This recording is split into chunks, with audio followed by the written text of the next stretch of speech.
Hey, I'm Noisy Boy, also known as Jay.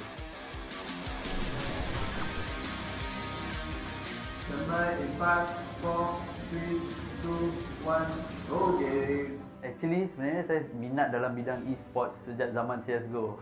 Korang mesti pernah dengar zaman CSGO kan? Yes, time tu kita orang main dengan kawan-kawan. So, much later, Mobile Legends pula yang keluar. Mobile Legends was way more fun. It's a short game, interesting, it's best played with friends, and it's a mobile game. Siapa tak nak main? Main je lah. Yes, so kita orang main Mobile Legends, we played in tournaments. Yes, we win some, we lose some, but that's the nature of the game. Who just wants to win? You need to lose to learn some. So after that, I thought to myself, how can I enhance my career in esports industry? So that's where I found an opening as a producer in EGG Network. Yes, EGG Network is a gaming channel in Astro, and that's where I started working to grow my career. And I was way more happier after joining EGG Network because I was the producer for this MPL MYSG first season. We initiated the season with Munton, and I was very happy to work on a game that I love playing myself. So, as you can see, when you love gaming, there's an opportunity for you to grow. There's a place for you to build yourself up, not just in a gaming career, but as a sideline as well. So, that's where I stopped EGG and I started working in IRL. Currently, I am in IRL. IRL is a gaming company that brings out more out of me. Yes, we do organize more tournaments. I am the TriCaster producer here. I'm the head of the TriCaster producer as a matter of fact. And I can't wait to see you join our tournaments, not just in Mobile Legends but in other games as well. We'll be coming out with more games for you to play, more exciting tournaments with exciting prize pools. Drop by to say hello if you all are joining us, you know. Can't wait.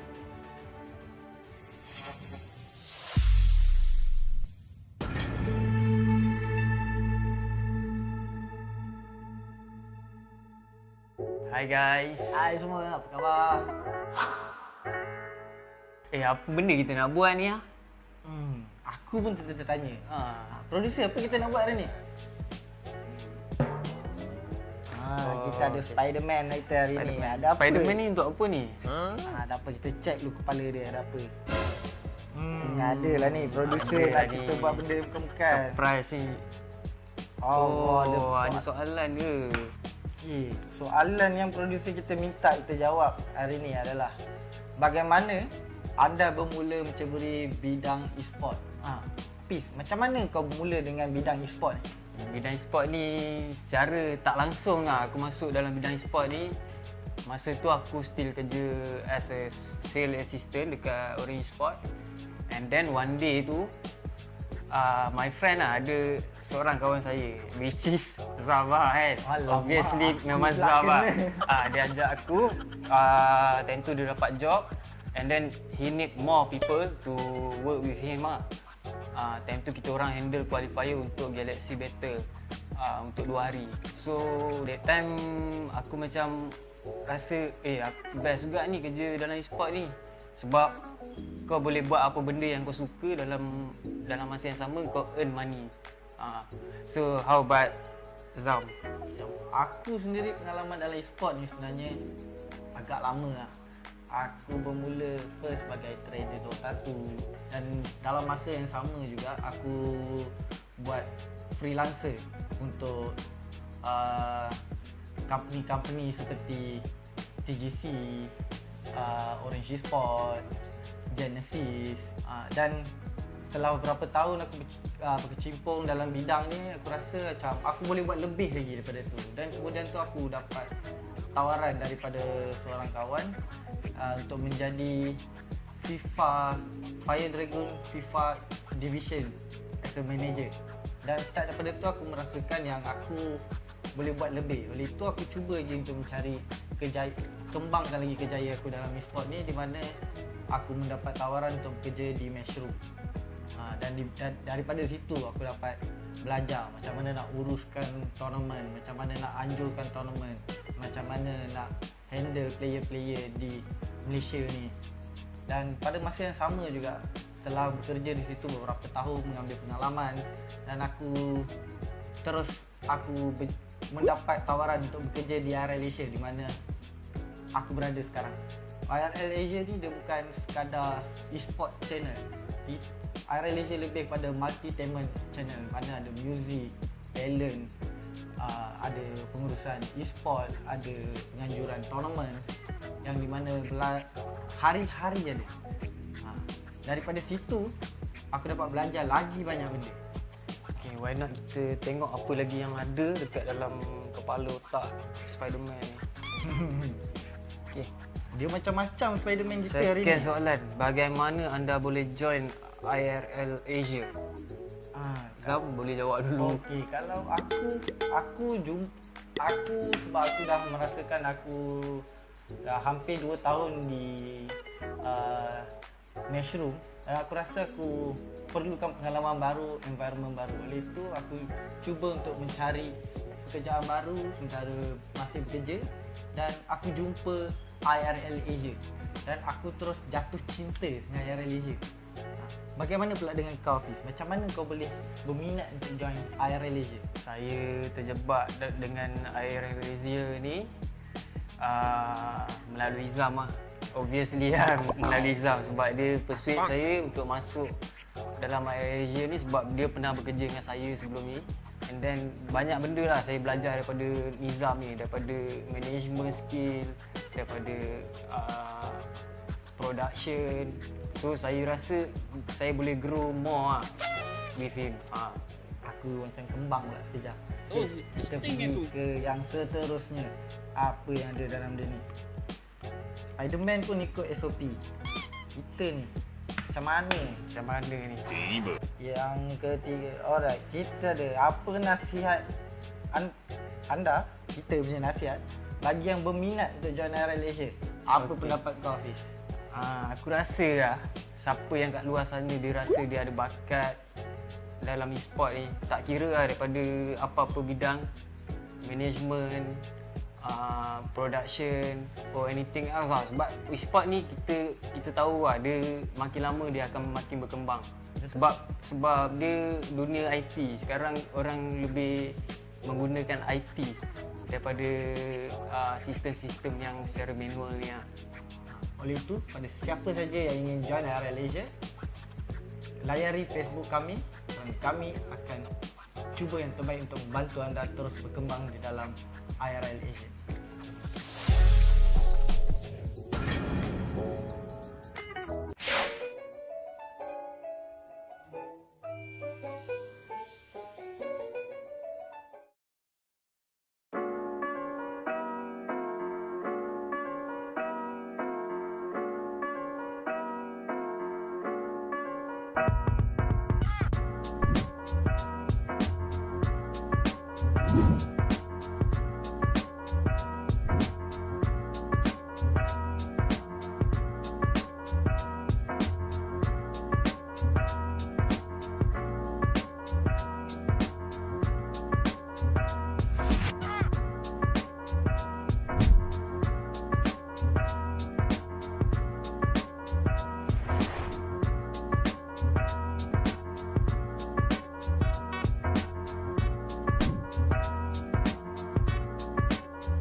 And we're back with Walrus Summoners Odyssey. My name is Chef. And I'm downright fierce. And we are back with the top 4 of the tournament. Of course, this is the weekend edition. We're going to do best of 3s and the grand finals will be a best of 5.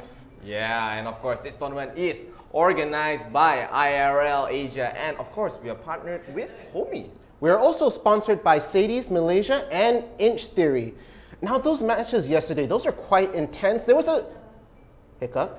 No lah. No? That one is We don't talk about that. Oh, okay, We okay. don't talk about My that, bad, that my one, bad. I But don't know what they're doing, man. we're just 2 rounds away from finishing this all up, yeah? Yes, 2 one best rounds of 3, away. one best of 5. Yeah, so we of have so course. much ready for you guys in there. Yeah, because we are splitting the tournament into 2 days since it is a best of 3 format. People tired lah. Let them play so long, but of course we are gonna continue with the top 4. Amazing plays, amazing games, and the weird drafts lah. I mean, let's talk about the bands. Me and Neon Faith, we're perplexed, man. Perplexed. What's happening right now, man? What's happening? Anything to do with like a best of 3 format, I especially feel when it comes to the leading team, they gotta go, gotta give them a chance or something like that. But it's just like, you don't want to take that momentum going to game 2 and just take it. It's just so hard. But you know what's gonna happen right now? What's happening? We're gonna go straight into the bracket and just see what are the remaining teams left in the tournament. So right here, for this side, we're gonna have Chasing Dreams having to fight MJF Aces. Ooh, MJF Aces, very. I mean, we haven't seen them in a while. They haven't made it to the top 4 in quite some time, but they beat out Jude Vincent Mendoza. So Jude Vincent Mendoza, they will not make it to the top 4 this time. But in the bottom, we will have Perlas 𝐒𝐮𝐬𝐲𝐿. They beat out Wild Dogs, a very strong team. That matchup really could have went anywhere, honestly, but they will be going up against Action PH. Action PH beat out Empire Esports yesterday, and of course the weirdest match yesterday was Chasing Dreams versus 4D Eagles. I don't know what's happening there. They banned out the Musty, they banned out the Timo. I don't know why they're so scared but I mean, they are here, they are in the top 4 once again, and maybe they'll try to make it to the grand finals. We don't know what's going to happen right now. And of course, Perlas 𝐒𝐮𝐻 is also a returning champion here in Action PH. They are a grand finalist as well, so they will be fighting up against each other. We will see whether who will make it to the grand finals, as this game will be the decider.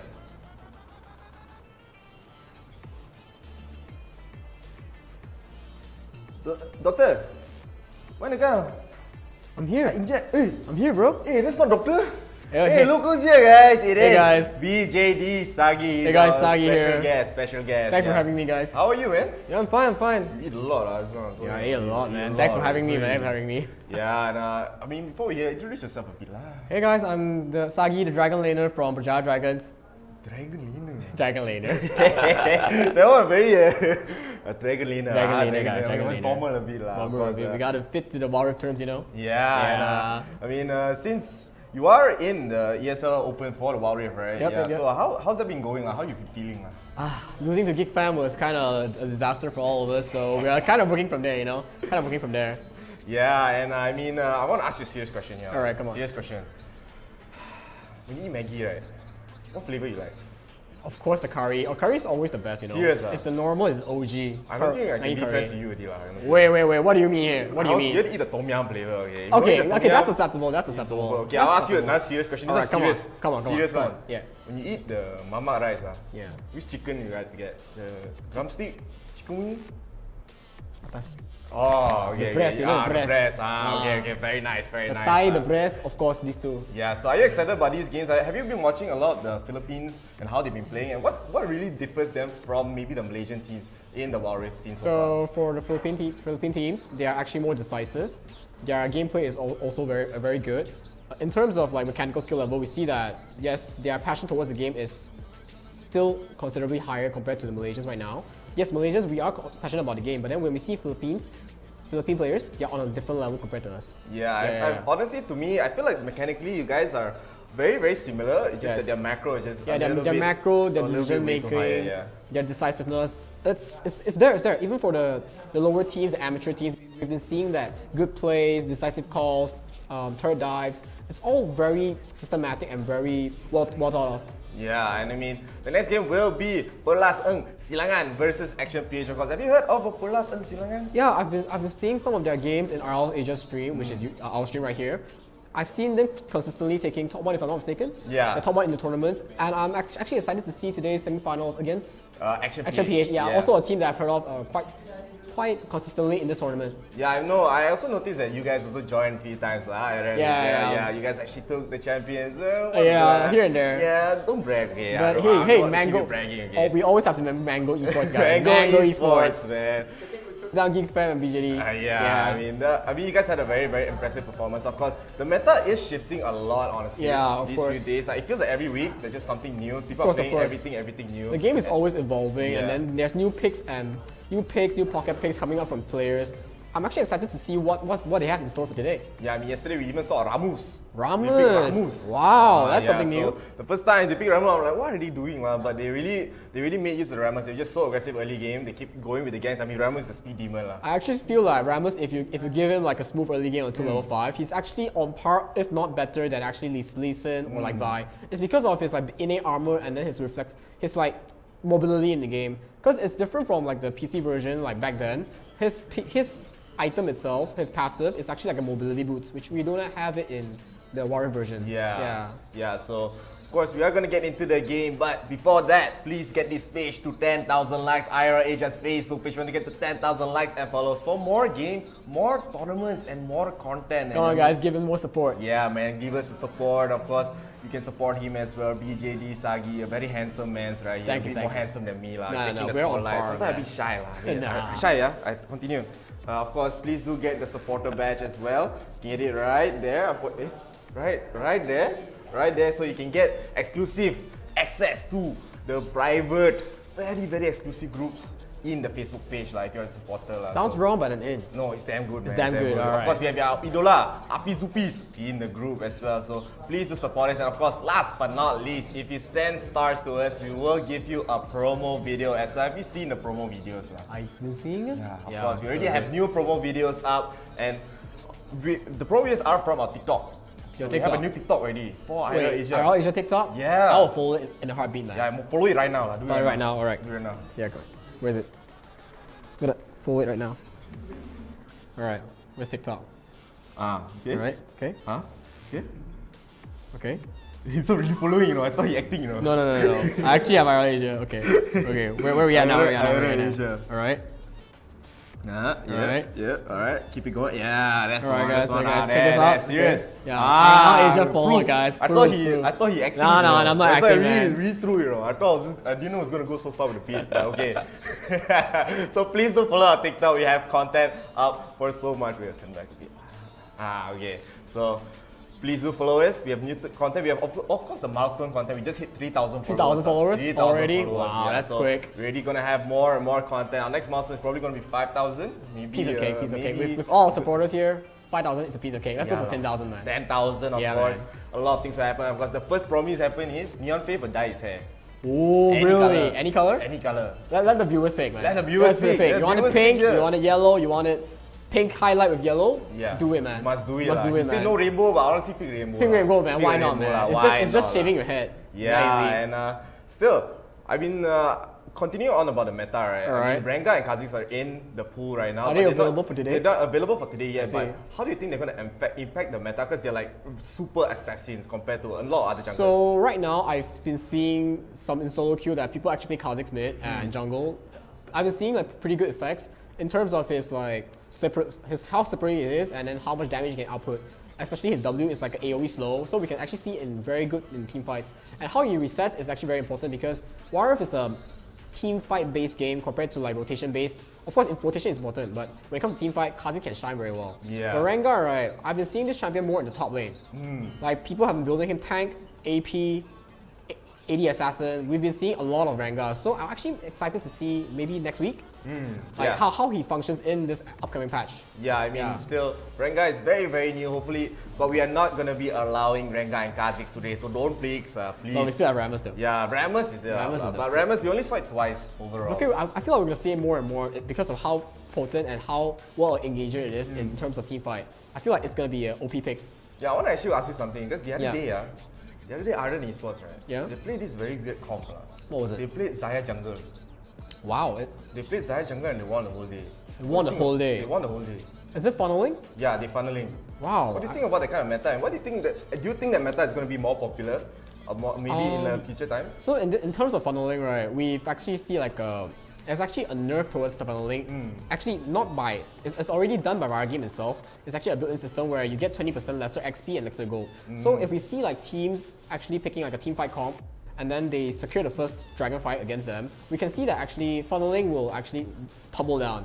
Because if your main carry dies, like if they just keep like malfight Ramos, they just crash into your Xayah, and your Xayah cannot react towards the first initial engage, your entire comp just collapse because it's remote on one carry. Yeah. So it's not really that good, I would say. If let's say you are playing like a hyper carry Xayah, if there's a super fed Ziggs or super fed like Orianna, it actually counters her because of her short range. Yeah, that makes sense. That makes sense. I mean, their early game was kind of shaky most of the games, but they just came back really in the mid game, just solid macro. So I mean, it was interesting. I want to see as well. Yeah, it was it's a very weird day as I was like, Xayah? I was like, okay lah, Xayah gonna switch lah, but they didn't switch. They didn't switch. They played Rakan main or something. Wow, and that's actually pretty smart. Yeah, they played Rakan main. I want to see something like that. Yeah, so of course, I know you love watching. I know confirm every player just want to be as diverse as possible. Yeah.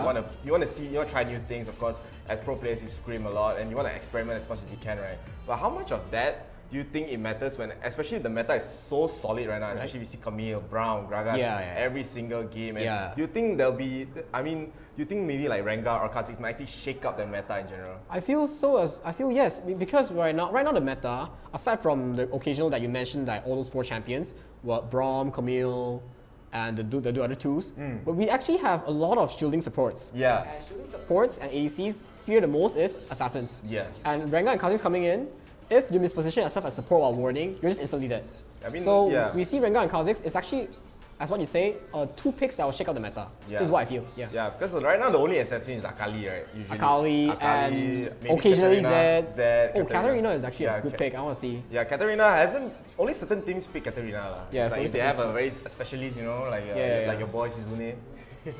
Rods. Like Rods, Rods. Our boy Rods. But I mean, Katarina is one of those champions. I kind of feel worried when some teams pick him because especially if I don't really know the team. Yeah. Because Katarina is the kind of champion that if he loses early game, it's like over. I wouldn't say so. If let's say it's like a 50-50 game and Katarina just pops up that one fight, for the upcoming fights, if the team does not know how to handle a Katarina or do they have not like CC, because I've been seeing teams, like pro teams or like amateur teams, they actually do a very good pick and ban. They last pick Katarina according to what the enemy has. Let's say if the enemy has like a soft support, which is like utility support, and then like they don't have CC at all, and they show a last pick Katarina, it's actually a win for them. It's a draft win. Yeah. That makes sense. That makes sense because if the Katarina just keeps spinning, it's just GG. It's GG. Yeah. And still, we are waiting to get into the next game, of course. It will be the top 4. Do not go anywhere. It's a best of 3 sets. Best of 3 sets. Best of 3. Yeah, so you will be hopefully giving me nice insights. You're a pro player, Yeah. I'm just a noob. Nah, it's fine. We're all equal here, man. No. This one's lying, so I'm serious. I'm actually quite noob, but I am trying my best. I really want to learn about the game, of course. I'm still quite new with Wild Rift. I see. Especially coming from League and coming from different other MOBAs. And the pacing is very, very fast. Yes, pacing is very, very fast. To any other MOBA in this game. I mean, the one thing that I've been noticing as well is the meta has been just slowing and slowing and slowing down. As a player and as like someone who wants to analyze the game, that's like really good. So they're playing clean, they're playing solid, compact. But as a viewer, sometimes it's kind of like Resident Sleeper. It's Resident Sleeper. I just want to take a nap. Yeah. But I mean, it is a showing that teams are improving, in my opinion. True. Like they are giving like lesser opportunities for the enemy teams to capitalize on. So you will see like lesser team fights due to lesser mistakes. Like some teams will just abandon first dragons just so they can trade like turrets up on the opposite side. People will be, us viewers will be like, Resident Sleeper, why don't you just fight? Snore. Yeah, Yeah, and it looks like we are gonna go into a short break here. So do not go anywhere. We'll be right back. And we'll be back with the top 4, so do not go anywhere. I see that. Yeah, see you later, guys. See you later, guys. Don't go anywhere. Don't be square.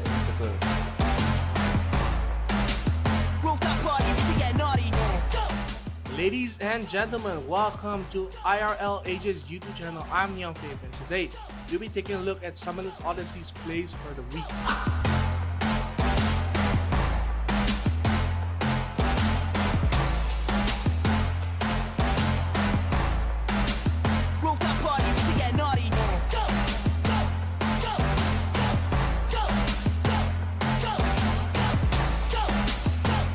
Here we can see Ziggs from the side of Daiwan. He will steal the Baron here as Fiora tries to salvage the fight. She won't be able to as the Baron and the fight will slip away from their hands.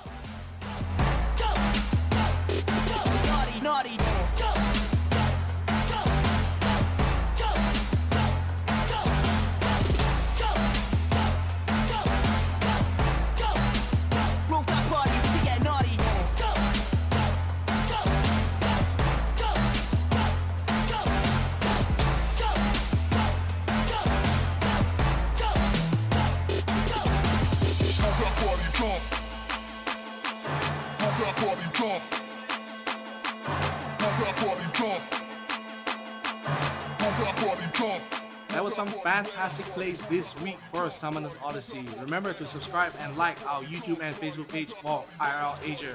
This is Neon Faith signing out, and I'll see you in the next video. Make it click.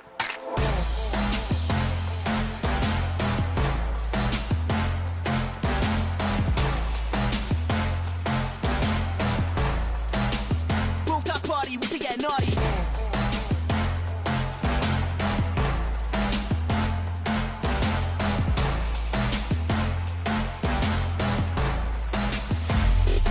Naughty, naughty.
And we are back with Walrus Summoners Odyssey, of course. My name is Chef, and here we have guest star here.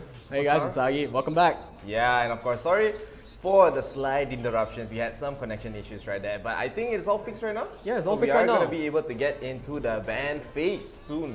Very, very hopefully. So maybe last thoughts, maybe what are you expecting here? I'm expecting new picks, Rammers maybe, like team comms, and I think let's go into the game. Yeah, let's go Let's into move into the game right now. Yeah, let's take a look. Pelas 𝐒𝐮𝐦𝐬𝐬𝐻 on the left side, and we have Action PH on the right side here. Pelas, they will have the first band. It might probably just be an Akali band or a Camille band. Yeah, I see. yeah. So yeah, It Camille should be band. Camille band. And I'm gonna just guess out of my mind, Gragas Brown. Maybe Gragas or Akali here. Yeah, Gragas Brown, Gragas Akali. We've seen that a lot of times. They might actually ban Garen. Garen. Yeah, I He's think like they're a- targeting 𝐒𝐿𝐴. 𝐒𝐿𝐴. Yes. I think it will be a 4. Maybe they'll leave out Akali, maybe they'll leave out Gragas, and then they'll first pick it. Yeah, Yeah. that makes sense. That makes sense. I mean, a lot of these teams now, especially knowing that Pelas 𝐒𝐮𝐻𝐬𝐬𝐻, they have a player like 𝐒𝐿𝐴, just such a nuisance, especially on the Garen. But they're banning Olaf as well. Olaf Yeah, as well. This makes sense because the members of Pelas, they love playing Olaf. Olaf as playing well. Olaf, They I love playing see. Olaf. Good Olaf players are scary. Yeah, I mean Olaf is just he clears a bit too fast lah. A bit too fast for my liking. But yeah, Braum. there'll be a Brown band. We This is a might- very popular band. We might see a Akali first pick here from Perlas. Yeah, Akali first pick does make a lot of sense. We do see teams actually just leave out the Akali. Yes. Because they might even favor the Lee Sin first. They Because will Philippine Lee teams, Sin first. they love They the love Lee the Sin. Lee Sin. Yeah. I They love agree the on Lee this Sin. statement. Yes, correct. Yeah, I mean, if they have a strong Lee Sin, so scary lah. So scary. So scary. So scary, so crazy. They just keep coming in. Yeah, of course, both of these guys are grand finalists. Except Grand PH. finalists. Yeah, they made it to second place. They did Wow. fall off in the last match right there. But did they Pelas, fall? who they fall off to? It was Logo or Logo, wow. no Execration. Execration joined this. Wow. Yeah, this one I'm not so secret a bit because they always change their name lah. I They see. them over a bit lah sometimes. So here, Pelas 𝐒𝐿𝐴, they will have the first pick. You're predicting Akali? I'm predicting Akali or I'm predicting Gragas. Lee Sin lah. Lee Sin. Oh, actually Gragas. It's Gragas probably is actually, yeah, it's for probably flexible Gragas choice, here. 'Cause, yeah. I mean, Gragas in general, we've been talking about it many times. He is just such a flexible champion, right? He's just a little bit too It's flexible. actually Kaisa. Kaisa for this patch is actually one of the best AD carries, so I'm looking forward to their subsequent picks. Okay, we see that Lee Sin and Xayah. Xayah is actually a lane bully against. Okay, actually Draven or Xayah is actually a good matchup against the Kaisa, but I don't think they should pick it here. Maybe they should take away the Gragas here. They're fooling you lah. I think they Yeah, see how the Gragas- they're fooling there we you. go, yeah. This one pro player man, got the intuitions here. But I mean, I know why they first pick Kaisa here because they want to deny Tirador his Kaisa because he loves playing see. Kaisa. He plays a lot of Kaisa. Especially Kaisa is actually one of the S tier ADCs right now. Very little ADCs. I prefer that Action PH, they leave their ADC counter pick to the last part where they actually see like more and more drafts. Maybe they can hover towards the Draven where there's less CC.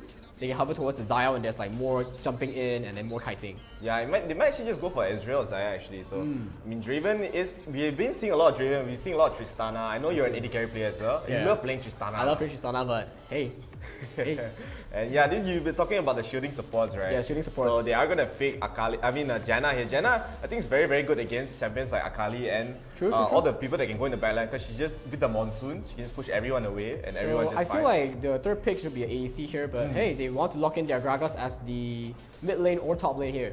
Yeah, I think it's going to be a top lane. It's flexible. They are looking at matchups. Maybe they'll put the Akali at top lane to fight against the Darius, and then Gragas as mid to fight against the possible mid laner here. Yeah, so I'm expecting maybe a Draven or Xayah pick here for the last pick. Unlikely it will be an Ezreal, but we'll see. Yeah, it's player so preference Chinese, I would think you want to go maybe for Jarvan, because he can combo very well with the @Galio, but he will go to Wukong. Yeah, it works as well. Yeah. I feel like @Galio these days, when he's first released, you've been seeing mid, but now because just playing support. Yes, because of nerfs, and then they are slowly like push. Actually, @Galio as a pick, right? They put in more as a flex pick because that you can flex it to mid, you can flex it to top against Akali maybe. In this case, if the Galio goes against Akali, it's very unlikely. Yeah, it's but very hey, likely. It's actually a possible matchup. We've been seeing it in the Icon Series Malaysia. Yeah, it's actually a viable pick. Yeah, and that will be the draft for today. So we're going to see Xayah here. And a very, very standard draft so far, nothing really unusual. Of course, Ahri being played by Rafi here. Ahri you've been seeing a lot as well. She's just so, very well-rounded, right? Yeah, very well-rounded pick, very good against soft supports, especially if they misposition themselves. Yeah, and this is going to be a fantastic match. Of course, it's a best of 3, so even if whoever loses the first game, of course, got game 2 lah. But hey, it's the mental advantage, you know. Yeah. The momentum coming to the game 2. Yeah, and of course, thank you guys all so much for supporting my friend here, Sagi. He's very nice to have you today lah. Thank you, man. Thank you, come back? Yeah, of course I'll come back one day. I don't want lah. No one. I stay here. Hey, come back lah. Come back. What about your friend, Fierce? I don't want him. No, you're chef. I don't want him. You're chef. No, I'm chef. You're chef. He's Fierce. No, I'm Fierce. Wait, which one are you? You're Sagi. I'm Sagi. Yeah. Okay. Yeah, thank you so much. Thank you so much for having me. Smart guy here. Please Good luck to support both him. teams. Shout out to BJD as well for having this guy here. Yeah, thank you IRL ASIA for having me. Good luck to both teams, and I'll see you guys next time. Yeah. Cool. Bye. Now I'm all alone in this house, as we are going to get into the game right here. So let's take a look at the semi-finals game. The first game of the day we will have Perlas 𝐿 versus Action PH. While I'm still a lonely soul, casting alone right here. And Rafi will be in the mid lane. And we will see, as Sagi, my boy, predicted, it will be Boy the Bells on the Gragas playing the Gragas mid. And very, very excited to see how this will go. And of course, Burger going to be playing the 𝐾𝐲. He's been playing Burger he's playing Burger pula. What is he? Burgers all. He will be playing the 𝐾𝐲 very, very well here. We've seen him play 𝐾𝐲. We've seen him play even Braum. Okay. That climb from the cellar was deep. Why'd you guys throw me down there? What cellar all? What? The studio being, you've never seen the cellar before. Drama King lah. Okay, anyway, I just come up and you called the 𝐾𝐲 burger as well. What? I just slip out for one bit and then this happens. My fault again. Now your fault again. I'm stealing joke. You deal with the cellar later, okay? Talk about the game. Okay, fine. We're in the first game of the semifinals. They have fought through so many teams to get over here, day 2. And yeah, first round. A little hiccups earlier. Again, the cellar's very dark. I can't see anything. Yeah, continue. Okay, and it looks like we're going into the mid lane right here. We have the Ahri Rafi. I feel like he did really, really well before in the other games mid lane as well. Of course, Perlas, really, really strong. We've seen them fight under Nova PH right here, but it looks like it's going to be a scuffle for the Scuttle right now, as it's going to be 3 people versus 2. The Akali's actually hovering the top right now, but the engage coming in from the Gragas is going to get the body slam right there. The smite comes a bit early, but no, they're going to be able to finish that off, but looks like Gragas might come down there. The ignite goes down, and there he goes down for the count, and it looks like they might try to go for another pick, and no, they're going to trade right there, and Noir's still alive. He might try to come back in if he lands a sonic wave. Rafi really on his last strings, and there it is! Ashen coming off the better end of that fight in that exchange, and that's a double Scuttle. No lah, they only got they didn't get the top Scuttle the smite lah. They didn't get the top Scuttle, but as you said, that was a big fight. Yamada getting the triple kill once again. This guy is amazing on the Akali in this game, and I think Perlas, they have to be very, very worried right here, Action PH, they're gonna be off to a great start, especially when you give Akali this much farm. Look at that, 𝐿𝐴𝐵𝐻 is level 3 against level 5 Yamada. She has to flash away. This is so scary already. 𝐿𝐴𝐵𝐻 is gonna be having the toughest lane of his life. He can't even get close to even get XP here, or else Yamada is just gonna go in, but maybe they'll go for a bait. But even at the bottom, they will take down Rafi. Even at the mid, they take down Rafi, right? Yamada is gonna engage onto 𝐿𝐴𝐵𝐻. He won't get the stacks in. 3 stacks in, 1 more stack to go. 𝐿𝐴𝐵𝐻 is solo. Yamada wants to go for the last hit. He will try to fight back. He's 1 hit away and he will get burned out by the hemorrhage. A very nicely done. Coming from Perlas to basically salvage from a very bad start. Yeah, that looked very shaky for the side of Perlas right there, but now they're showing some signs of life, managed to equalize that lane quite a bit, but still, I think that's gonna, okay, they equalized the level difference on the top lane right there, and it looks like it's gonna be a straight Triforce for the side of 𝐿𝐴𝐵𝐻 on the top lane right here. The dragon is being pinned. Janna's actually getting some wards really deep in right there, gonna actually pester the red buff at this point for the other side. If he gets a steal, okay, no, almost did. Almost. Oh, that one 8 HP, you know. Be careful, man. That's why you should smite. The smite came a bit early. Called it a bit too soon. Just in time, okay? You don't want to give it all. You don't want to give all the steals away. As Action, they are going to be having a decent start in this game. Of course, they have the 1,500 lead. They already have 4 kills under their belt. Perlas were just able to get 1 more kill. I think the top side, it still should be favoring Yamada here, since Yamada has a lot of gold from that triple kill. Even getting that kill, 𝐿𝐴𝐵𝐻 might still have to be a little bit worried. You can even see, yeah, he is up 600 gold. It's actually not as much as I thought it would be. But I mean, now Action, they are going to be starting up the dragon immediately. It will be the Mountain Drake here in Perlas. They are going to contest 100% here. The redemption does come out very early, redemption, but they will get the steal. 𝐿𝐴𝐵𝐻 will get it, and they might not even go for the engage. Now Action just have to back off. They have to be very worried. And so very nicely done coming from 𝐿𝐴𝐵𝐻 with the steal. Just so close. I'm pretty sure Noir just smited a little bit too early. Yeah, definitely right there, but that's going to help out Perlas so much right there, especially on the Darius and the Galio right there. You're going to have a very tanky front line right now, and that's going to be supplemented by that Mountain Dragon at this point. The next one's going to be the Inferno one, so we will see a fight there for sure. That's going to be a very hotly contested dragon at this point. But looks like Rafi's getting some momentum right there. Finishes the Lucian's Echo at that point. Going to be able to Luden. I don't know why I got the C in there. Luden Echo. I don't know. Lucian Echo. I want Lucian in this game. Okay. Don't ask for too much. Okay. You always ask for everything here. I zip my mouth for the now. Perlas and 𝐿𝐴𝐵𝐻, they are going for a very early rotation in the top side. May want to catch Xayah here, but Xayah is just playing under the turret. She will have Janna to help support them. So there is a lot of people here, but they are going to engage, but they don't know there's actually 3 people in the top side. The 2-man knockup coming from Wukong right there, and they will get a clean 2 kills onto the top side. Very nicely done. Poles being the best baits of all the baits. Yeah, nothing's more tastier than putting your ADC on the front line, spit roast, you know, just like, so tasty, want a single kill like that, but then boom, instantly hunted down right here. But it looks like it's going to be a bit of a revenge kill coming in from the bot right here as Yamada's setting up really prime. Noir just walking straight at the back, gets the kick, but he's going to flash under the tower again, and whether they still want to engage on this, but no, Yamada seals it off with the ult, deletes the Darius right underneath the tower. 𝐿𝐴𝐵𝐻 a bit far behind, not going to be able to get the kill back onto Noir or Yamada at that point. So it looks like Action is up on the kills at this point, but 1k gold lead. This is still very negligible, and it could very well turn around at this point. Meanwhile, looking at the top lane, delete the Xayah right there. Poles on a killing spree right now, doing so well.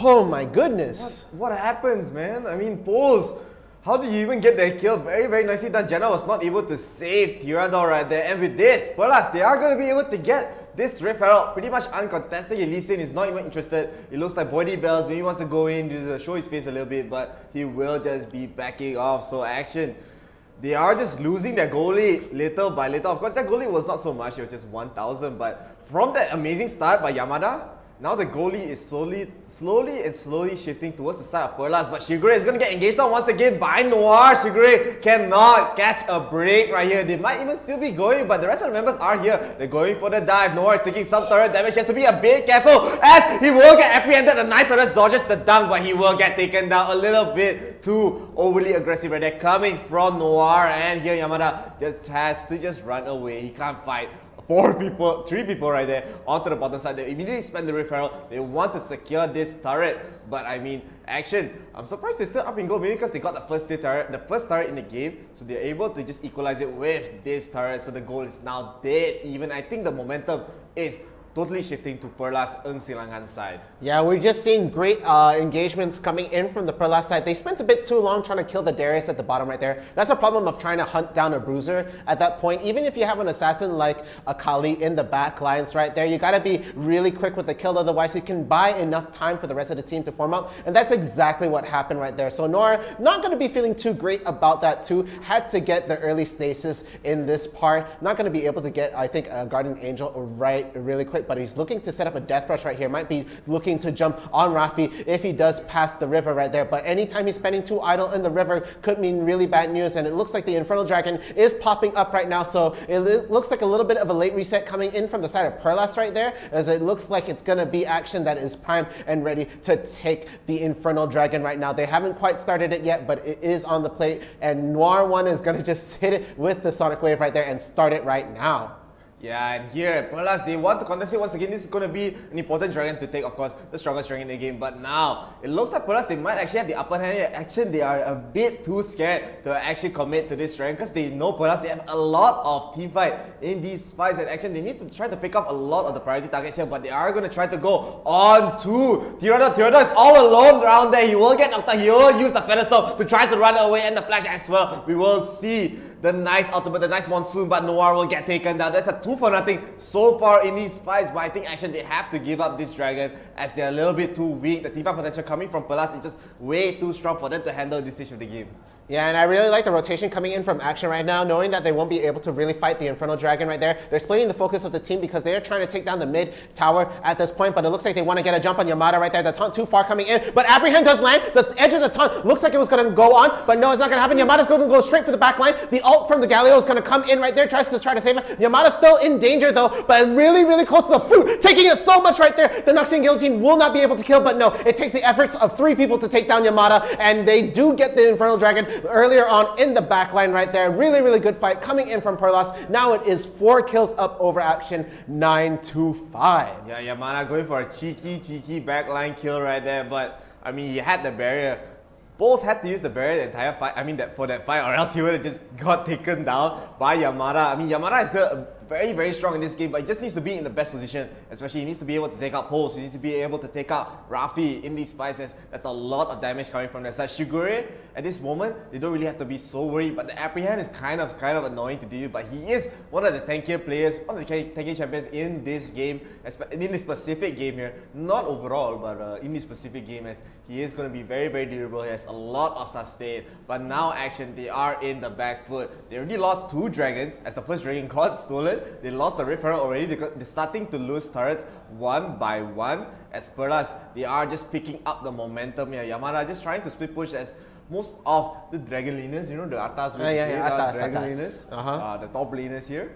As we will see Perlas, they want to they're not really going for anything. They're taking it slow. They're not rushing the Baron. They just want to farm out. They're waiting for the next power spike to maybe pounce on Action. But right now, I think it's the best time for Action. It's their turn to, it's a stupid joke, but take action. I figured it was going to come around right there, but I feel like Bodybells isn't quite up to par in terms of tanking with the Darius at this very moment. Again, we saw Shigure doing really, really well in terms of these fights, actually being quite deep in the front line much earlier. And Bodybells has just been not great in terms of positioning right here, but as he's standing alone in the mid tower. It is about to go down on a quick engage attempt, but no, the Balance Slam does hit back. Pulse right there. Pulse is on the ropes, taking so much damage, but Wukong is all alone in the center right there. Zhonya's is going to burn. Guardian Angel is going to get procced, but Shigure is in the line right here, and the re-engage coming in from 𝐒𝐲𝐬 will mean the saving at the back line right there, but Pulse is still low on health. The Zhonya's has to be burned on that side. The damage can still be done. The Pulse is going to go down. Rafi goes down right at that point, and it is now 2 of them trying to fight this mid tower right there. Yamada just melting people right there, and all that's left is Burger, and whether he is trying to just defend this tower or not, it is not going to be great. And that was the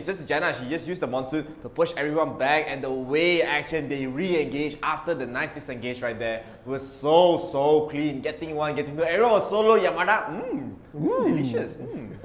Yeah, and that money is well spent right there. 9K for the Akali, but look at who's the most well farmed in this game. It's going to actually be the Kai'Sa right now. So working on the Mortal Reminder at that point, Blade of the Root King is more than done at this point, but she had to get that stasis really early on, the Zhonya's really fast, because the way that action was engaging was just really good, and it forced them to really just try and counter engage rather than get the head start initiative, because they were just collapsing underneath the pressure right there. So Perlas is really looking into this game and being the champs if they carry on the way they are, but not with another fight like that, as it looks like it's going to be the Baron that is starting up right now, and I feel like Perlas is catching on that they're starting it, and they force a reset on that side. Meanwhile, the Dragon is actually looking to be started for the side of Perlas right here, and it is going to be the winningest dragon right here, the Cloud Dragon. Windingest. Windingest. So Perlas, they will be getting a free dragon right here, uncontested. But I think actually they're gonna be a little bit annoyed by that, but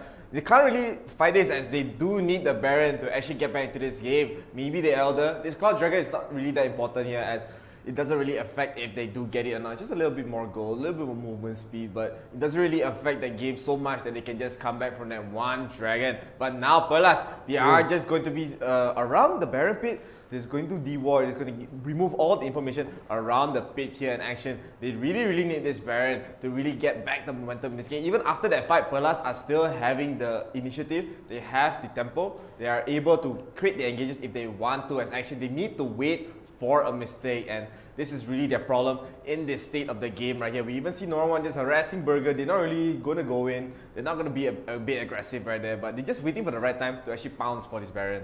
I feel like they might try to bait out the Galio ult and go for an engage on top of that only after it's been put out, because I feel that's the only real time that they're going to be able to get anything done at this point, because the Galio ult has been really stopping them from being ultra aggressive. It has been a little bit of a factor when it comes to trying to protect poles right there. There was a lot of dive attempts at poles, and we saw earlier in the backline when Yamada tried to go in that the Galio ult was a big factor in that point and stopped it. Oh, but it looks like it's going to be a jump on Noir right here, and there it goes. But whether they're going to melt him down, no. The Zhonya does go up, and they are forced to disengage at that point. So not going to be able to even knock out the jungler at that point. I feel like that's going to be a big focus at this. So if they manage to take out Noir 1, it could be the Baron straight away, even though there are going to be 4 of them left. But it's just way too early to call it right now. And both teams are very apprehensive about engaging each other at this point. Yeah, I mean, they're actually playing it so safe right here. Noah trying to get as much farm as he can before this next Baron fight, which is very inevitable here. You can see Perlas constantly going back in, deward, going back in, deward. This one denies as much information, but Noah might get caught here. The engage does come in, the knockup does come in as well by Chinese, but Chinese will immediately back out. There is no follow-up right there. It looks like Tyranno is in the front line, doing a lot of damage to Chinese. Chinese has to be a bit careful, unless he's going to lose the GA, and he will lose the GA. Body bells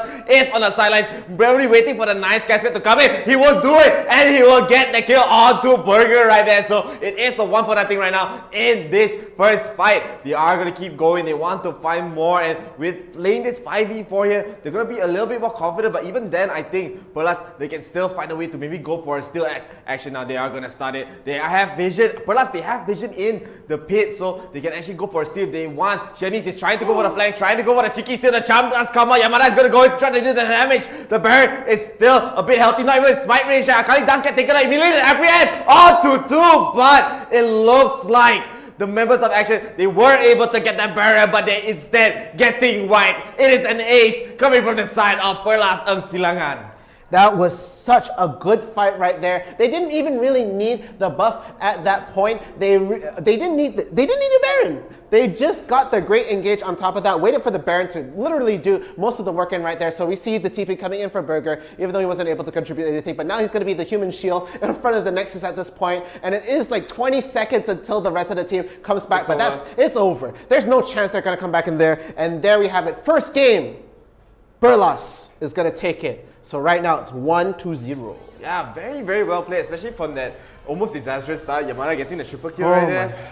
That could have been everything, but it looks like 𝐿𝐴𝐴 are not able to keep their lead up. They had the lead, but they were not able to keep it, as I keep saying multiple times. I mean, still, Darius, 𝐒𝐿𝐴 had the worst time in the world, man. He was 2 levels down, but they actually just really came back. They took back the momentum slowly and slowly and slowly. They didn't push things. They got the first field. They got pretty much every dragon in the game. They were not able to get the Baron, but I mean, wiping them is the same thing. Yeah. Just if you manage to wipe them, that's as good as deleting the Baron at that point. And it was a valiant attempt to even steal it right there. But I felt the shift and focus was really good coming in from the side of Burlas. And seeing right here at the stats, it's actually going to be 𝐒𝐿𝐴𝐴 who's going to be the MVP right there. 1 kill, 12 assists, though 3 deaths. Yamada, of course, being the MVP for the other side right there by action. 5 kills, 3 deaths, 3 assists. Yeah, we do see Tirada here actually doing a lot of damage, but he wasn't really able to deal enough, as just the rest of the members of 𝐿𝐴𝐴 just getting melted one by one.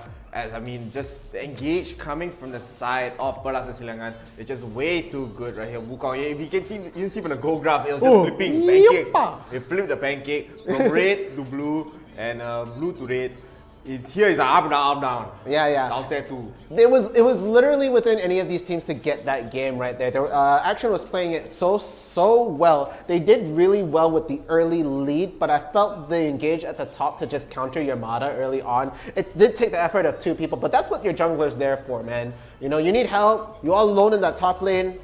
Get your jungler to come in right there. Yeah, I mean, still, we are going to get into the game too, but before that, let's take a look at the replays. Let's see what's happening right now.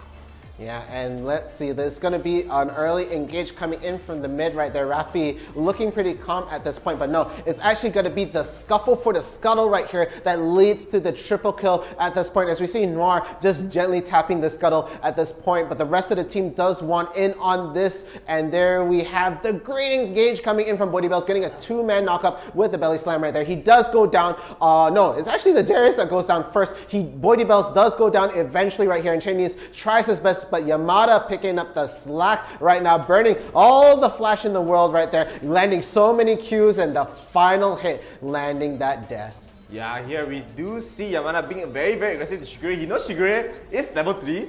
So I mean, this is almost a disaster for 𝐒𝐿𝐴𝐴, but actually Yamada didn't spot that 𝐒𝐿𝐴𝐴 was in the area. 𝐒𝐿𝐴𝐴 went back, do the fakes a bit, he will go back into the brush as Yamada does not spot this. 𝐒𝐿𝐴𝐴 just being the bait right. In the meantime, Gragas Bodybells did get a solo kill onto Raffi, but here Yamada will go in. It's like, alright, free kill right here, but it looks like Yamada just took way too much damage. 𝐒𝐿𝐴𝐴 survived, right? That Yamada really wanted to get that last hit, that one more hit in, but the hemorrhage coming from the Darius will get the kill here. And we also do see action. They do start up the dragon, the first dragon of the game, the mountain dragon here, but Burlas very, very sneaky. 𝐒𝐿𝐴𝐴 once again just stealing the dragon. This guy, he's just so good at that, and now they are just going to back off because action they know, alright, this is not looking good, let's just dip. Yeah, I think they didn't actually see the Galio use his ult at that point. Maybe because if they did, they might have gone for a re-engage, knowing that there were 2 in the pit right there. And we see a quick Death Rush setup coming in for the top side right now. And they're looking to pick off the Xayah right here, but it's actually going to be a bit of a scuffle also in the bottom lane. But no, this is actually going to be a pick off right here. They're using the ADC as bait. Poles, unfortunately, the tastiest bait in this game. 2-man knockout coming in for the Wukong. And there you have it. 𝐒𝐿𝐴𝐴 helping with that double kill. Yeah, and I mean, still action. This is a very questionable dive, honestly. Noir, I don't really know what he was trying here. He really wanted to go in. They're like, alright, you can't get the kill, let's just disengage right there. Oh no, this one is after lah. After this, they try again. Yamada gets the last hit. After this, it was a very questionable game. I don't know if we're able to see it or not, but now Burlas, they will just be starting on the Rift Herald after that just very, very clean fight right there. And action right here. They tried to force, I mean, they wanted to start the dragon up, but they were just losing, and the nice engage coming from 𝐒𝐻𝐻𝐻𝐻 on top of 𝐒𝐻𝐻𝐻𝐻𝐻, which basically just isolated away from his team, and the Gragas Cascade just brings 𝐻𝐻𝐻𝐻 back closer to everyone, and they just get knocked out right. They will get through pretty much for free.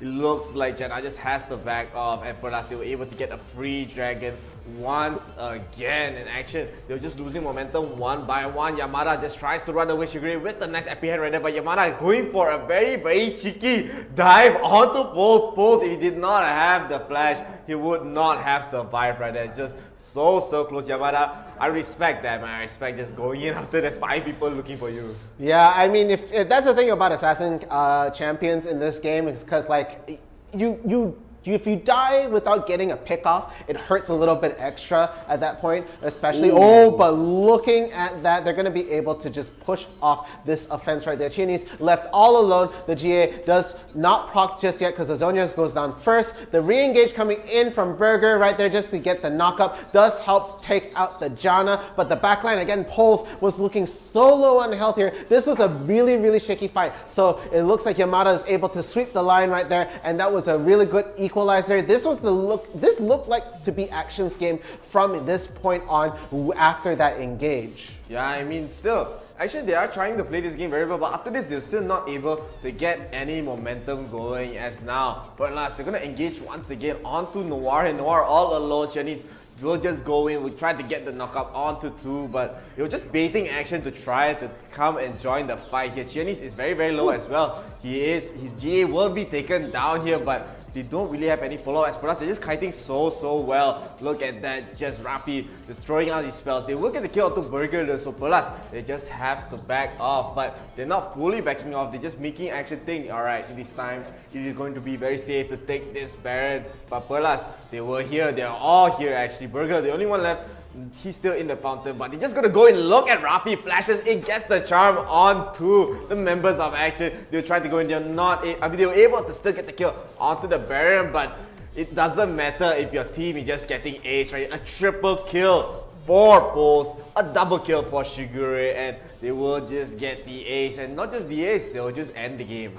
Yeah, that was a really good flash charm coming in from Rafi right there. Set the momentum for the whole thing. Really just picked out where it's like, I want this guy gone from the Baron fight right there. And Shigure walked back in, got the 5 stacks in Yamada, and it was just a landslide from that point on, being able to really be a huge factor in that fight. So then again, it is going to be Perlas that's going to take the first game in this best of 3. But we have so much more for you guys here. Yeah, so much more in total of best of 3 lah. One more, I mean, it could be one more match, it could be 2 more matches. We have to see what Action PH will do. Since this is a game 2, they have to try to recollect themselves. They have to really try to find out what went wrong.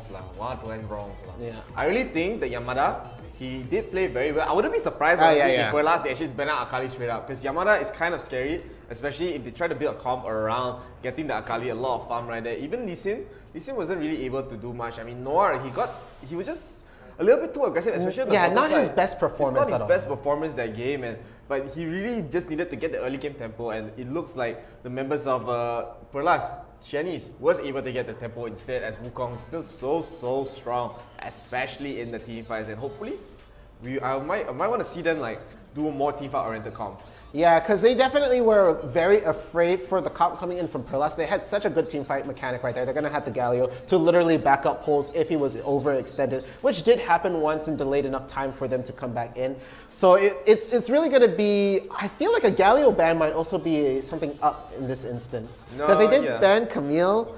It's just, there's a lot of things that could happen right here. The Galio I don't really think is a problem, honestly, because, I mean, Burger, he played fine, but he wasn't really the issue. The real issue was just that 𝐻𝐻𝐻 was just getting way too much space to just get in. And I mean, Rafi was just throwing his abilities like nothing happening, you know. And Pulse, of course, first picking the Kai'Sa there was it just made a lot of sense. As I said before, Tyradol, he loves playing the Kai'Sa. He loves it. He loves it so much. And I mean, we are going to be able to see a game 2 at least. If Action PH, they have to win this game to bring this to a game 3. Of course, this is a best of 3. So it's not over yet. We're not going to grand finals yet, but the winner of this set will go to grand finals. Plus, Epsilon needs one more. One more on the board. That isn't too difficult. It's a lot of mental stress off their shoulders at this point. If I was Action PH, I'd be very worried. You're gonna have to be able to take 2 games in a row, and that's with the third game, potentially third round, of your opponents adjusting to how you're gonna play. So it's gonna be a mind game on this pick, right? After seeing that game, you're going like, okay, what did the things that we did? We took Theodor's 𝐒𝐻𝐳 away. We managed to get Tianese very well farmed and all that, and we stopped Yamada at that point. So like you have to think, is like with this draft right here, what do we want to keep that could work in my mechanic? What can we toss away? What don't we need? Yeah, I really think the draft, like honestly, the draft was very equal. It's just that the way that Action PH played it was not how they needed to play. As you mean, they had the lead. They just didn't grow the lead. The lead was just stagnant, and then it just took one fight. It just took one fight for the side of Perlas Silangan to get back the lead, and it kept growing and growing. And that's how you should really keep your lead right there, especially against a champion like DRFierce. Especially when you have a champion like 𝐼𝐴𝐼 right there. 𝐼𝐴𝐼 really needs to just delete everyone. If she's not able to do that, she's not really that useful in the team fights. But even later on, we saw Yamada was just playing out of his mind. It's just that the strength coming from Perlas is way too strong at that stage of the game, and the team fight is just so clean. They go back and forth, in and out, and both teams are just doing that well, but it's just Perlas, they have the edge. Yeah, again, this is one of those very even fights, and it's just these small tiny mistakes that turn things around so much. Even then we saw like almost a quadra kill coming in for Yamada right in the mid part of that game, and it was almost enough to take it back.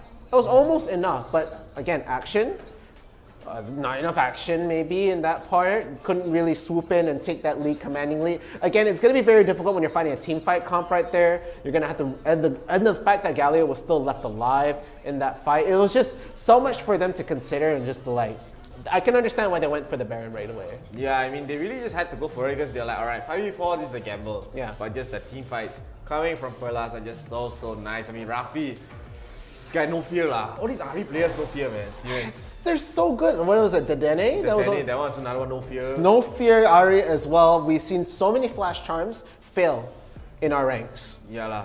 It's just. But good match cannot lah. Cannot make it lah, of course. But these guys are so on point, and that's what we want to bring. That's the sort of content we want to bring you guys. So guys, again, before we go any further, we really want to hit 10K follows and likes on IRL Asia. We just recently hit a milestone of about like 3.2, 3.5. 3.2. What about 3.2? 3.2. And we've been doing really well with that. We've even done a little video promotion on. You want to do the dance? No, continue. Okay. Anyway, we also have something special for all you guys that are very supportive in the chat. Can you point to them where they can go? PC, see over there? I'm in the stands. Yeah. Supporter. The supporter badge right there. Feel free to grab that right up there. I see a lot of you in the comments being very supportful, very helpful with your teams and all that. It means so much. So guys, feel free to take that supporter badge right in the corner there and throw in some more. But looks like we are actually going to go into the bands of the second game. Yeah, so we will see. Perlas Silangan are going to be the first pick once again. Action PH, they did choose the second pick again. So they might want to secure the 𝐼𝐴𝐼 for Yamada again, but maybe they'll switch up the bans a little bit. Because they did ban out the Garen and the Olaf the last game, but those are two very strong respect bans against Chinese, against Shigure especially, and Perlas, they'll be banning the Camille once again. Yeah, and it looks like Action is very adamant about their bans right there. They really don't want to give the comfort picks to Perlas right there. They know very well what they're capable of. Ban. So same exact ban coming from Action right there. The Garen, Olaf out of picture. Yeah, it looks like Perlas, they're going to go for the, if they go for the brown band again, it's really going to be the same bands, same picks over here. Yes, it's the exact same picks, and very nicely done. So I mean, Action PH, they know it wasn't a band, it's just really how they played. And now Perlas, we're probably going to see again the first lock pick, the first pick lock. 𝐻𝐻𝐻. The insta lock. Instant lock right there, knowing that they might lose the 𝐒𝐴𝐼 at that point. But honestly, losing the 𝐻𝐻 and giving it to Theodor is so much worse. So Yamada's probably going to equalize that with the 𝐒𝐼 pick right off the bat. And maybe, but the Gragas, the Gragas again coming into the picture. Yeah, they might actually go for a Gragas top here. We don't really know yet since they did go for the Akali the last game. But Noir once again gonna be playing the Lee Sin, so in totally similar first two picks coming from both teams here and now. This just mirroring, it's the same picks. It's the same picks. It's the same picks. But instead, Tyrandel is gonna get the Ezreal instead. Yeah, that makes sense. A bit more sense with their comp right there. If they're not going to go fully in a team fight comp, I think a poke combo there is going to be really good. I know you like to see Seraphine, especially mid lane Seraphine at this point. I know you've also played support Seraphine here and there. Seraphine's fun, man. Seraphine, I'm not saying Seraphine bad at all. I know you enjoy the character. You don't make any fun of me when I pick the Vi, when I talk about Vi. You always make fun of me when I say Vi. Every time you see Vi, it's like uncommon, you know. Oh my god, man. No, it's not uncommon. It's in middle. I like to see the Vi. No, Jarvan. Yeah, this is what I was talking about. Going for the Jarvan here is very, very nice, especially since it will combo with Galo. They did go for Wukong the last time, but Jarvan will still do the job here. They do get a nice cataclysm onto maybe 2 or 3. The Galo is just going to blow everyone up. He's just going to go in and get the knockup right there. So Plus and Silangan, they're going to have very similar draft right here compared to the last game. But XGPS, they're going to go for a more poke comp draft here. They will go the Lux and the Ziggs and the Ezreal. We've seen this before many times. So Gragas this time, Yamana going to be playing it in the top lane. And boy, the bells, he's going to get his very own Ziggy. Yes, and it looks like the picks are already done right here. And before we go into the game, I just really like the idea of Action's pick right there. I like the adjustment to Ziggs mid. That's going to be such a huge factor right there. I'm not too sure of how Rafi's going to handle that in this game. I'm pretty sure he has experience fighting Ziggs at this point. We've seen a lot of Ahri's actually blown up Ziggs in game, but it's just that you have to worry about the ult. No, it's just not just that. I mean, the comp is just so annoying when it comes to Vulcan. He's gonna throw the abilities out, throw like nothing really, food fight, all throwing and everything. But I mean, this is a very standard poke comp in general, but just maybe Noir. Hopefully we get to see him really in action, because the last game he wasn't really able to do much. He only got like 1 gang in the mid lane, I believe. And after that he was just not able to get any more gangs, as at that point Perlas, they were just able to come back in the game. So I hope to see Noah be a bit more aggressive. Yamada, of course, I mean, he's gonna be fine in the top side. He's gonna be up against the Darius here, but we are going to go into the game 2 of the semi-finals. We will have Perlas and Silangan on the blue team once again, and XGPS, they chose the red team again. So they want to go for a very similar starting draft, but they're gonna go with a different idea, being the poke comp. Yeah, they're fully committing to this poke comp right now, and they're gonna just try and play this as best as they can to their comp. I feel like they weren't gonna be even trying to engage on this mountain dragon right here. Not the hotly contested dragon, but I just feel like it's gonna be benefiting, I feel, Perlas a lot more if they get it. It's okay, we'll just have to see when that dragon pops right up. But it's gonna be pulls again on this Kai'Sa right at this point. And I feel like he did really well in the last game, aside from being off position a couple of times. So nothing too wrong here, but Shigure on the Darius in the top lane was really, really good. Managed to come back from that huge deficit early on in the game right here. But let's just see how the change to fighting a Gragas on the top lane will benefit him. Yeah, I mean, Gragas, Yamada in general is just going to have a lot of sustain, especially with him drinking the wines onto the top side. He's going to even be able to harass Shigure, but I mean, Shigure can still be very, very aggressive, especially if he gets that stacked up with the passive right there. And still, Rafi is going to have a decent time, and he's going to scuttle for the scuttle in the top side. I don't know how you keep saying it. It's like a tongue twister. Yeah, it's a very fun tongue twister though, right there. For me at least, it is going to be. But Noir is going to be trying to get the bottom scuttle right there. I think Burger's just going to try to walk in, but no, he's not going to go for that. He's actually going to just stay in his lane right there. So it's going to be a trade for scuttles right there. Not going to be any engages on that point. I think both teams don't want that early triple kill on either part of their side. So it looks like it's going to be Jarvan actually rotating off to the top at this point, trying to get a kill on Yamada. No, too close to the tower at that point. I just saw them drifting a bit close, but Chianese having both of those buffs right there, going to be a bit of a factor, but not too much. He hasn't quite hit level 5, so Cataclysm is not yet on the table at this point. Meanwhile, it looks like Boydie Bells has hit level 5 along with Rafi right here. So if they get the lane pushed in really hard and they manage to recall back early enough, they could try to rotate off into either lane and just try to help out with any fight that could happen.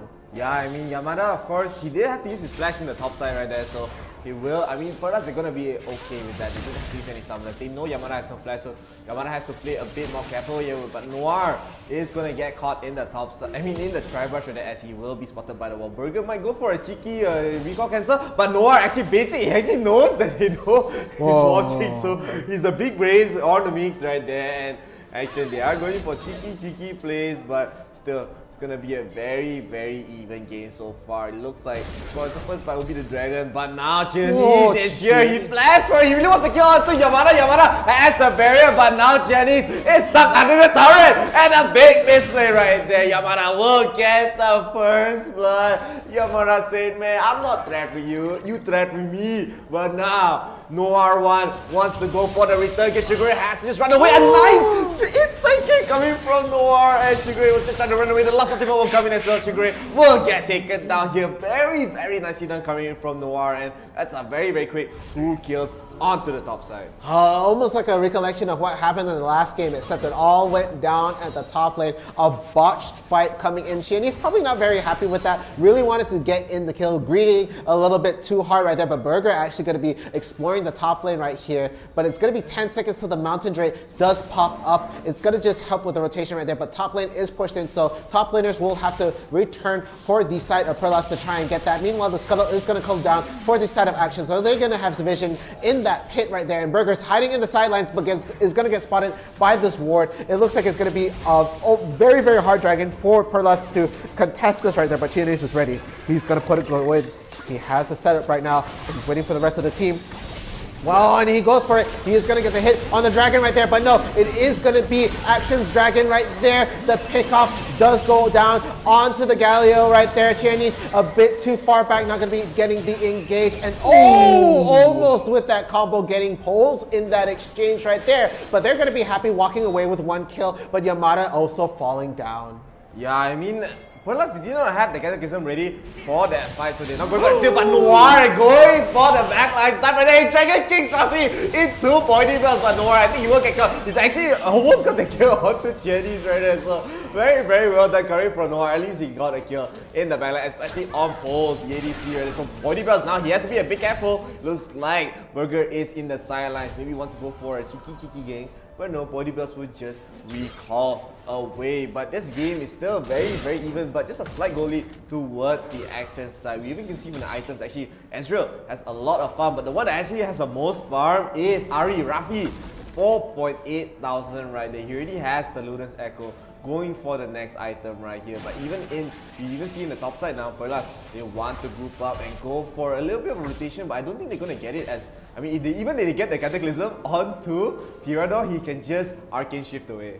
Yeah, this is actually pretty tough for a Cataclysm to land right there. I think if he's going to be trying to focus on anybody, it might be the Gragas, it might be Noir 1 at this point. But even then, there's just so many ways for the rest of the team to get out of Cataclysm. It will have to happen around the Galio ult as well, because that combo's so good. And it looks like it's going to be a pickup on the Lux right here, and it does look like it's going to happen. So it is now a 4v5 if they try to get this Rift Herald away from him right here. And it looks like it is going to be Action who is trying to get some vision into the pit, but they're going to pull it out. They're not going to be able, blind charm right there, but no, R1, it looks like he's going to go for it, but no, he's not going to be able to land the smite at this point, and they're going to go for a full engage. The Galio ult does come in, he does get the knock up at the side, the follow-up happens, Poles is going to get the GA to proc right there, has to jump away, and the shield does go up, but it's not going to be enough. Ezreal does get the pick off onto Poles right now, and it looks like it's going to fall apart right here, as Chinese is not going to make it, and a really good fight back coming in from Action. Now they're like just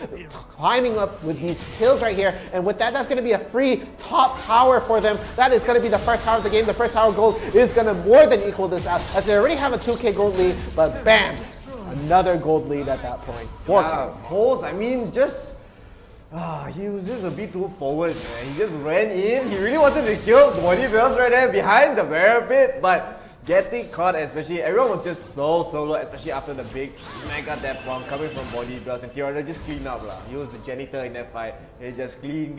Sweep. They sweep the floor, and he got all the kills. And I mean, Action, they are, as you said, a very decent start. I mean, not just decent start, they're in a very commanding lead, and hopefully we get to see them really just keep their lead, especially the fact that they got the lead like this the last time, they weren't able to keep it, and Perlas, they were able to just come back. So you have to be very, very careful here. Perlas, they're a little bit more all-in. They have to rely on 𝐿𝐴𝐴𝐻 getting the nice cataclysm. They have to rely on 𝐿𝐴𝐴𝐻 maybe getting a nice apprehend by the DRFierce right there, but action, they're just playing how they need to play. Just poke, wait, everyone low, alright, Tirado, Noir, clean up. Yeah, and that was a really good sweep earlier on in that fight. But again, it looks like this time Noir 1 is being more of a factor in this game. We're seeing some great plays from his 𝐿𝐴𝐴𝐻. He is getting a lot of pickoffs right there and getting that early momentum in Action's hand. But whether they do a lot with it is a whole nother question. It has slipped away from them in the previous game at the last point. But right here, it looks like they're going to go for a pickoff on this solo Ahri at the bot lane right here, as they do get the jump in the bot lane. The dragon is going to come out. It's going to be the Ocean Dragon right now. Ahri is going to be able to just swoop away, and it looks like the rest of the team is going to reset for this dragon right here. Raffi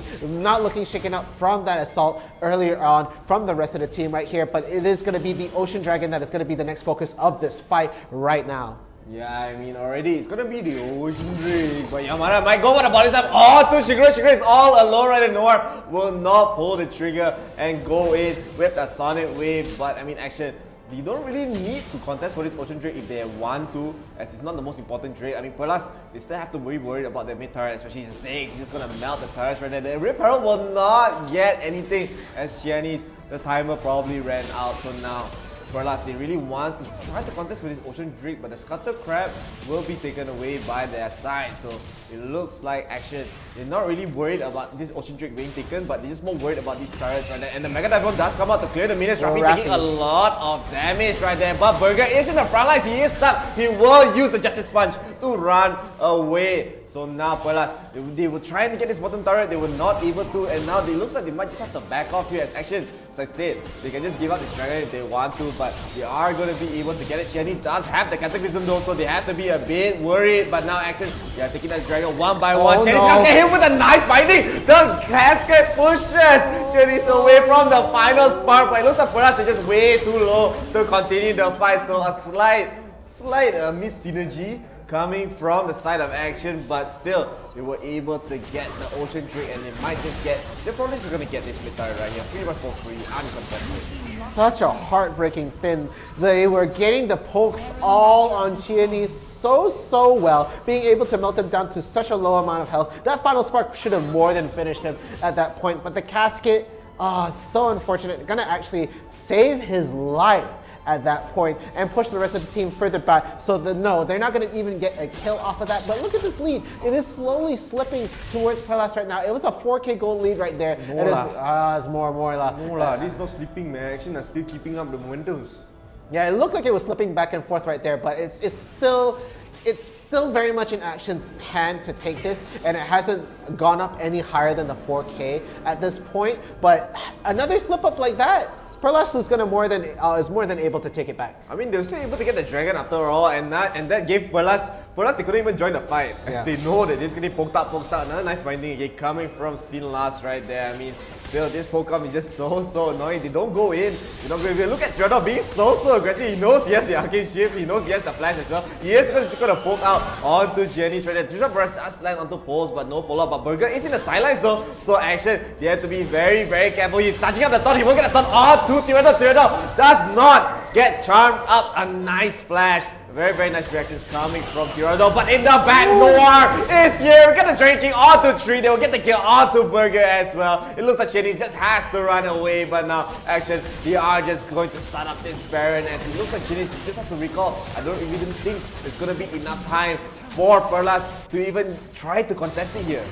Yeah, even though 𝐿𝐴𝐻 is up and on the board, he is just not going to be able to go for the... Oh no, it looks like it's going to happen. Raffi is going to get caught all alone, so low on health at the point, but no, 𝐿𝐴𝐻 is on the back line right there, but is fighting face to face with Yamada. 2-2 meaty to kill. The Baron does reset at that point, so that is a lot of help at that. They're going to have to reset with the amount of health that they have, but it looks like it's going to be a push for the mid lane right now, but 𝐬𝐴𝐻 could try to stop this with the wave clear right now, focusing on the tower minion just to try and get the tower to attack them. And Pulse is looking really low on health. Oh, the final spark is not going to land on Pulse. Pulse is going to actually walk away from this point, and 𝐿𝐴𝐻 is actually split pushing the bot lane. Another ult attempt coming in from 𝐬𝐻 right there, just trying to stop the attempt coming in from the other side to re-engage, but no, It was so close to a pickoff right there. Really good macro coming in from Bodybuilds, knowing that that cannon minion was the thing to take out fast so that the tower would help out. Poles a little too overextended again. Yeah, he was just not expecting the damage coming from Bodybuilds right there, but even Bodybuilds actually went for the Twin Shadows. He really wants to get be very aggressive on this ZEZ, and in the top side, of course, they didn't really give up the Baron. They stopped going for it as they saw just a lot of TPs coming in for the Perlas side. Perlas, they were so desperate to try to contest the Baron, but they did have to give up Rafi instead. So it is going to be a win for them in the sense that they did buy a lot of time, and I mean, the goal lead is still not increasing as you were saying. Because, I mean, Action, they did have the lead, but Perlas are actually trying to keep up slowly but surely. But, I mean, they're just losing all these fights as Noir is actually playing out of his mind this game. He gets another great engage. It might just be the end for the side of Perlas in this game too. But Noir actually might get caught here with the apprehension. Shigure wants to go for something, but the shields coming from Sinlas is a little bit too thick. Yeah, and it looked like it was Galio in the backline waiting to try and zip in and taunt at that point. But it's not going to happen. The next dragon is up on the board right now. It is the Cloud Dragon right here. The third dragon of this game. The next one will be the Elder Dragon right here. Not too sure how hotly they're going to try to contest this, but Burger's taking a little bit too much poke damage in this. The ult coming in from Ezreal will land, but no, it is going to be shaken off at this point, and it is actually just Yamada doing so much work. Oh my goodness, it could have been really bad right there, and it looks like Chinese has to run for his life, but he's not going to make it. The pick off with the Ziggs is going to happen. That is going to be a free dragon, but no, they're not going for the dragon. We got something bigger in mind, guys. We're going straight for the Baron. That is a crucial pick coming in from the side of Action. No jungler on Perlas side will mean a practically free Baron. They're going to be able to stand with this and even more compete with the rest of the team, as it looks like they're just trying to get some momentum coming in. Galio's going to use the ult on the back line right there, and Shigure is at the front taking so much damage. The charm going to be able to land, and there goes Yamada down. The Gragas is out of the picture, but it's now a 4v4. The rest of them are so low health, and there it is. Burger's going to also fall down. Meanwhile, the Baron is on such low health right there. Not close enough to get smite though. Rafi working on the bat line, gonna land the charm, but too far away. Noir goes in, seals the deal with the kill, and there is a Baron buff on top of a double kill. Yeah, Perlas is just getting poked out. I see just getting poked out. They can't even enter the Baron pit. The Mystic shots come in, the bombs come in, Silas throwing out the bindings, and at the end, the ninth binding to seal the deal on to Rafi. So Perlas, they are just going to fall apart here. Chinese once again, he might get caught. The binding does not land, so this has to run away. Now actually, okay lah.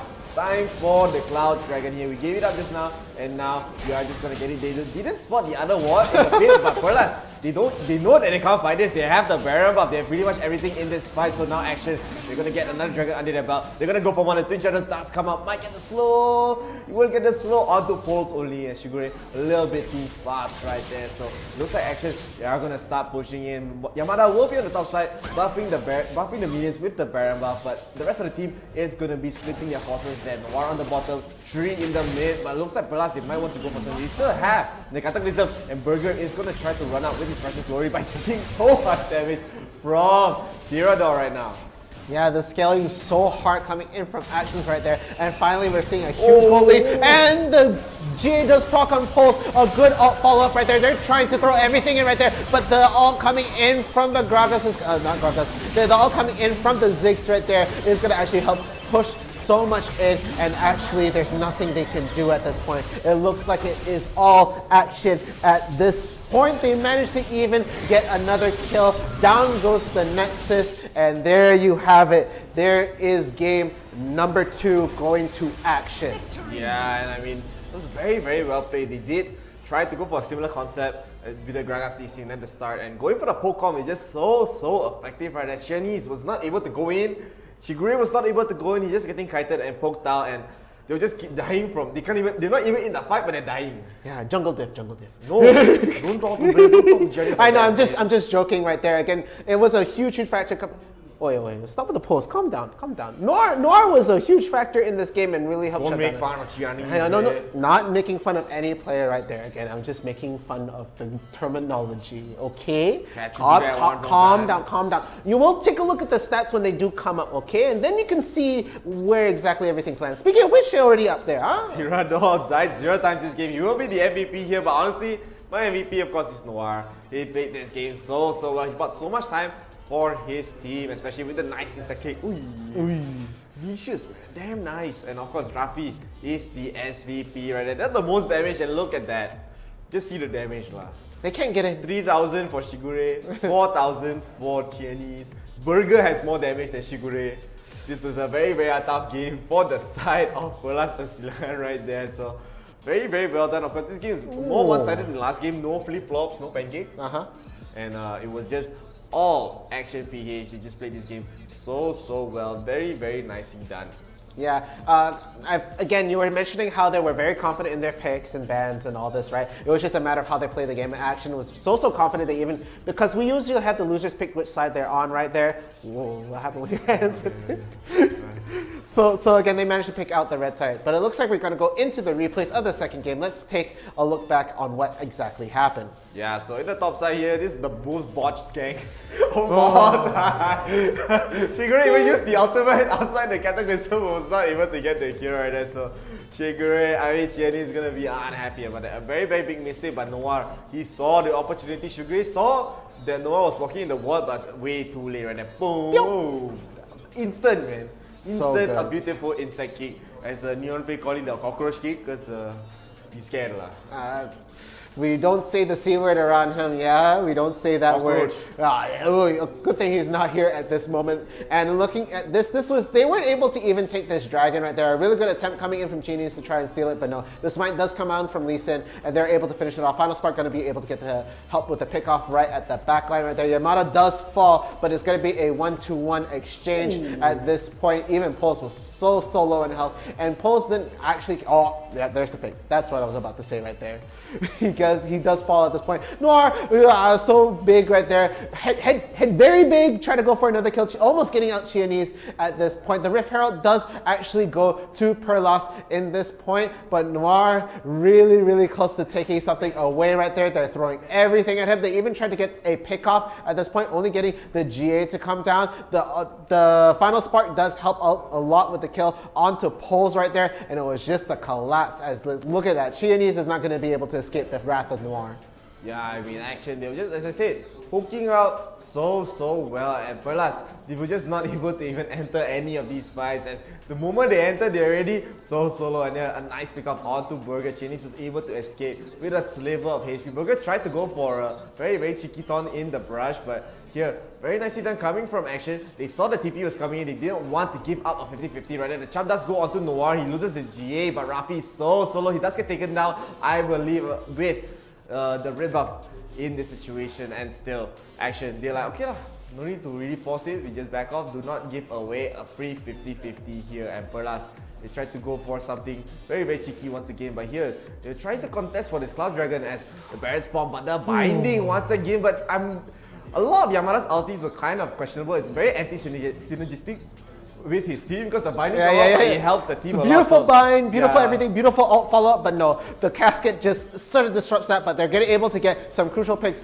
took 𝐒𝐻𝐼𝐺 out of the picture right there, and this was a big fight for the Baron, and they weren't able to contest it. The backline constantly being hounded by the Baron. Even then, they weren't able to get a pick off right there, and the rest of the team was just so low on health, just trying to fight off Yamada at that point, and so it was basically a free Baron till the point Rafi tried his best, landed the charm, but no, Noir one just go, man, you want to charm me, fine, I kick you away, and there we have it. With that buff, they were able to split push from all ranges at this game, and it was looking almost over. Yeah, it was pretty much just so difficult for Perlas to even get in the fights. I've been saying, they can't even join in. They just kill one person and they're already around a quarter of HP right there. That bomb comes out, will take down Poles. He doesn't have a GA. I'm surprised he even has a GA in this fight, so we will see a Dragon Kick coming up from Noir. They will get the kill on to Burger right there, but 𝐒𝐻𝐼𝐺, very well done from him. He actually blocked out, he actually took a lot of the damage from the mines to save Pole's life, but it doesn't matter at this point as Action, they were just able to end the game, to bring it to a game 3, so they were able to adapt, and as you said, it's going to be quite a stressful ordeal for the side of Perlas Persilangan there to actually come back from this game, especially losing the momentum. Yeah, so now I feel like they're both pretty solidified with their bans. They know very well on what exactly they want to do. I feel like the bans should change this round, but I wouldn't be surprised if they don't. Because again, they know very well that they don't want the Garen, they don't want the Olaf, right? They know so well that they don't want that in the picture, and they're more worried to fight that than this comp right here. So maybe we might see an adjustment coming in from the Perlas side to see, you know, maybe we adjust our sort of comp and sort of fix that out. But we also haven't mentioned how Perlas is going to be able to pick which side they're going to play on right now. Yeah, I think Perlas will probably go for the first pick once again, but they might actually just ban out the Lee Sin straight out as, I mean, Noir, if he plays like that again, it's going to be quite annoying to do. Actually, they might just ban out the Gragas here, so Yamada. No, Yamada was I mean, in the lane, he's very annoying to deal with. But in the team fight. In the team fight, that one, don't talk about it lah. That one, secret sixth member. Secret member, he just always, his ulti just helps his team a lot, you know. He helps his team a lot, he helps the opponent team, you know. But I mean, he has been playing well. Obviously, he's doing a lot of damage. He's doing his job. But Yamada, of course, is able to play a lot of champions. So if they don't give the Gragas away, they'll probably just be okay with giving the 𝐼𝐼𝐲 away to Yamada once again. But I would be quite surprised if they go for the second pick here, I would say. Yeah, again, like being able to pick 2 in a row really helps with the like figuring out your comp.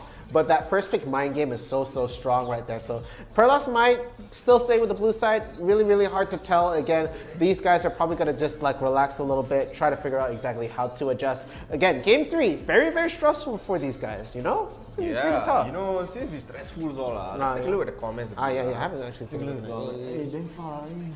Okay. Oh yeah, so we already have Apis Zupis. Yamada is my idol. Yeah, but with those caskets? Hey, you my idol how? Oh, okay. So Yamada is my idol's idol, so I idolas. Oh, okay. Idol. Okay. So we already have a lot of a lot of support for Action PH as well. We have Zion, Man Dragon. We have Apis Zupis once again, just a Yamada fan lah. Big Yamada fan. Be over lah, you know. Sometimes he idola, but. I really like his Akali play though in the earlier game though. It was really sick though. Yeah, even Andrew Chua said ban Rafi level 1.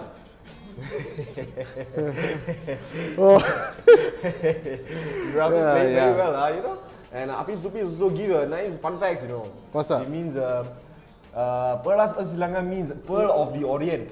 Pearls of the Orient? Wow. Eastern Pearls. Eastern. Okay, yeah, Pearls of the Orient. I feel like I've heard that name before, like in a restaurant or something like that, but I don't know. Just my brain. Restaurant. I think. But I don't know for sure. It's very nice. Yeah. I didn't understand it until it's Google Translate, of course.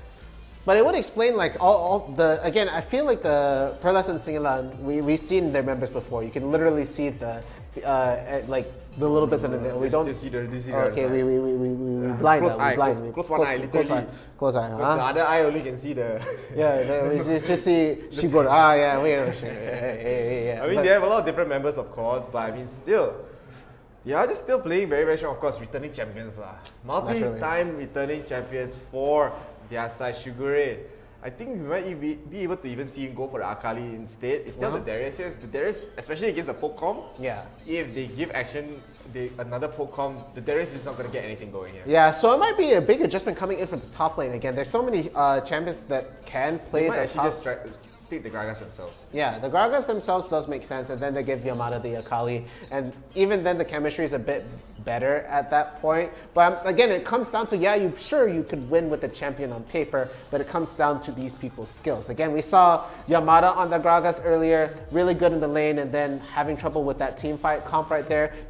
It's really hard to slip up at this part of the game because you will sort of get countered really hard for that, and your small mistakes do add up. So we could see comfort picks.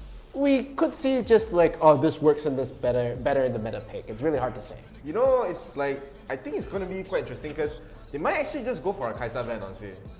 Yeah. They might go for a Kai'Sa ban and ban out and take out the Braum. If they take out the Braum, they will have to go for maybe a Xayah and the Ezreal right there because Braum is just so strong. And with that, no more speculation. We are going to get into the game over here. We have action on the blue team this time. So they will have the first pick here. And Perlas and 𝐒𝐮𝐬𝐬𝐬, they will pick the red side. So Action PH, they're going to go for the same bans. They're going to ban Olaf. They're going to ban Garen. Yeah, they're pretty solid on not wanting that to happen right there. But yeah, it looks like Perlas is going to go again with the 𝐶𝐻𝐼𝐿. But their last ban for the game will be what exactly? It could be really a tale of what's to come for this comp right here. Yes. I called it already. Already know. So now Action PH, they know, they're like, okay, you can take the Braum if you want.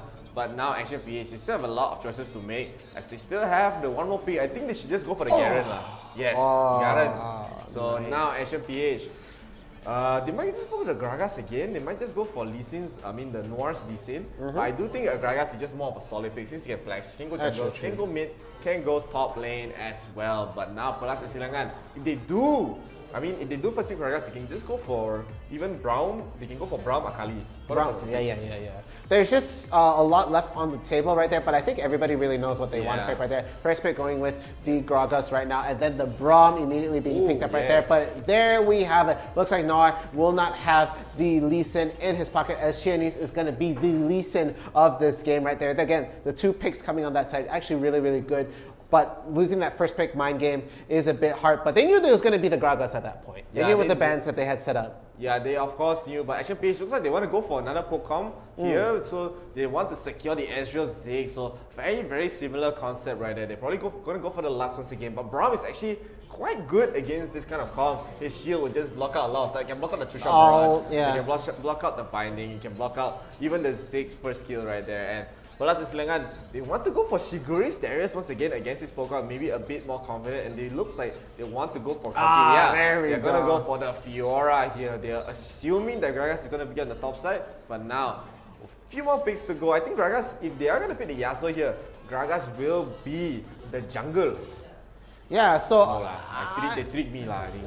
It's going to definitely be the top lane right there. As Theodore looks like he's going to hover over the Wukong. I really like the pick with the Xayah as well. It's going to also be very, very dangerous with the Q and the recall right at that point. But okay, mid lane, I like the Orianna. Haven't seen Orianna in quite a bit though. Yeah, Orianna would just really round out their team fight for this game. Diana actually would be nice. I'm surprised they're not actually picking Diana here. Diana's still in this. I'm surprised they're not actually picking Diana here, but maybe they're scared that Diana was not really able to get in. Even Rafi playing Ari is also not so bad, but for the team fight wise, they really only have one very reliable team fight ability, which is Braum's ultimate. So they will go for a comfort, they will go for the Ari. Still a very, very strong pick for their side, but now it's Noah's turn to play the Wukong. Yeah, so with that being said, those are the picks for the last game for the semifinals at this point. But looking at it right now, I really like the Fiora coming in for the Pelas side because I feel that they know that they won't be able to go in with the poke comp at this point. So they're probably not going to even invest so much time in fighting head to head. Instead, they might just try to buy time, just lay in a lot of damage as much as they can, and probably get a couple of pickoffs while the Fiora goes into the split push. Yeah, that's probably what's going to happen right now. I still like the comp coming from the side of Action. They still have the Gragas stuff, just the jungler is different. But I think Wukong is still going to be able to, Noah is still going to be able to do Wukong things. Just going to be able to get it engaged, a lot of the team fight. So for their side, that's their real team fight rounded up. But I would actually be very interested to see, maybe they want to go for the Yasuo into the Gragas jungle. But they're not going to go anything so spicy. Yeah. So they will just go for a standard Gragas top. But this is really Pelas and Silangan's game to win as well, because losing that second game was probably a little bit of demotivator, but hopefully it does not get to them, as we want to see an amazing, amazing game. This is the third game of the semi-finals right there. We will see Action PH on the blue team and Pelas and Silangan on the red team. Yeah, and it looks like it's going to be a standard laning phase again. This is the last match. They're probably not going to try anything super spicy at this point. If it is, it's going to be an all-in sort of situation. I doubt that's going to happen at this point. You're going to need a lot of mental energy to pull something like that off right here. So Bodhi Bells being in the mid, trying to fight Rafi off at this point. Did really well in the early part of the second game previously, but Rafi really confident on this Ahri right now. Could still be a factor. Meanwhile, in the bot lane, Theodore is going to be on the Ezreal. And it's just, if the binding goes down, it's going to be very, very painful. But Poles, no slouch himself, going to have a lot of damage with the Xayah Q at this point, but taking a lot of poke damage right now. Poles can't afford to take too much damage. No lah, she's not so bad because Burger, he's still going to have the shield. He's still going to be at the shield, he's going to be blocking the binding here. A lot of the damage will just be negated. So as long as Burger, he just has to not die. He has to always be by Poles' side on the Xayah in this bot lane. So in case anything TC happens, in case any ganks happen, especially coming from Noir, he's going to play as aggressive as he was the last game. But actually, Pelas, they're actually getting a lot of lane priority, just shoving in the lanes. They just want to get as much farm as possible. But in the mid lane, we will see Pelas they get the mid priority, they get the lane pushed in, and Rafi, he will just try to help out Lee Sin a little bit for this Scuttle Crab. So he'll be just back, but they're just gonna trade Scuttles. Nothing really unusual, no big scuffle for the Scuttles here in the lane. But now Yamada on the top side, 𝐒𝐿𝐲 is gonna be having a good time, especially Yamada can heal up as much as he wants. But the true damage coming from 𝐒𝐿𝐲, it might just be a little bit too much to handle, especially like that. So Yamada has to just farm as safely as possible. Yeah, but this is only going to be in the early part of the game. The further on, looks like it's going to be a little bit of a fight here for the blue right now. And he is going to get the jump, but no. Tianese gets the steal. That is a heartbreaker for no R1 right there. So he will just back off. He'll, okay, I'm angry a bit. Let's back off. We'll get the resets right there. So Perlas, they're still being very, very aggressive here. Tianese, that's how you want to play the Lee Sins. You want to put on a lot of pressure, you want to invade. You want to make sure Action has as little space as possible. Because if the Ziggs gets a little bit too out of hand, if Gyarados gets a little bit too out of hand, it might be annoying to deal with here. So as I said, Yamada, he has to be a bit careful. 𝐒𝐿𝐲 does have the ultimate, but Yamada, of course, he is no slouch. Even if you engage him, he might just be able to run away because he's just that good of a player. Yeah, the top lane is very, very strong right now when it comes to fights right there. They're both so solid in this right here. Burger, also no slouch himself. He's going to be able to stand in front of Pulse and just let those Qs land. And if they try to walk in after a root or whatnot, Pulse is going to be able to really just do the recall, get a root, and probably go for more for a follow-up. So they're very afraid of that happening at that point. They're not going to overextend too much. Meanwhile, in the mid lane, it's pretty much at a stalemate at this point. Both of them are having decent wave clears, although I feel like Ziggs does do a little bit better when it comes to clearing up the wave at this point. But it's just too early to say who has the big lead. Meanwhile, it looks like Yamada is actually doing a lot of work in the top lane right now. We see almost a level double sit coming in right there, but no, he's gonna stop the recall right there. The repulse gonna land, gonna just stop him from recalling right at that point. But no, 𝐒𝐿𝐲 is just gonna focus on the farm right now. Just a more crucial thing to have in the pocket right there, capitalizing off of the recall, just making sure that he is gonna be very well farmed and maybe looking to rotate as fast as possible. Tianese actually got a scuffle with Noir1 right there at the bottom side. Noir1 just has to back away, but this is an Ocean Dragon, so we have seen teams, of course, they will just try to go for other objectives here, but time and time again in this entire set, they will be fighting for this first dragon here. They're not really able to get much. The bottom side is going to be pushed in. The two-shot barrage does come out. Tianese taking a lot of damage right there. They are kind of scared. They do not commit to this dragon. They're afraid of especially Noir1. If he gets a nice engage, it's going to be very tough for us. But instead, they are going to be trading turrets right here. The Mega Death Bomb does come out. Will actually deal quite a lot of damage. The Cascade also, just to stop this mid push right there, Tianese actually taking a lot of damage. He just has to back away. So, Action, with that very nice delay, they will be able to secure the first turret and get the goal lead. And right now, they are just going to be able to start this Ocean Trade. I think for us, we're just not going to contest it here. So the emotes are coming out. Very nicely done coming from Action. Just bought so much time. And they even saved the mid turret.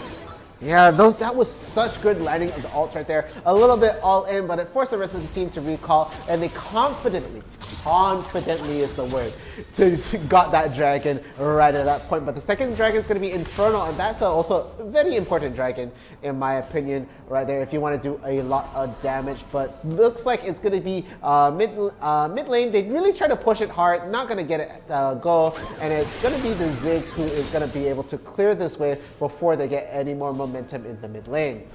Yeah, I mean, still, Action, they do have a slight lead. Of course, not the biggest lead in the world, but Perlas right here, they are still going to be able, I mean, they need to force a fight. They might still have a chance to win, especially if Burger, he uses his ultimate to block a lot of stuff, like the binding, and not his ultimate, like his shield to block the binding, to block the two-shot barrage. A lot of the damage coming from Action might be negated right there. So it's really up to Burger since he's the only frontline on his team, and Action, they might just try to create as much pressure as possible around the map. For this Rift Herald, it looks like Perlas, they are just going to be able to get it straight. This is closer to the Rift Herald here. Pulse taking a lot of damage to Theodore, being very aggressive. He does Arcane Shift in, but he will just back off. And even in the bottom side, Yamada will just chill and clear the wave. She's not really doing much here as 𝐒𝐿𝐲 trying to annoy Yamada once again. He constantly just mirroring. But now it looks like they are going for this Rift Herald fight. Yeah, and it looks like the G is ready on to 𝐒𝐻𝐻 at this point, so he can afford to be a little bit aggressive in this exchange. If the rest of the team is behind him at this point, the Rift Herald does reset in that, and they're not going to try to go straight into it. Noirwan is the only one in the pit at the moment, but no, it's going to be the quick poke that is coming up from BodyBells that forces the rest of the team to sort of jump in at that point. But no, not going to get a pick off right there. The Ezreal ult does try to land in the backline. Pulse about half health right there. The Ziggs ult does land, and it's going to be Action who does get the Rift Herald. But no, Action is taking action right now and getting more pokes. They're so confident right here. And 𝐒𝐻𝐻 is just forced to disengage. The Rift Herald goes straight down the mid lane right now, and it is looking all good for Action. Yeah, all the emotes are coming out once again. As you said, Action, they're feeling good after that win right there. And that was a 7-minute first blood.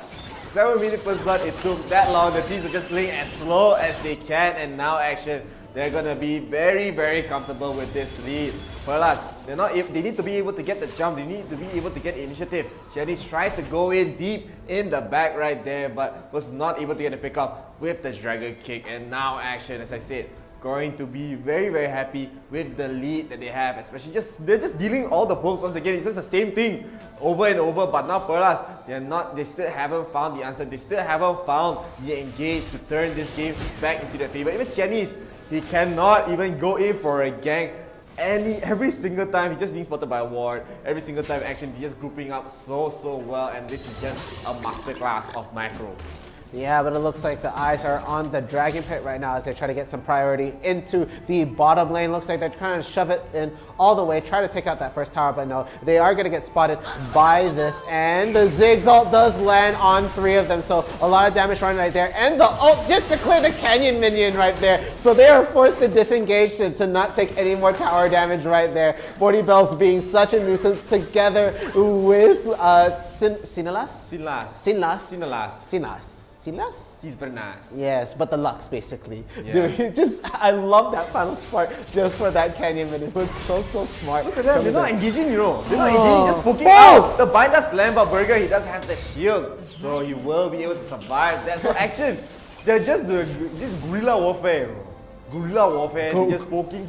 They're not going in, they're not all inning at all. And Perlas, they wanted to all in. They wanted this engage, but the fact that there's no engage, you cannot just try to fight back. But now 𝐒𝐻𝐻 might go for a steal here. The starting wave does land onto the Dragon though. He will not get the steal. 𝐒𝐻𝐻 taking a lot of damage. He has to use the Sword Dance here. The Redemption does come out. The bomb will land as well. Pulse will use the ultimate to dodge the bomb, but they're just falling one by one. They already lost to 𝐒𝐻𝐻. Does get the kill onto Wuka right there. He will just get a nice kill and flash away. So it's still a 2-for-1, but the Dragon and those 2 kills will be in Action's favor right there. Very, very, very well done. 𝐒𝐻𝐻 really needed to go for that steal, especially for the fact that that was the Eternal Dragon.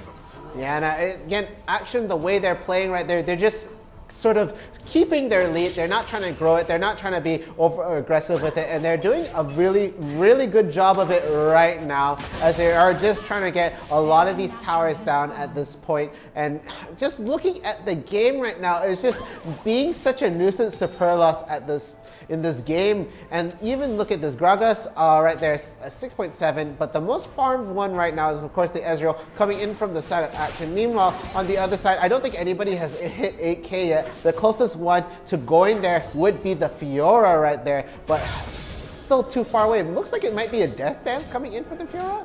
Yeah, it looks like Fiora just wants to be surviving a lot in these fights.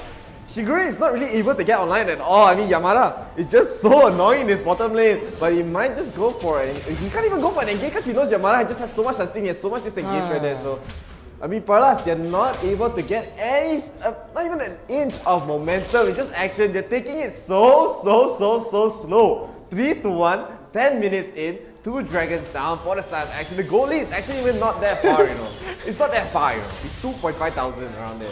Imagine spamming your emotes while getting mystic shots to land and getting the last hits on the minions at the same time. It's a skill, man. It's a skill. If that doesn't make you a display of mechanical skill. Yeah, if that doesn't make you a pro player, I don't know what does.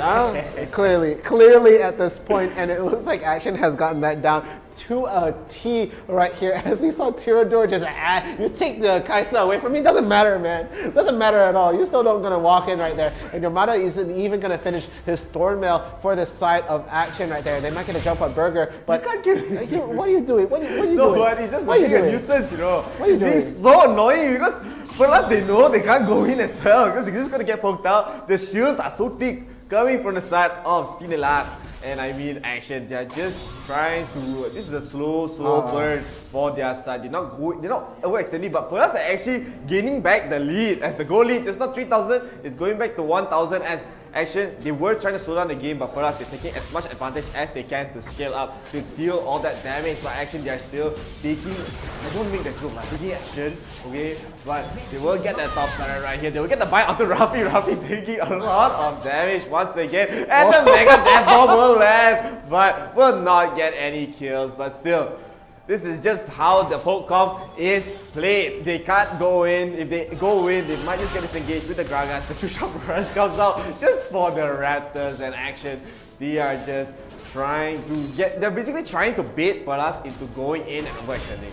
Yeah, and it's just looking so bad for the side of Pearls to try and get anything done at this point. It makes them look like they're not able to do anything, but if they do fully commit to a fight, it's just so much damage coming in from the side of action, and they even have to walk into the fight. So even trying to start it up, they're taking so much damage just trying to get at the center of it all. They don't have a really good initiation coming in from their side to get any sort of game plan started at this point. And meanwhile, it is now 11k for the side on the Ezreal and 10k for the Fiora right there. Still a 1k difference roughly in between them, although Ari is starting to catch up right now, and just these ults coming in from Ezreal just to annoy the T is just really something else. But it looks like it is going to be a pickup on the Noir. No, there he's just going to go away. You go full, I go full.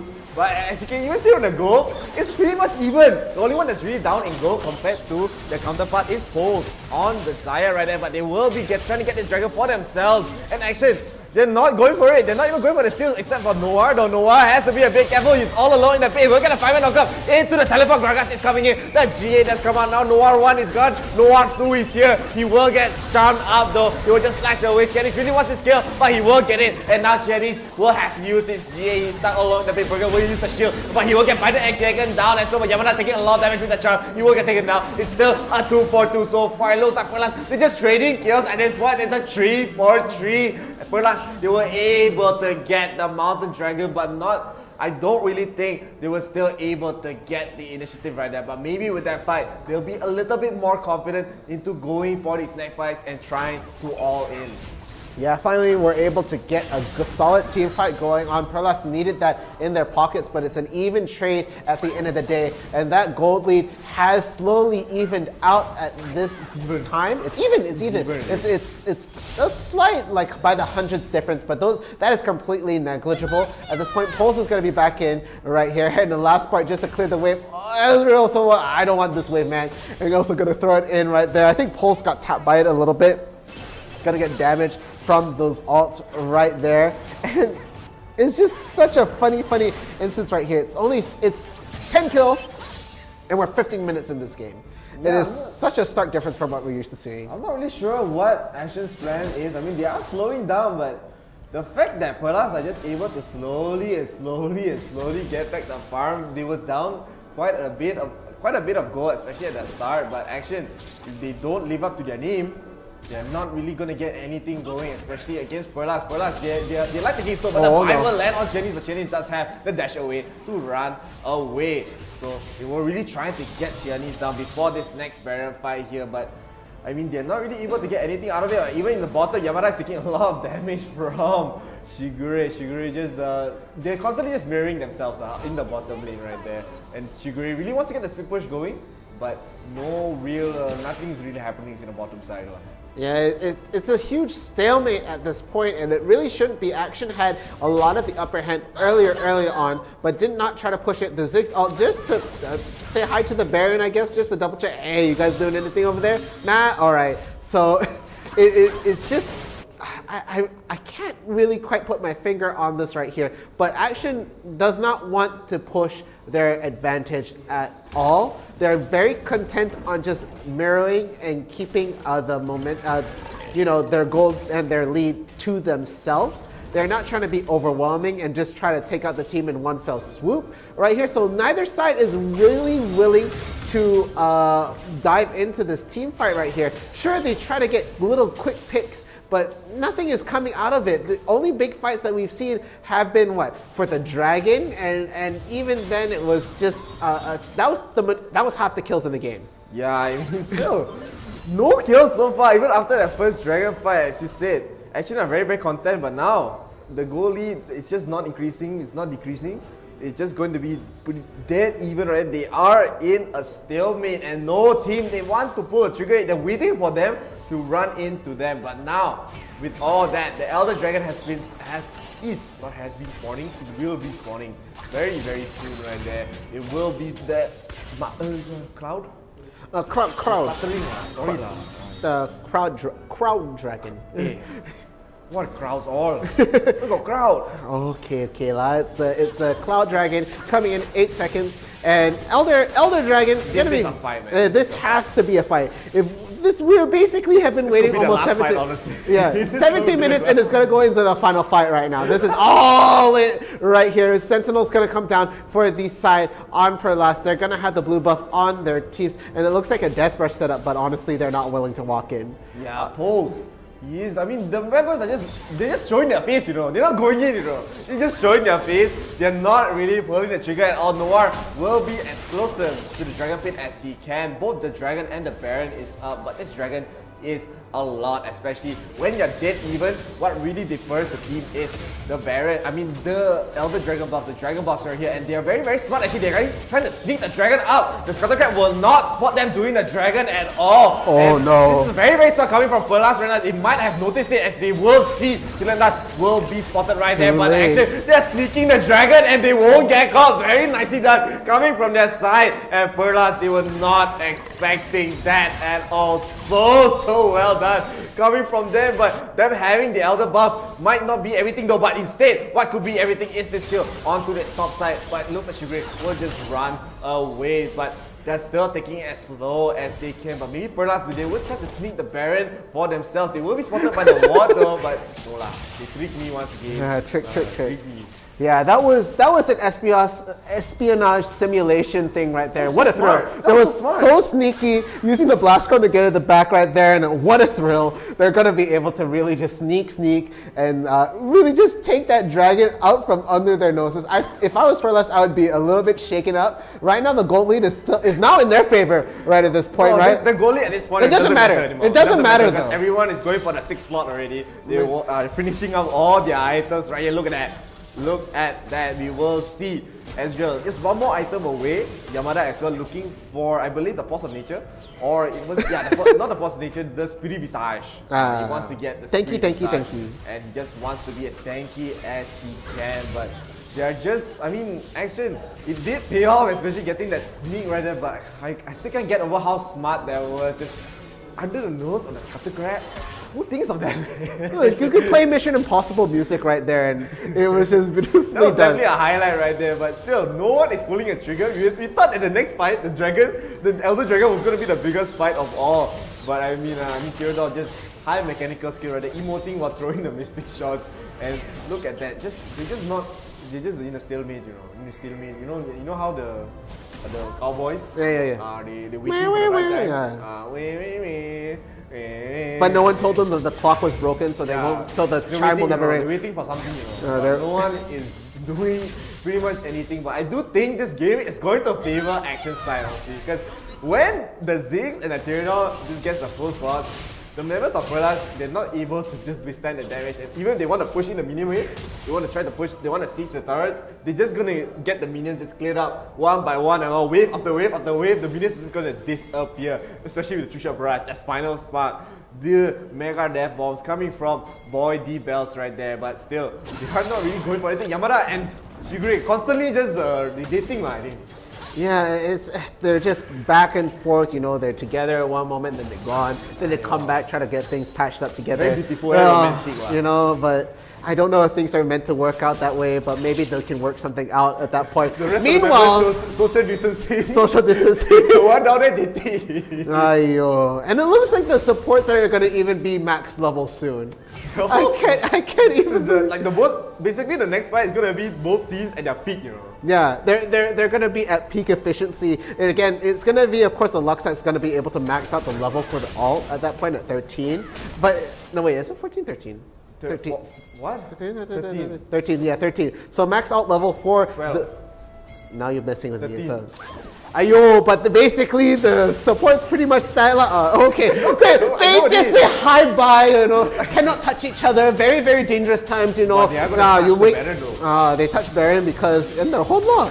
Yeah, and now it looks like action. They are gonna finally do something in this game, so they will try to get the Baron. They think, okay, now is the time. Now is to go for the engage. The champ does come out from Rafi. The spin does come out as well. Gragas tries to out away. They really want to keep Rafi here. The GA will be spent from Noir 1, but in the back, she really wanted to get a pick up. The final spot does come out. Will get the kill on to Brownie, so it is a 5v4. The front line for the side for us will not be there, and the GA will be spent from Pros is going to get taken down here. So it actually just might be the end, unless even if Chinese gets the steal, they're just going to get wiped out as the pirates might be a bit too long. The Mega Death Bomb does come out. The Flash will dodge it right there. Yamada will try to go in to try to stop them from entering the pit. The Charm does come out. It looks like Yamada is taking a lot of damage right there. They really want to get this Baron. They will not get it stolen as a blue team. They still get the Baron here, but they're going to get the kill. Oh, to Chinese. It'll be a 3 for nothing right there. That's action. They took the action at the best. Shiguri in the meantime just slip pushing the entire time. He just wants to buy as much time as he can for his team, but I don't know whether it's going to be enough. It looks like Kirida really wants his kill, but it will not land. The rings right there. Shiguri will be able to escape, but I'm not really sure what that tier 2 turret actually does. But now Yamada is going to try to split push to the bottom side. He does have the barrier buff. He will reset here. I thought he was going to go bottom lah. He knows the recall is very, very fast, but it looks like action. They are just trying to end the game right now. As I said, they hit their spike. Yeah, this isn't a spike anymore. We're literally at the summit of the mountain. There's nothing higher at this than this point. They have their items. Everybody's pretty much maxed out. Oh my god!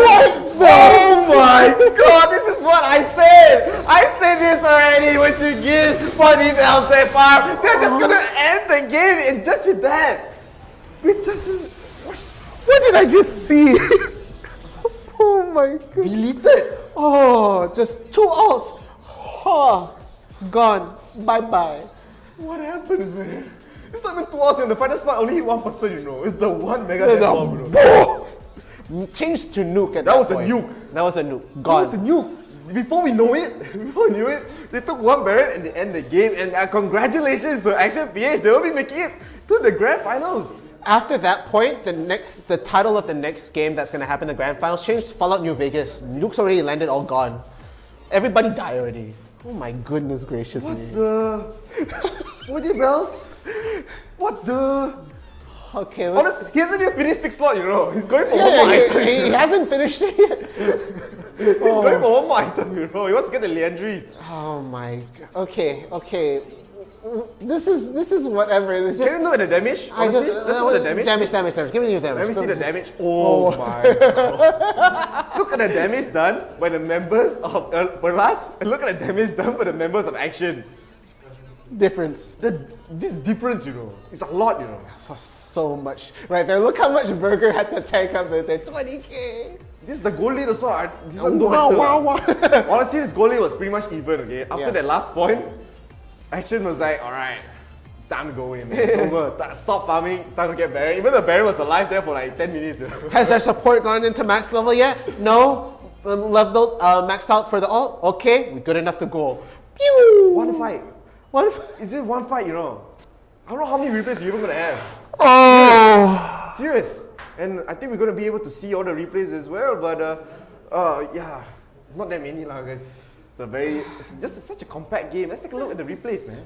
What's happening? What's happening?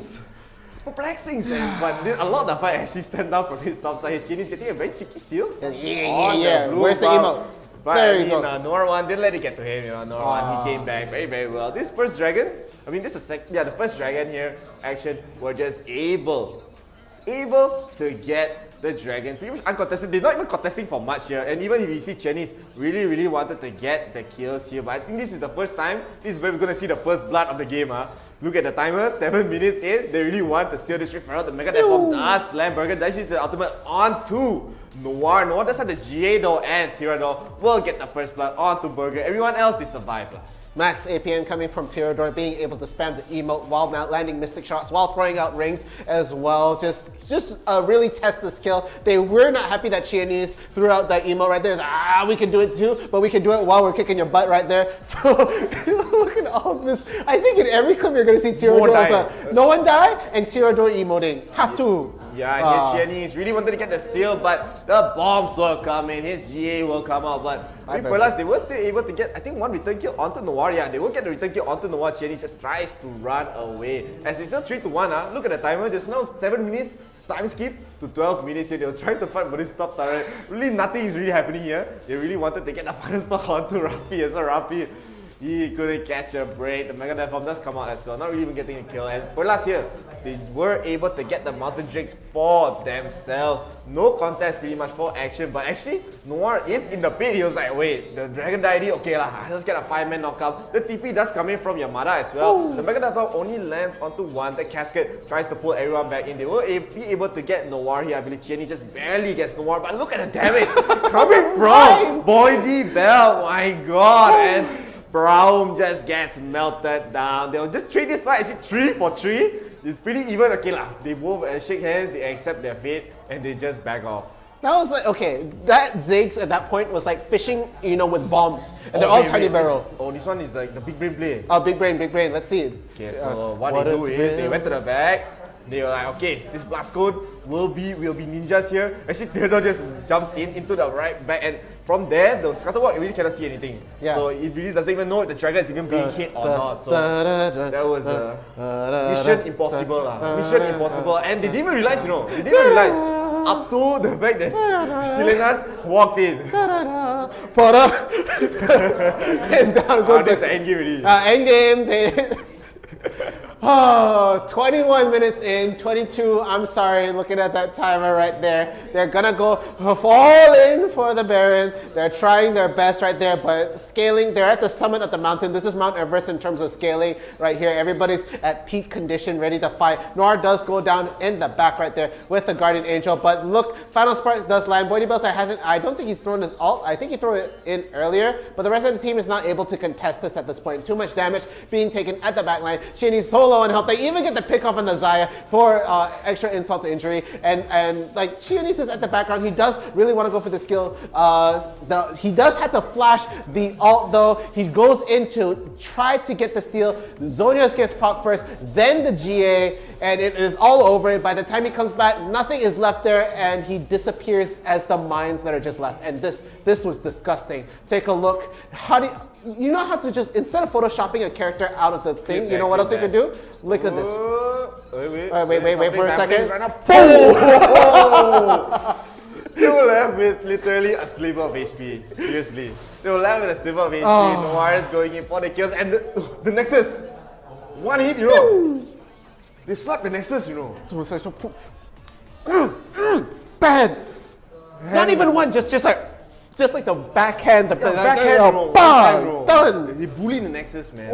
Of course, with that, we are gonna go into the grand finals very, very soon. But before we go into the break, we are gonna be able to see a promo for our next tournament that's coming up, which is the PUBG EMVP. So let's take a look at that. Let's take a look at the poster right here.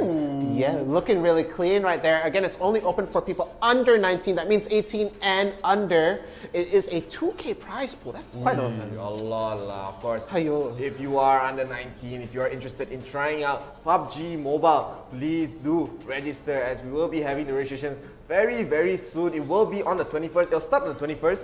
after the 23rd, we'll do the qualifiers, and the 28th will be, of course, the wild card. So whoever didn't make it through the qualifiers, the top 20, I believe, will have to fight out for their last final slot. And of course, 29th to 30th will be the grand finals. And it's gonna be an amazing, amazing time. Especially, we've been promising, we always say, follow our page. Follow our page, we give you more games, more tournaments. Yeah, here you go. We have more games and more tournaments. And it's all thanks to you guys' support. So thank you guys all so much. I hope you guys are very, very excited for this tournament. We are. Yeah. We get to cast PUBG. Yeah, it's really interesting. I'm gonna have a lot of fun with it right there. Have a lot of fun, lah. I've seen so many of those games right there, and I'm playing a whole bunch of PUBG Mobile at the point. But let's go on. Yeah, we are gonna go into the break here. Sorry, my hand, I don't know what I'm doing there.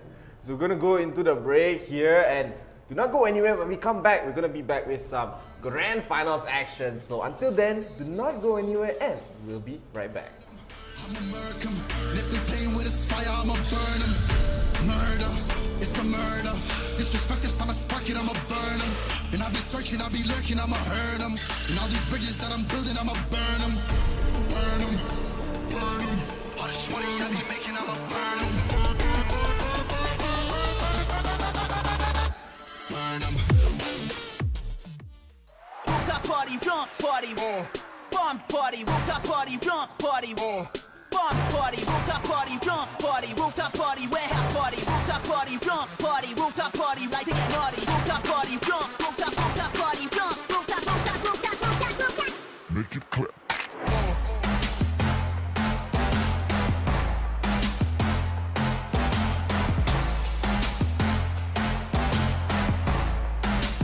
Rooftop party, we get naughty. Ladies and gentlemen, welcome to IRL Asia's YouTube channel. I'm 𝐸𝐸𝐿, and today we'll be taking a look at Summoners Odyssey's plays for the week.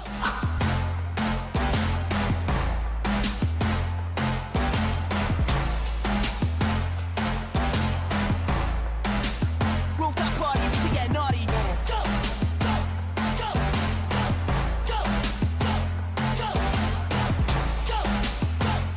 Here we can see Ziggs from the side of Taiwan. He will steal the Baron here as Fiora tries to salvage the fight. She won't be able to as the Baron and the fight will slip away from their hands.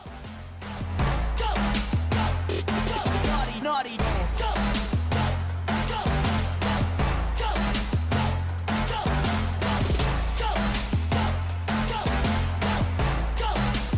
Rooftop party, we get naughty.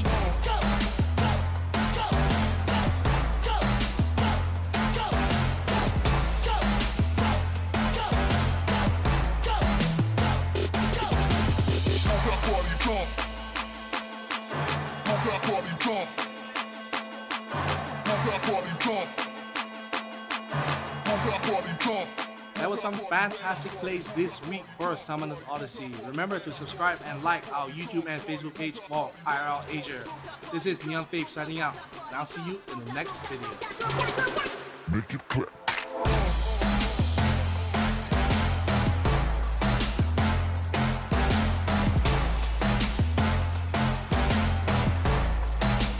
Rooftop party, we get naughty.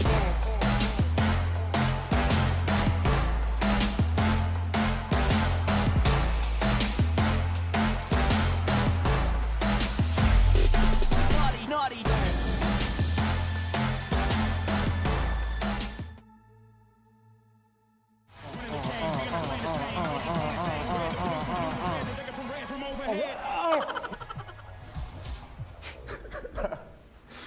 Can I turn off the fail?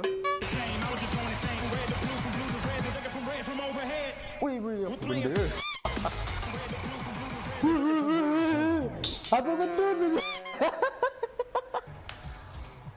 I missed both? What?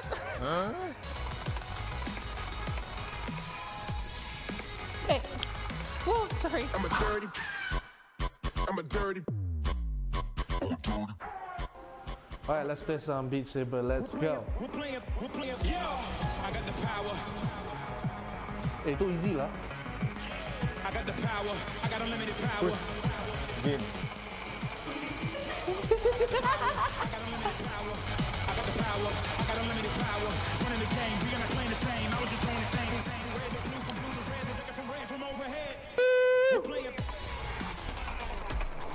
Habis.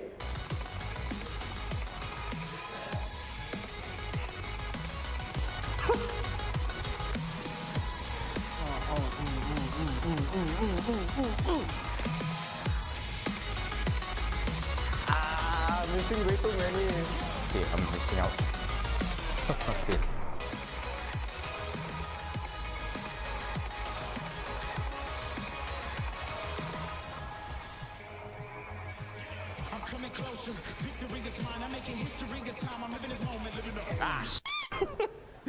I'm a dirty. Okay. I'm a dirty. I'm colorblind actually. That was hard, but nothing too hard. It's way too hard, man. Too confusing. That was challenging. Yeah. Good game, good game. It was good. I beat Lionel. Wait, San. Asal aku tak lulus, man. Serius ah. Tapi serius, susah. Tak boleh. Sebab dia bagi aku hard. Aku tak boleh nak main. I'm a dirty. Okay. I'm a dirty. I'm a dirty. I'm a dirty. Funk accelerator. I'm a dirty. Look, mom, that's a dirty. Nah, you ain't never heard me swerve. Swing by the swing. Burn 'em. How this money I be making, I'ma burn 'em. I'ma murk 'em. And if they playing with this fire, I'ma burn 'em. Murder, it's a murder. Disrespect us, I'ma spark it, I'ma burn 'em. And I'll be searching, I'll be lurking, I'ma hurt 'em. And all these bridges that I'm building, I'ma burn 'em. Welcome back, guys. Summoners Odyssey. We are into the grand finals now. But before we go into it, I just really want to thank everybody responsible for this tournament. Again, it's organized by IRL Asia. We are a multi-tainment channel. That doesn't mean just games and all. We do education, we do music, we have it all across the board right there. And we also partnered with HOMIEE. If you're looking for a space, and I believe like Sunway, Johor, let's see, Subang. Yes. There's just so many places available for you guys, and it's home away from home, huh? Yeah. Look for HOMIEE. And of course, we are also sponsored by Inch Theory. If you need some interior designers to design your interior. Oh, okay. It works. It's of course, yeah. in the name, right? You need a place. If you just want to redesign your home, redesign your offices as well, you can check out Inch Theory, because to them, every inch matters. And last but not least, we will have our last sponsor, which is Sagi Malaysia. Actually, wait. Can I go into the cellar and pick up something really quick? No. No? I just want to. As of course, growing together with gamers right there. What's happening there, man? I told you there's a cellar here. They have amazing peripherals, especially, and come back already. Yes, of course. One of the amazing things from them is this nice hat. Now my turn to wear.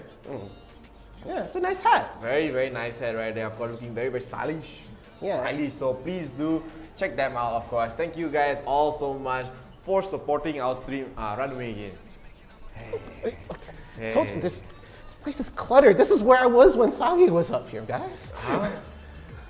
Why are you lying to them, man? Don't like them. I didn't. Because you didn't see. You were just too busy talking to him and all that. All good and nice. Yeah. What's up, guys? I didn't put them in the cellar. Hey, I should be winking on the other side. Sorry. Remembering that, guys. But anyway, we are in grand finals, dude. Yeah, and Last of one. course. Amazing game coming from Action PH. I mean, not much action, but it was just so clean. Yeah, it was so clean. It was just like, alright, we just pump until the end, it's time. They will go for the Baron and just like one fight ended the game. Yeah. And then of course the amazing Elder Dragon, like it was like a steal in a way, because they were because Perlas, they didn't even know that was happening, They didn't know that was happening. Yeah, just play super stealthy music in the back right there. They just went in. But let's take a look at the bracket. Let's see who our grand finalist is for today in the Summoners Odyssey. And it will be Chasing Dreams. Woo! Sheesh.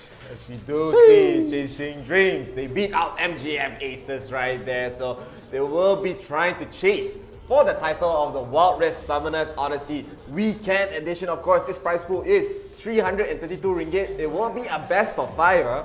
So please strap on your seatbelts. Hopefully you're not in the car while driving, watching this. Please, stay home. Please practice car safety, of course. Don't use your phone when you're driving, but do strap in and brace yourselves for an amazing best of 5 here. So we will have Chasing Dreams. We'll be having the first pick for this first game, and I'm very interested to see how they will play. Of course, Action, if they are going to be comfortable with their poke comps once again, they might just go for it. Since it worked out for them last time, and if Chasing Dreams, they do not have the answer, they were not able, I mean, if they played like how Pelas played, they're like, okay, they're going to play slow, we're going to try to take advantage of that as well.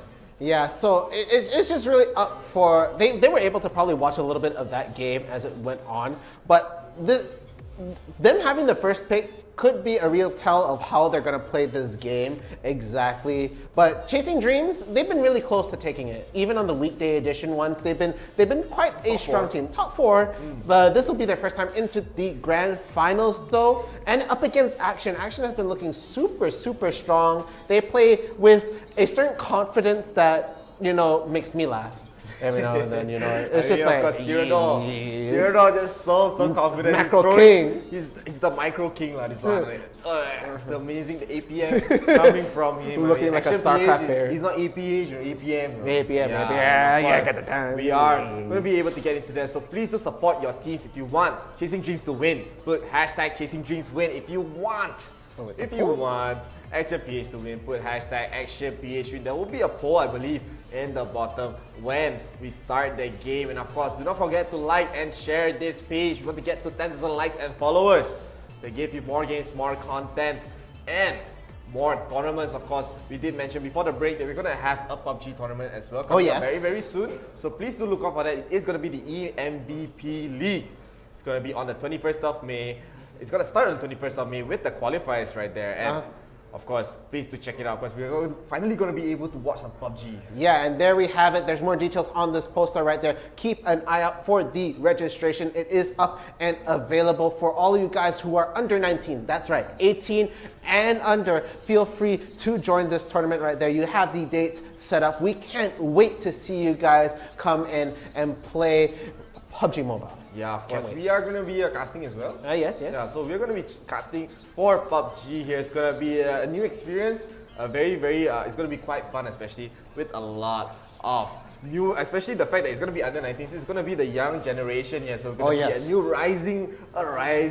rising stars for this very, very big scene. So hope you guys are excited for that. Please do check out the registration. Please do look out for the registration link, as it will be coming very, very soon in your own social medias. Yeah, keep an eye out. We do want as many teams possible to enter this tournament. There are so many dates and all that you can see right there. Please be sure to note it down. The 21st is when we do have it started up and set for all you guys to play in there. But we do have that wild card day. It's going to be very interesting to see who is going to have to try and get into that last bit qualifier to go to the grand finals. And I'm just waiting for really good games. Yeah, I'm waiting for really, really good games as well. And of course, please do check it out. Last but not least, I mean, still gonna be very, very excited for that. And I was gonna mention, please do. You can also get a supporter badge as well over there. Yeah, it's somewhere. You got it around there. Correct, seriously. I think it should be around there. Oh, you know, buy that. Please come on.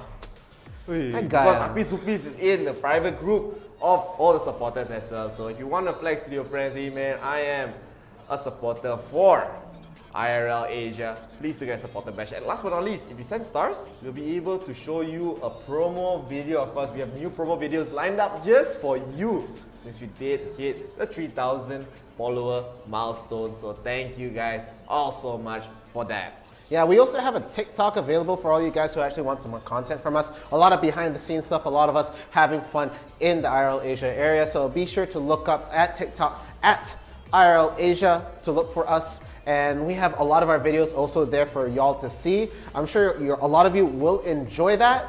But again, grand finals, these two teams, Chasing Dreams, this is the first time we've seen them gone so far. I really want to see what they bring to the table, especially with how Action PH plays. I wonder how they're actually going to adjust and really play this out. Yeah, I mean, if they do chase their dreams of winning the Warriors Summoners Odyssey, then they're not chasing dreams anymore lah. They already reached the dream. So dream chased. No, chasing dreams would be when they do win. No, if they win today's, then there'll be no more chasing dream. Not chase the dream anymore. It'll be like how Alt F4 became level up, right? No, they just become dream chased. So they chased the dream already. Already got. Listen to me. Ignoring me once again. No, I'm just saying it's gonna be that evolution, you know. It's not just level up. It's not, nobody just levels up. What is this? Looking away from me and all this. Ignoring me, man. There's a difference between ignoring and adding on at this point. And we see already coming in a lot of support coming in for the different teams we have already from 𝐿𝐼𝐴. We have hashtag Chasing Dreams. Again, guys, if you do want to show some love and support for your teams, be sure to throw up the hashtag right there. What is this? What is DRFierce is mangas? What does that mean? What does that mean? I think mangas, to us, mangas in Bahasa Malaysia means mango. So maybe calling you a mango lah. Okay, sure. It's a mango lah. I didn't bring my yellow jacket today, so I cannot look like a mango. Let's be more like a banana. I don't. Why are you calling me a banana? No insults, but guys, again here at call me a fruit full of potassium.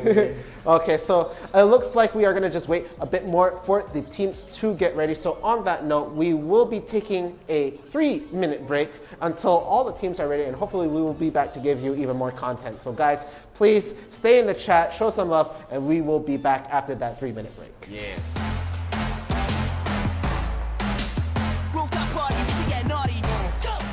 Ladies and gentlemen, welcome to IRL ASIA's YouTube channel. I'm 𝐿𝐼𝐴, and today we'll be taking a look at Summoners Odyssey's plays for the week.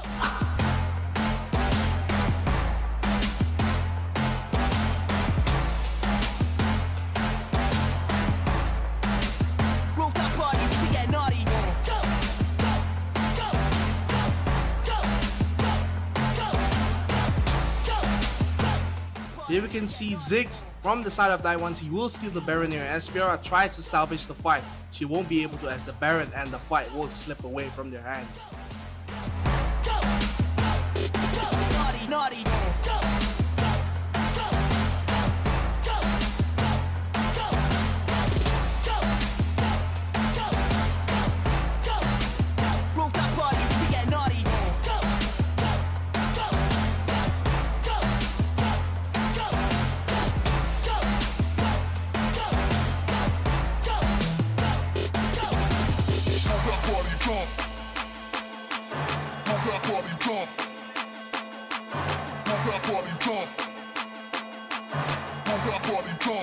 That was some fantastic plays this week for Summoners Odyssey. Remember to subscribe and like our YouTube and Facebook page for IRL Asia.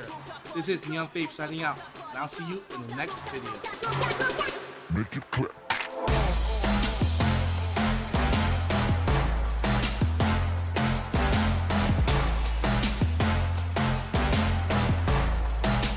Rooftop party, we can get naughty.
Hey, where you going, man?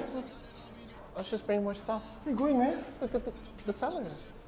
Because this tournament is sponsored by 𝐶𝐴𝐷𝐻 Malaysia. Thank you guys all so much for supporting us. But with that, we are going to get into the grand finals very, very soon. Thank you guys all so much for waiting for us, Yeah. Waiting for us for this break. And we are going to be, of course, watching Chasing Dreams versus Action PH. Yeah, again, we saw Action PH really take it a bit slow, not taking a lot of action. How many times are we going to do that joke, by the way? I don't know, it's in the name lah, we cannot. Okay, but hold on, let me place sponsor stuff really nicely in our seller. Just, again, telekinetic powers, just gonna, okay, Yeah? Huh? right there, so that's all good. And again, it's been a really good showing all the way up to semifinals. Again, yesterday, you saw some really crazy stuff. Yeah, it was perplexing. Perplexing indeed, because I mean, chasing dreams, they're banning out the weirdest stuff. They're leaving everything open. They banned out the Timo, they banned out Trindomir, they banned out Masti, Soraka. It's like all these champions that no one picks. Just to open up the pool, and both teams, they had like top tier comms. Both teams are like, yeah, let's play all the good stuff. All the best stuff, yeah, and they were able to get the best things in this game. So we are hopefully going to get into the next game very soon. Teams are just chilling, taking their time. They want to prepare for this amazing grand finals. Hey. Oh, okay, thank you. Let's come back full circle. Okay, so again, this video, pretty back. But I in the cellar, I saw all the, okay.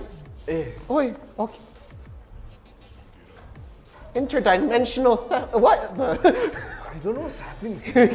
But there you have it right there. Again, big shout outs to 𝐒𝐮𝐬𝐲𝐬𝐬. They are the sponsors for this stream, for this tournament indeed. And they have such good peripherals. It's not only just gaming headsets, that hat that we saw earlier. They have a nice little plushie that we do have in the side right here. We also have some gaming mouse coming in from 𝐒𝐮𝐬𝐬𝐬 and all like you've seen. All very, very good gaming peripherals. Again, it's one of those really good equipments that you want in your pocket, want to have. They're just their biggest bang for buck, in my opinion. Yeah, and very, very excited to see, more support, especially from you guys, of course. We did mention before the break, please do like our page. We want to get to 10,000 likes and follows to give you more content, more tournaments, and more games. And of course, please do get a supporter badge as well. And last but not least, you can get the stars to see the promo video. Yeah, a lot of promo videos that we do have in store. So guys, feel free to send some stars if you do. Be unfair. Okay. It's not even you. You're not supposed to be here. Is it? What the? Today really damn over I think. Was you over lying about being in a cellar? Sagi was here though, right? Don't lie to me. Sagi was here. Sagi was here, right? You're not in the cellar. Something's up. Something's up, guys. I smell something's up right there. In the cellar *wink***. But okay, with that being said, there's a lot of stuff here in the studio that we've seen. We have a lot of our sponsors to thank for a lot of the goods that we see. And if you want to see more of what we have at IRL Asia, please be sure to follow the IRL Asia TikTok right there. There's a whole lot of these guys and everybody in the studio having a lot of fun, and you get to see what we do behind the scenes. So be sure to follow that. Speaking of which, we were talking about trying to get into more games and more stuff when we have more followers. We're going to be going into PUBG Mobile. Yeah, right before the break we were talking about we're going to have a PUBG Mobile tournament very, very soon. Of course, it will be on the 21st of May, so it will be this week and the next week. Hopefully, all of you who are under 19 get to join. Yeah, again, we're going to see the nice poster. It's very, very nice, nicely done. I don't know who to praise here, but of course, the guy that did this poster is so handsome, man. Seriously. Yeah. Seriously, damn nice, And of course, the prize pool will be 2,000 ringgit. Of course, if you are the under 19, you are the rising stars, man. You're the new generation of the gamers, as we will see an amazing, amazing time. Of course, as we said, it's going to be our first time casting PUBG Mobile. Yeah. Again, I hope to have everybody has a lot of fun with us, because this is all going to be a very, very new landscape for even the players joining in right there. Again, under 19. Not a lot of the pro teams, I think, are going to fall in that age range, I think. But we really hope that a lot of you guys will enjoy the sort of new thing we'll bring into this tournament scene. I hope all of you have the most fun out of it. Because again, these tournaments, you do want to be competitive, you do want to try and get better, but at the end of the day, we're playing games. They're supposed to be fun. Y'all have fun, we have fun, and that's exactly what we want to bring to you guys. Yeah, hopefully we get to see even more fun from this tournament as well. Yesterday was just something else, the last game was something else, and the grand finals is going to be everything else. It's going to be amazing, amazing times for both teams. Amazingest? Amazingest this. This is grand finals at the end of the day. Most this amazingest. Is the pinnacle, the Most very top. amazingest, The yeah. very, very top. Come again. Ayo, now my turn. So talk about a bit of the Then headset. later it's gonna come there one round and steal it away. But This one all nonsense lah, serious. But again, that's good. Thanks for CDs. yeah, thanks. This is a damn nice. The nice blue one as It's so well. I like the comfortable, color. you know. It's so comfortable. This one very clear, of course. Easy to use the Discords, you know. Skype, Skype. I've seen again. MSN. Have you seen the team RTZ Ignore my Underranked? MSN joke, man. I'm gonna dash over that. Okay, if you want to talk about MySpace right now, MySpace. let's not. What are we saying? What? You're saying something. I was saying something about seeing the RTZ Underranked players using this headset with their games. You know, they do enjoy it. It's very comfortable, very very nice right there. So feel free to take a look at 𝐶𝐬𝐬𝐻 Malaysia if you're looking for some peripherals, not that are durable, good, and are very very good in quality and trying to get what you're doing done. You know. Yeah, and of course, it's not just blue color lah. There's a lot of colors here. We have seen the red color, seen pink color, green color, yellow color, Yeah, all the colors for you. So whatever color you want, it will be there for you. Even the color that doesn't exist also will be there lah. I'm sure it will be there. Maybe eventually. No lah, it'll be there lah. You know, confident. CDs growing together with the gamers. True. They Okay, grow you pulled together that with one the on me. gamers there. So shout outs to them, of course. Not just to shout out them, but shout out to all our sponsors today. Of course, Inch Theory, and of course our partner HOMIEE, and of course we are organized by ourselves, IRL Asia. Yeah, so please do support us, support all our sponsors, support all our partners, and support your teams once again. Thank you. What? Okay. I don't know what's happening, you know. We're just right here. We can pass it to come back in. Okay. There we go. I'll do one better. I'm gonna phase it out right here. Okay. Pass it. Okay. Yeah. Just watch this magic. Okay. Okay. It's not gonna be a magic trick anymore. It's gonna be gone.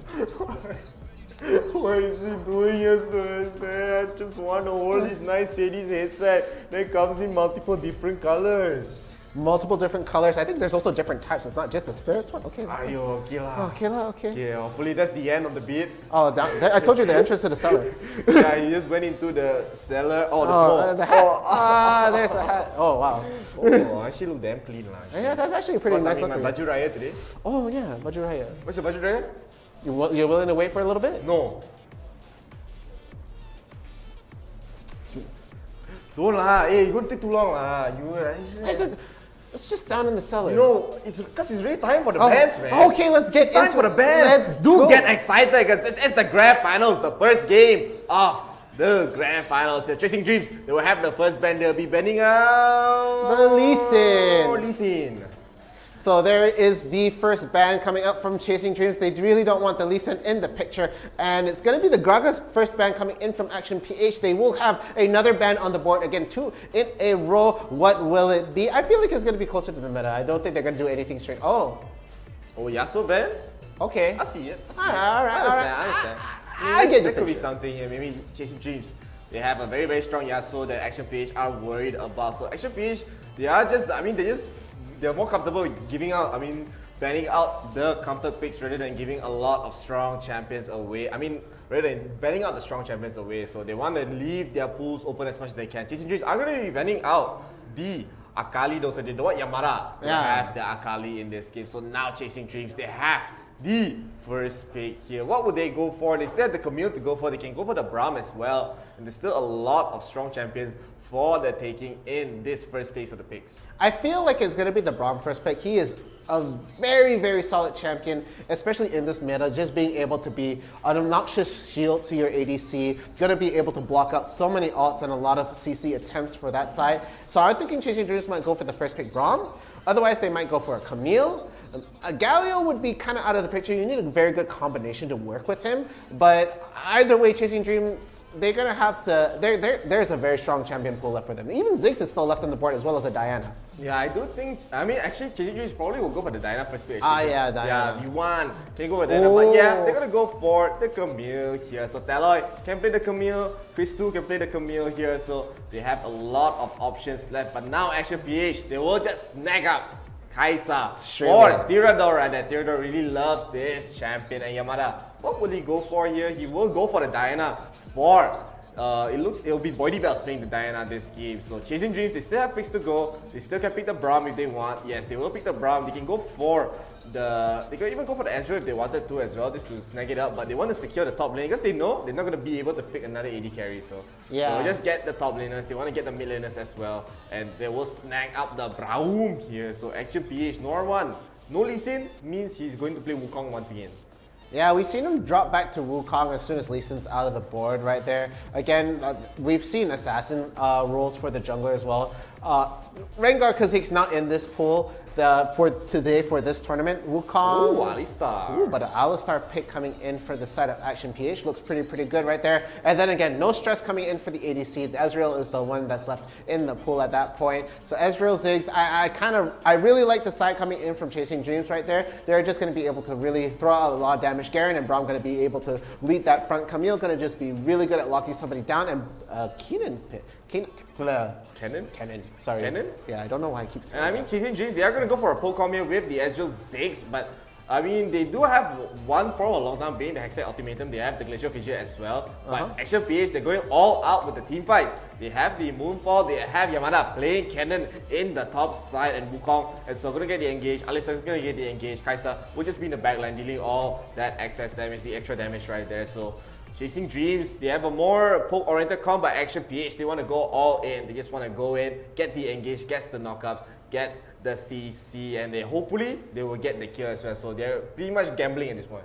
Yeah, and it's a very big contrast to what we saw in the previous game when they were fighting, when Action PH was fighting earlier on. They really dragged out the game, took it to a longer time. But it looks like with these two comps up on the board right here, we might see a Fast and Furious Wild Rift situation, but it's just too early to say as we're not even in the game yet. So all this is just prediction and just thinking about stuff. But in general, I really like the Camille pick. Yeah, I mean, Camille is obviously, you have to first pick it, especially when you give away Camille in second pick, especially with Galio in the pool. There's so many strong champions, like even Jarvan in the pool as well. There's just so many annoying combos that you have to deal with the Camille. And I mean, that is why they have to go for the Camille first, but we are instead gonna go into the first game of the Grand Finals. We will have Chasing Dreams on the blue team, and we will have Action PH on the red team here. So already we are going to be seeing a two-man rotation here in the mid lane, but probably won't go for anything unusual in this game. So yeah, they're taking it easy at this point. It looks like it's just going to be very standard in this game so far. I just really want to see how they're going to pull it off in the late game, knowing that these guys are pretty much using pretty good champions right here. Nothing too unusual out of the meta at this point, but it looks like it's going to be Alistar invading, just checking things out, seeing how they are in the jungle right here. And then Boydybells taking a little bit of damage from the Ziggs. Going to be a bit annoying at this point, but I feel like both of them are going to have decent wave clear. Boydybells, of course, going to have a lot of explosive damage, and already using the second skill right there just to soak up a bit of damage. And well, Alistar is just going to push Avery aside, probably worried for Tyrador getting too much damage. And this bottom lane, I feel like Avery's going to be super annoying to the other side, because Braum is going to be able to just keep in front of Avery while he is going to land as much Mystic shots as possible, possibly to just annoy Tyrador at that point. They have exchanged blows in this part of the game, but it's just been negligible. There's not going to be any kill potential coming up, probably until they reach like what, level 5, or until the jungler gets in their lane. Yeah, I mean, as I said, Action PH, they are going to be going for a fully teamfight comp, so they will want to go online as fast as possible with the level 5, with all the ultimates ready, the Cannon ultimate, the Wukong ultimate, the Noir playing the Wukong as the Boydybells needs the ultimate as well, as they just need to combo all these crowd control abilities together. If Boydybells gets like a 4-5 man ultimate, Chasing Dreams are just going to melt through the damage coming from Yamada, coming from Tyrador as well. But if Chasing Dreams are just able to get a disengage, to get the early lead that they need to stop from this aggression that it will come from the side of Action PH. But I mean, Chris2, of course, on this Garen looking so clean with the God King Garen skin right there. That skin's so nice, man. I need to get that for myself. Yeah, you know when he spins, he holds out 2 swords, split into 2. It looks super sick right there. You're gonna see the slam and see the follow-up right there. You see 2. It looks really, really cool right at the I thought skin. you're commenting something, you know. No. It's just the skin. There's nothing. Come on, calm down. It's way too early for anything to happen yet. Until the top ladders get to about level 5 with the altar on the table, then maybe I'll do commentary about that. Hey, look at the skin, dude. We're talking about the double plays because it's looking so clean. But this game is looking kind of clean for both teams because they're very low. But Yamada does take the muscle justice to the face. He will eat some honey fruits, the 𝐬𝐸𝐴 right there from Morocco. From Morocco, okay. Really, yeah? No, I just you said it. You're from Morocco, what? No, I'm not from Morocco. I've lived there, but no, not Moroccan actually. So bragging lah, you live in Morocco. What? No, what? It's not a bragging right. If anything, it's a nice country, you know.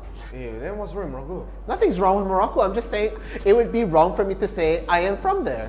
Oh, I actually want to go to Morocco one day lah, but you know, I think actually they want to go to this dragon one day as well, as it will be spawning in about 45 seconds. It will be the Ocean Drake and Chasing Dreams. I mean, not really sure if they're really able to get any turrets down. They don't really have any priority for any lanes. Maybe in the top side, because 𝐻𝐶2, especially just annoying Yamada out of this lane, and he's trying to get as much farm as he can. Yamada not really able to get any ganks going. I'm surprised that Noir as well is not really going for anything. That he's already level 6. He's not going for any engages. Maybe he knows that Chasing Dreams are just playing it so safe. And so they're not really trying to go all in here, and Yamada is going to be so annoyed. Right? Look at 𝐻𝐶2, just walking in there, you don't care. Yeah, there's something about a Garen walking in with a Q that elicits a lot of fear in person, and it's just so bothering. But it's going to be a scuffle for the scuttle right here. It looks like the rest of the team is going to form in. Tyrador a little bit too far behind, so no. Noir's not going to get a pick off at this point, but Bordeaux is already at level 7 right now, going to be able to get a lot of wave clear in, but Yohan is also at 7. 𝐬𝐸𝐴's going to be doing a lot of damage himself as well, although I feel Bordeaux's presence in the early game will be more felt because he can really just go into the backline, and if he lands a really good Moonfall, it's gonna be over, really. Yeah, it's gonna be quite over for them, but I mean, especially in this stage the game is dead even. When you land all those crowd control abilities together in combination, in tangent with each other, it will be just a lot of damage to deal with, especially for the fact that Chasing Dreams, they're still not able to get the lead that they need yet, as the lead is pretty much just dead even here. But Action PH, they are going to be starting up the dragon. The pokes are coming up from Avery and Yuan. They'll be trying to poke out the dragon, waiting. The Mega Dragon does come out, the one taking a lot of damage. The Glacial Fissure will take down Wukong here, but still, Action was still able to get the dragon. But now Talon is trying to run away. Braum is in the front line here. Looks like Inlet will be taken down. It will be a 2-1 for the side of Chasing Dreams. But look at Bodybuilds is going to go in. He wants to get a kill. He will not get the kill. Although Avery's giving 1 HP right there, but instead they're going to get 2 more. But now Tyranno is all alone here. He might be able to get a kill with 𝐻𝐶2, but the barrier will save his time, and Yuan will get a double kill. What an amazing fight coming from Chasing Dreams. That was such a good bait and switch there. I'm low in health. Help me, barrier. Kill him now. Everybody fall in right at that point, and really well done. So Chasing Dreams with a 4-kill lead on the board, and now having a 2k gold lead. It's going to be 20 seconds till the Rift Herald pops up, and Bordeaux was a decent factor in the fight. Got the Moonfall a bit late, only landed on 3 people, but by that point there was just so much damage coming in for the side of Chasing Dreams where it just sort of collapsed on them at that part of the fight. And looking at it now, it looks like the rotation has already happened. He's been getting a lot of damage on 𝐻𝐶2, but it's Garen, that's the thing. Yeah, I mean, as I said, Avery and Shiri were literally a pixel of HP left, and Bodybuilds was just not able to get the last hit because Chasing Dreams, their T-Bite is just so clean right there. But it looks like Action wants to be starting up this Rift Herald. 𝐻𝐶2, as you see it, taking a lot of damage, but I don't think he's gonna die unless he overextends. I think Yamada just being useless, but it will be a 4v4 on this top side for this Rift Herald. His Noir has to back off because he knows Chasing Dreams are dealing a lot of damage, but 𝐶𝐻𝐻 as well, taking a lot of damage. He has to be a big gamble. He will go in with a 2-man hit, but Proprice right there, but the bombs will come in. The red team will still get the Rift Herald. They'll get another objective, but 𝐶𝐻𝐻 is alone in the front line. He will get taken down. Noir as well. I think he has nowhere to run unless he has the flash, so he will have a way to run right there. So it will be another kill for the side of Chasing Dreams. They lose the Rift Herald, but they're still keeping up the pressure. They're going to just get the turret by themselves. They don't need no Rift Herald. Yeah, they don't need the Rift Herald in their pocket right now, as it looks like first tower gold is going to go in the pocket of Chasing Dreams as the full focus falls down to the top tower. Meanwhile, at the mid lane, they're looking to make a trade at this point. I give you top tower, you give me mid, you take first tower gold, okay. And it seems over here, Talo is a bit overextended, could get picked off right there, landing, full charge moonfall, single moonfall, doesn't matter, secure the kill, that's all that matters. It's now 6-2, but the first tower gold is in the pocket of Chasing Dreams. Now that gold lead is now 2.6k in their favor. Yeah, Action wants to use this opportunity to get even more turrets under their belt, so they're looking for the bottom one. They will start a Deborah's of Avery. They have to be a bit careful. Two-man headbutt for Rice will come out. Avery is stuck in the Maelstrom right there. Shiri will get taken down. Avery so solo. One hit away. He's still alive. He wants to go for a sneaky kill, but now Crystal is here. He will get the execute onto Noor one. He's just spinning right here with his very, very swag. Double blitz. Cinelas has to run away with a nice blast, but just brings it back. But now Tello is back in the fight. He will get a lockdown onto Yamada. Yamada has nowhere to run. Cinelas has nowhere to run. That looks so good at the start for Action PH, but the nice re-engage coming from Chasing Dreams is instead chasing Action Dreams away from this first game.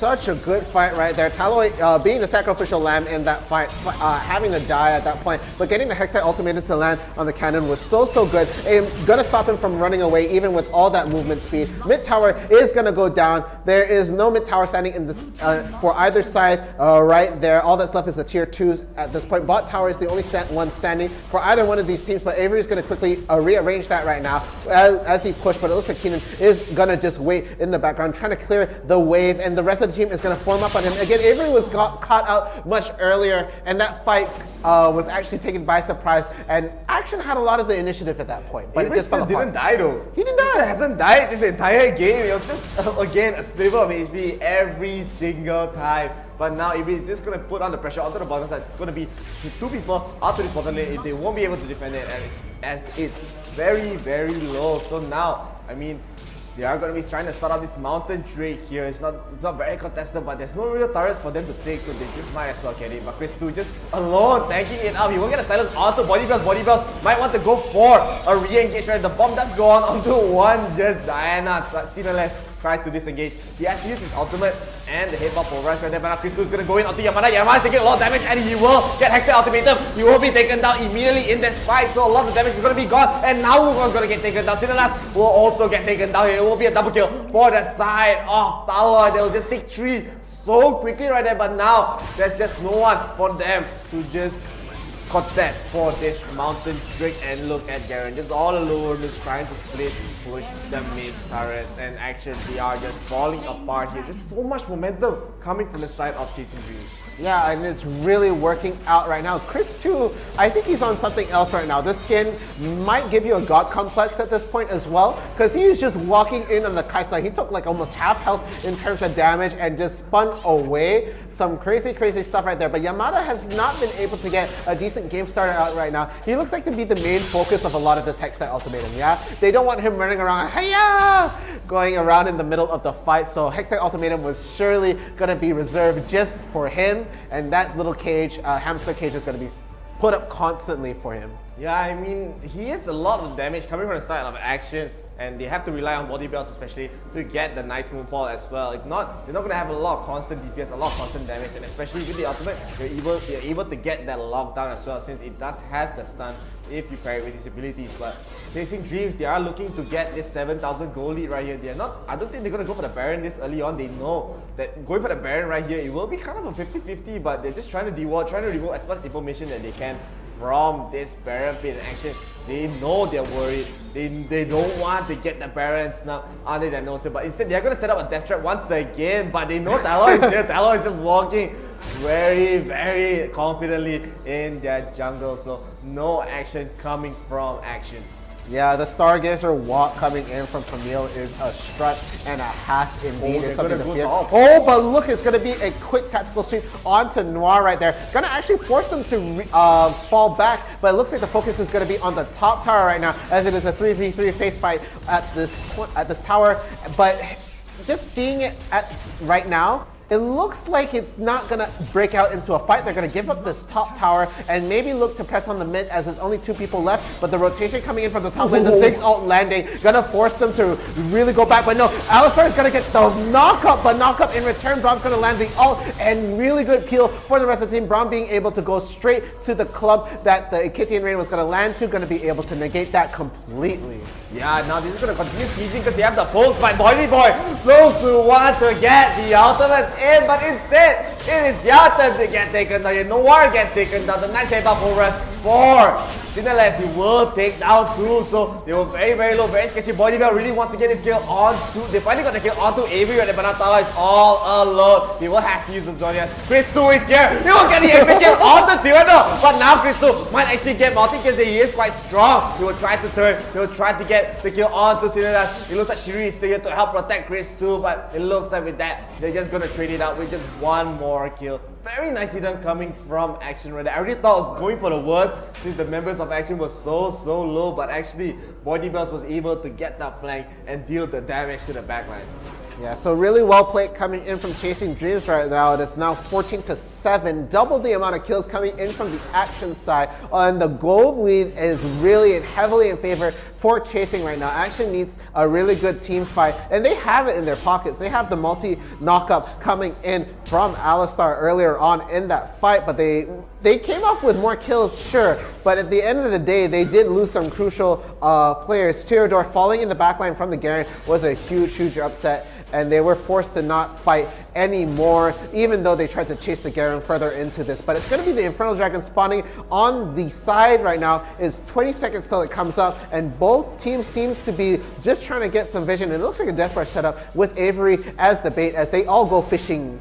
Yeah, now Sinalas will be walking around the Dragon Pit right here. He does know that the Infernal Drake is spawning right now, and Action, they want to not give this out. There's a lot of damage, especially to a Pokemon and Chris2 as well. You can see the amount of damage that he's doing in these fights, and he will just be able to be the damage dealer for his team as well. But in the back, it looks like Sinalas wants to go for a cheeky play. He will get a 3-man knockup into a 3-man Maelstrom coming from Yamada right there. They will already take 3, and now the Dragon will not be taken by Chasing Dreams, but what does it matter? They will take 4 in that fight. Noir will get taken down, but Chris2, the only one left alive. So Action, they really want this kill. Killing Chris2 is everything, but no, they're not going for it. They're just going for the Baron. They know there's no junglers for both teams. They're just going to be able to melt this Baron, and I don't think Action, they probably know this is happening. They know that they're going to be able to get the Baron. Chris2 is trying to come in, but the headbutt just pushes him away, but he might still be able to enter the pit. They're just trying to keep him out as much as they can. The Baron is not resetted there. He is spinning. He is just being a nuisance. He's actually taking a lot of damage. He might actually get taken down here in this fight. He will just run away. He will give it up, but he'll try to silence them. He's waiting for the TP for his team. Chris2 is so low, 1 HP, and they'll go in, but the red team got the Dragon at the end of the day, and they will just escape with it. They don't want to give anything up. Sinless will get locked down by Stalloy, by Bodybell, dealing a lot of damage. They just have to back off Chris2 with his valiant efforts. It was still not enough as Action. They are definitely in the route of coming back to this game. My goodness, Chris2 is thick. He can't get hurt right there. He walked into 5 people and a Baron trying so hard to get in, and he still couldn't die. He was like that cat trying to get my food, really. Oh, just my house cat. Give me, please. I know you're eating chicken. I really want.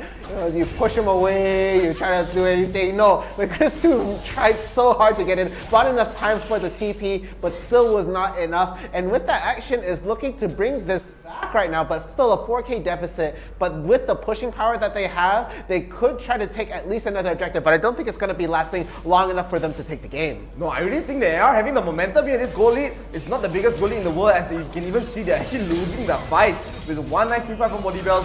That's why they've been trying to take down Yamada every single time, and again, they are being the aggressors here. Chasing Dreams, they have to be so worried. They just have to play from the back, and Shrill will be spotting the wall here. They want to go for something, but Silas will miss. Now, he wanted to go for maybe a flash pulverize, but he will not use the flash. He will just back away. But now, Chasing Dreams, they really want to defend it here. But the Baron Menace might be a little bit too much to handle. But of course, Yuan and Avery will have the clears for it. But it looks like they're still not able to defend it. The Megadethon does come in. The flash Pulverize will not let Sinilas all alone here. He will just try to run away. He's getting silenced up, he's getting spinned up, right? He actually used his ultimate just to run away. So actually, they are going to be happy with that as they will back off. But I don't think Chasing Dreams are going to let this go for free. They are still going.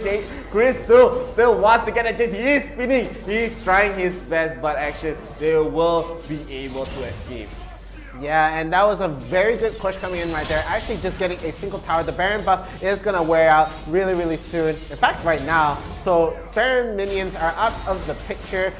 Super minions are not even out yet because the inhibitor towers are still standing. Baron's going to take a while to respawn. And the Elder Dragon is also not yet in the picture. Meanwhile, the bottom lane, they're going to have to deal with a lot of the waves. So Ziggs is actually going to recall and try to get into there. And it looks like they're just looking for a farm at this point. Both teams just wanting to get closer to end-game items and being able to land it in the next big team fight. Yeah, and as I said, Action are getting back the momentum in this game. Chasing Dreams are just afraid to engage at this point. 𝐸𝐸, at the start, as I said, he was just aiming Yamada. But now, he can't just aim Yamada anymore because there's just so much field coming from Sinilas, especially at Chris Two. Really doing his job, just really trying to split push. They keep the waves just pushed in their favor. But the Elder Dragon is actually spawning very soon, and this could be the turning point for the side of Action if they really want to come back into this game, as they are just playing this fight so well. Here, Chasing Dreams, I'm not really sure what they can do. Like, there's just so much team fight, so much engage coming from the side of Action, and they really have to make decisions. What is the best choice here?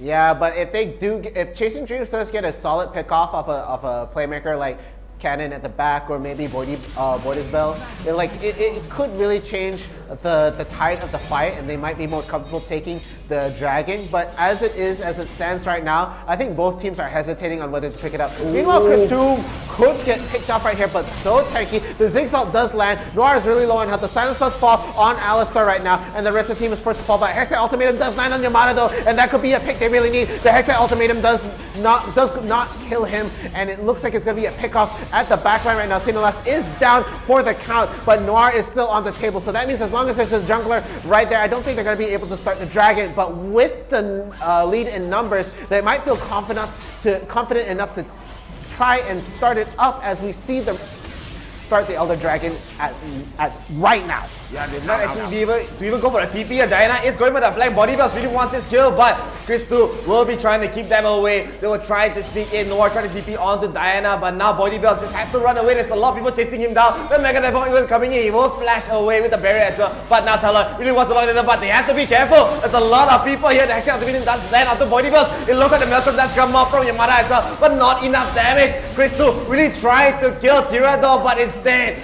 Chasing Dreams, they will take down two more Tirador in the middle of the front line. He will get the kill onto Chris Two, but it doesn't matter. I think it looks like 𝐸𝐸 will not able to get Noir one here. So with this, I think they should go for the Elder. I don't really know if they can actually push this way. Sinilas is still the BB front line that he is, but I mean, Chasing Dreams, they bought a lot of time and action. They're trying to go for more. The TP is coming in though. The two-man headbutt progress will come out, but the knockout will come out for the side of Brawl. The four-man knockouts from Noir will not matter. I think this is definitely gonna be the game here. Sinilas got taken down. Everyone's getting taken down here, and Chasing Dreams, they will be taking the first game after a very close call coming from Action PH. Really well played coming in from Chasing Dreams. Not really starting the initiative on that dragon. Was what's wrong? What are you looking at? That was a good game. Oh, all right, yeah, this. Anyway, really well played coming in from Chasing Dreams. They were able to take the first game of the grand finals. But guys, this is a best of 5 this time. So the team has to get to 3 wins at least. So it could be trade for trade, blow for blow, and go all the way to a 5th round. But whether we get there, who's to say? But let's take a look at things to come. We're going to be able to take a look at the stats. Oh, never mind. Stats are right there. Yeah, so Yuan being the MVP here, probably he dealt the most damage. We don't even have to see the damage. So we already know. Bodybells being the SVP right there. I mean, it was kind of close, honestly. Actually, PH were on the route, on the journey to get back the comeback right there. But I mean, Chasing Dreams, they took it slow. They slowed down a little bit. They knew that Chris Two is unkillable. He got 1 death And it was at the end where 𝐤𝐴𝐷 got the last hit, but 𝐤𝐴𝐷 just gets melted by the members right there. I mean, look, I call it, man. Already, it's That's 𝐒𝐲𝐽 lah. 8,000. You already It's know. 𝐒𝐲𝐽. 𝐒𝐲𝐽. 𝐒𝐲𝐽 with the BB damage. Yeah, just all the damage coming out of Yuan right there. So much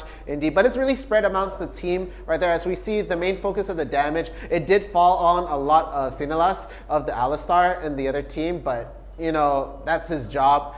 And but like, okay, again, this gold lead, there was a dip, and then wow, all the way to the side of Chasing Dreams, and they managed to keep that lead and cement it. But it was close. It could have actually flipped over, as we see even the gold lead right there. XP, sorry. We see it dip a little bit in the favor for Action. But again, just not being able to carry out that last part, not able to get their game started. Even at the end, Yamada managed to get the ult down, was just not the game changer that they needed. You know, they needed more damage. Yeah, and of course, I mean, 𝐶𝐻2 just a little too thick, you know. Damn, boy. He thick, He boy. got cake. Yeah, and of course, we did have a poll earlier when the match was happening. 71% of you actually voted for Action PH to take the first game. So they will, I mean, in the sense, it is an upset, but Chasing Dreams, they played it so well, and we are going to be able to see the highlights of the coming game here. So please do not go anywhere. As we said, it's a game, it's a best of 5. Best of 5. We're So going to be go in into the game long 2 run. after this. Yeah. Yeah, so, but before that, replay first. Yeah, let's take a look. In the games right there. There we have it. So this was the fight for the Ocean Dragon right there. Ocean Drake. And the ult did so much damage, and even as we see it here, it was going to be 𝐻ris. I think that's going to seal the deal and get the kill, but it was going to be a 4-man Moonfall on the side. So Bodybells does so much at that point, but again, not being a huge factor right there, as you see 𝐻ris2 coming and swinging and not dying. And even here, Avery does not die, and he does so well. 𝐤𝐴𝐷 forced to run away. 𝐻ris really putting on the pain, and here we are, I'm hurt, but no, it was a fake out, and we see the flash Yuan sealing the kill on for that side. Yeah, that was a very close call coming from Action right there. They were not happy, and they didn't really have the best of early games, especially Chasing Dreams were keeping up the momentum right here. Look at 𝐶𝐼𝐿 on the Alistar taking a lot of damage from Avery as well. They were trying to go in, the flash hit, but Pulverize comes up, but no follow-up for the team. Action PH were able to get the Dragon, they were able to get the Rift Herald, but they're just falling in these fights. Norone had to use the flash right there, and this is a damper setup set up by Action. It looked so good at the start. They were able to get the kill onto Shiri, but look at Avery, 1 pixel, and he still survives right there. But now 𝐻ris2 is here. He is the hero. He will come in and get the execute onto Noir1, and now Yamada has to run away. 𝐶𝐼𝐿 has to run away. Yamada has nowhere to run. He was just the main target for a lot of these #stack ultimatums coming from Taloi right here. I think 𝐤𝐴𝐷 will also not be able to escape, as he does get the return kill onto Taloi, but he will get taken down right now, and 𝐻ris2 was just too thick.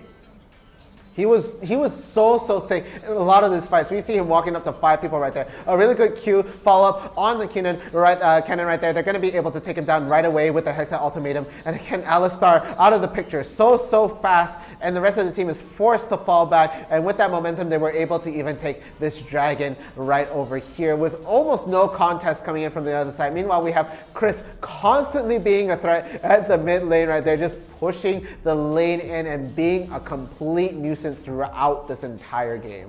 Yeah, I mean, here, another death bomb coming from Chasing Dreams, but this is where that was a nice 3-man knockup coming from 𝐶𝐼𝐿 ready to start off the fight. Avery just has to run away. They actually were just overstaying their welcome a little bit, Chasing Dreams. They were very confident with this 9,000 gold lead, but Action were just able to re-engage. Look at that, a nice 2-man Moonfall to deal a lot of damage to Yuan. Yuan just has to run away. Noir taking a lot of damage, but he has the Zerest to buy a lot of time. But again, another nice headbutt progress coming from 𝐶𝐿 once again. He's just helping his team win all these fights, and Bodybells was able to get those 2 kills. Taloi really wanted his kill onto 𝐤𝐴𝐷, but I mean, it's just way too much to handle. But 𝐻ris2 is here. He will get the last hit, but he won't be able to save his friend Taloi right now, as he just has to escape with the help of Shiri in this fight. And this is where I thought Action were able to get back the momentum, because They were with this lead. They were able to get they were trying to get the Inferno Dragon. They were not able to get it, but they do wipe the team for 𝐒𝐮𝐦𝐽𝐸. This is the combo that we've been talking about. The move ball into the Maelstrom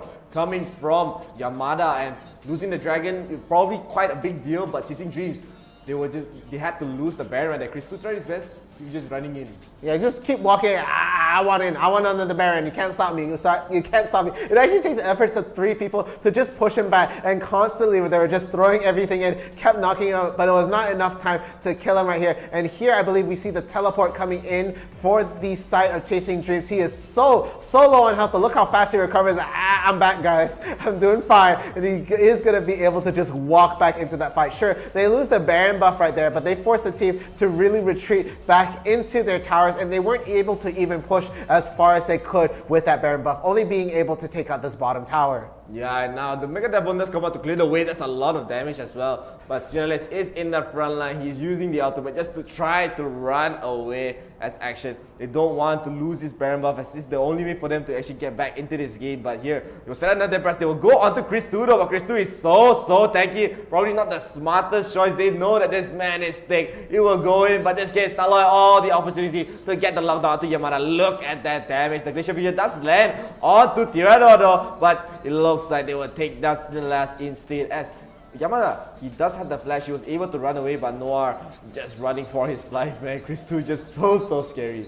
Yeah, and here we have the Elder Dragon right here. This was a big fight coming in for either side of the team. Bodybells is going to get pushed away from the fight. It was Garen who was just being a complete nuisance, knowing that not going to be able to melt him down, and was just staying on top of him, silenced him so much, had to flash the Ziggs ult right there, and it was Taloy who really tried to seal the deal for a lot of his kills. The Hexa Ultimatum does land on a stasis Diana right there, so not going to be able to do a whole bunch of damage. Taloy still alive in that fight. Chris too finally falling after getting focus from the rest of the team, but Tyrador is so low on health right there, and it goes down, and Taloy still being a complete nuisance. Nor actually standing the ground, knowing that didn't want to get hit with the sweet spot of the tactical sweep, and with that kill lead they were able to take this. Yeah, and with this they were just slowly pushing it in, as 𝐶𝐿𝐴 and Noir are the only one left alive in this fight. But the TP coming in for the members of 𝐒𝐮𝐽𝐸. They were able to deal all that damage. The Noir one's ultimate did not matter at this point. Look at 𝐶𝐿𝐴 just melting to the damage coming from 𝐒𝐮𝐽𝐸 right there. And with this, they were just able to take the first game of the grand finals. And yes, you heard me right. First game, best of 5, of course. So we are going to get into the game 2 very soon, and I'm hoping to see. I think that draft was just okay, but it's kind of a little bit too all in, especially they don't really have ways to deal with the Ziggs, the Ezreal, their pokes just coming one by one. Maybe they want to get the Brown for themselves if they are so afraid of this Pokemon. Honestly, just play the Pokemon's for themselves. Yeah, again, you were talking about how 𝐒𝐮𝐽𝐸's drafts are usually like, oh, we're not going to ban the meta or anything like that. We're going to ban some of the stuff that we want, because we all want the top picks right here. So I want to see the adjustment coming in from Action. I feel like this isn't the first time or last time they've actually done this, but let's go into the bans for the second game right there. So it looks like Action has chosen to be on the blue side for the second game right there. And bye-bye, Garen. So they are going to be banning Garen once again. They really don't like dealing with Garen lah. They did this against Pelas and Silangan as well. So 𝐒𝐮𝐽𝐸, I think they're going to go for similar bans also. They will be banning out Graga. Graga they'll probably ban out Camille as well. Yeah. Or even Akali, because they don't want Yamada to have Akali lah. Yamada and Akali a bit scary, yeah. So they ban Camille here. And Action PH, they have one more ban to go. Show me the ban. What? Show me the ban. I'm looking at it. I'm looking at the ban. Where is your hand going? See, look. Do you not see? I'm looking at the ban. There's nothing there. Hey, look at the ban. Okay. Here's the banner. All right. Ayo, Ezreal? Wait, what? Wait, what? Yeah! So I think Action PH is actually going to first pick 𝐿𝐴 here, honestly. I think they're going to first pick 𝐿𝐴 here. With this Ezreal ban, very peculiar. I guess they really don't want, 𝐒𝐮𝐽𝐸 to play any Pokemon. I mean, they can still go for a similar Pokemon with Corki as well, but I mean, Action PH, of course, they're gonna first pick 𝐿𝐴 here. I'm gonna call it lah. It's just too obvious at this point. If they do pick something else, like, I don't know, a Galio first pick, it's not gonna work out. This draft was definitely made for that pick, but we have just yet to see. As we go into the pick phase right now, Yamada's gonna be picking first for the side of Action. It's gonna be 𝐿𝐴. Akali could also be a first pick. Akali could be a first pick as well, but maybe Yeah, Ziggs is of course. yeah. Yeah, of course. But now you're gonna have Braum Kai'Sa. No, they're gonna just get the Braum Lee Sin. As Taloy can play the Lee Sin here. And Shiri, of course, he's gonna be happy getting the Braum here if he wants. Or he wants to maybe secure the Akali for themselves. But taking the Akali is not the worst choice in the world, but they have to give up Braum. the Braum. So Braum is still very, very strong. You do not want to give it up. Now Action PH, they have to make another choice here. Are they gonna go for Alistar once again, or are they gonna go for Enchanted support? Since they still have Janna in the pool, there's still Lulu in the pool. They will go for Tyrannos Kai'Sa here. This is a no-brainer at this point, as now Akali will be taken out for Yamada. So both Vs Yamada are gonna swap champions, but Chasing Dreams, they're actually gonna play the Corki here. Corki, I think, yeah, going to Cat doesn't really make a lot of sense. Diana was doing a lot of good work in the game. So Corki, Diana, I like it, but that leaves Galio in the pool still here. So Galio is going to be hovered over, not quite picked right there. They're going to pick it like. They have to. Yeah, Galio here is going to be very, very nice for their team fight. It's going to be the front line and adding it out with a Vi as well. That's a good combo. That's a lot of pressure in these lanes. So Action PH, they're still being as aggressive as they can. If Yamada again gets a very, very good start right there, Chasing Dreams, they will have one more pick to go. Are they going to go with the Yasuo? Oh yeah, I forgot Action PH, they barely Yasuo in the last game. They do have, okay, Braum ulti only knocks up one, or whoever's in that first little bit. So it does, hold on, don't beat me. Chris Tue's gonna pick the field. Oh, okay. Yeah, he did really well on the Garen, but no Garen, no thank you boy. Instead, we'll pick Poke Girl. Yeah, I mean, I think Akali is just gonna have a slight edge in his lanes, which for sure. He can just harass Chris Tue away with the Shuriken. Shuriken, Twilight Shroud, Twilight Shroud, you know. So I mean, Chasing Dreams, they probably have to go for maybe the Twin Shadows to reveal up the Akali here. So I do like the draft coming from Action PH. They have a lot of damage.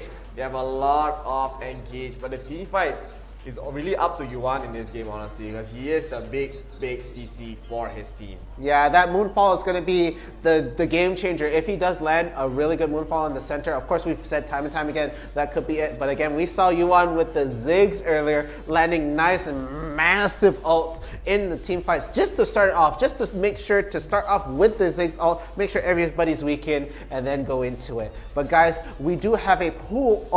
I want to say No. A poll up at the bottom right here, asking you guys which one of you think is are gonna make it. Who's gonna take round 2? Yeah. Yeah. So who's gonna be swimming in the fishes? Swimming. Let's get into the game, Let's get into the game right now. I don't know what I'm talking about. So we will see Action PH. They will be on the blue side this time. They had the first pick. They first picked the Ziggs immediately.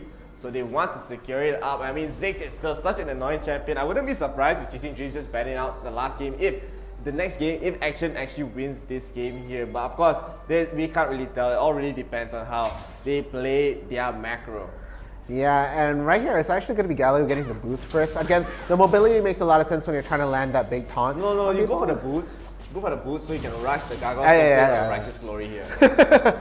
Yeah, and that's going to be important for that side. And looking at things, I don't think there's nothing standing out as unusual per se. The bottom lane though, it's going to be kind of tough for Avery to get anything started. He does have the Braum on his side, so it's going to get a lot of the poke away from him. But at the end of the day, you are fighting against a Kai'Sa, and we've heard from Sagi himself, undisputed, one of the top ADCs to be picked, to be banned, to be used, and definitely very good. So again, Corki sort of fell off with the package being nerfed.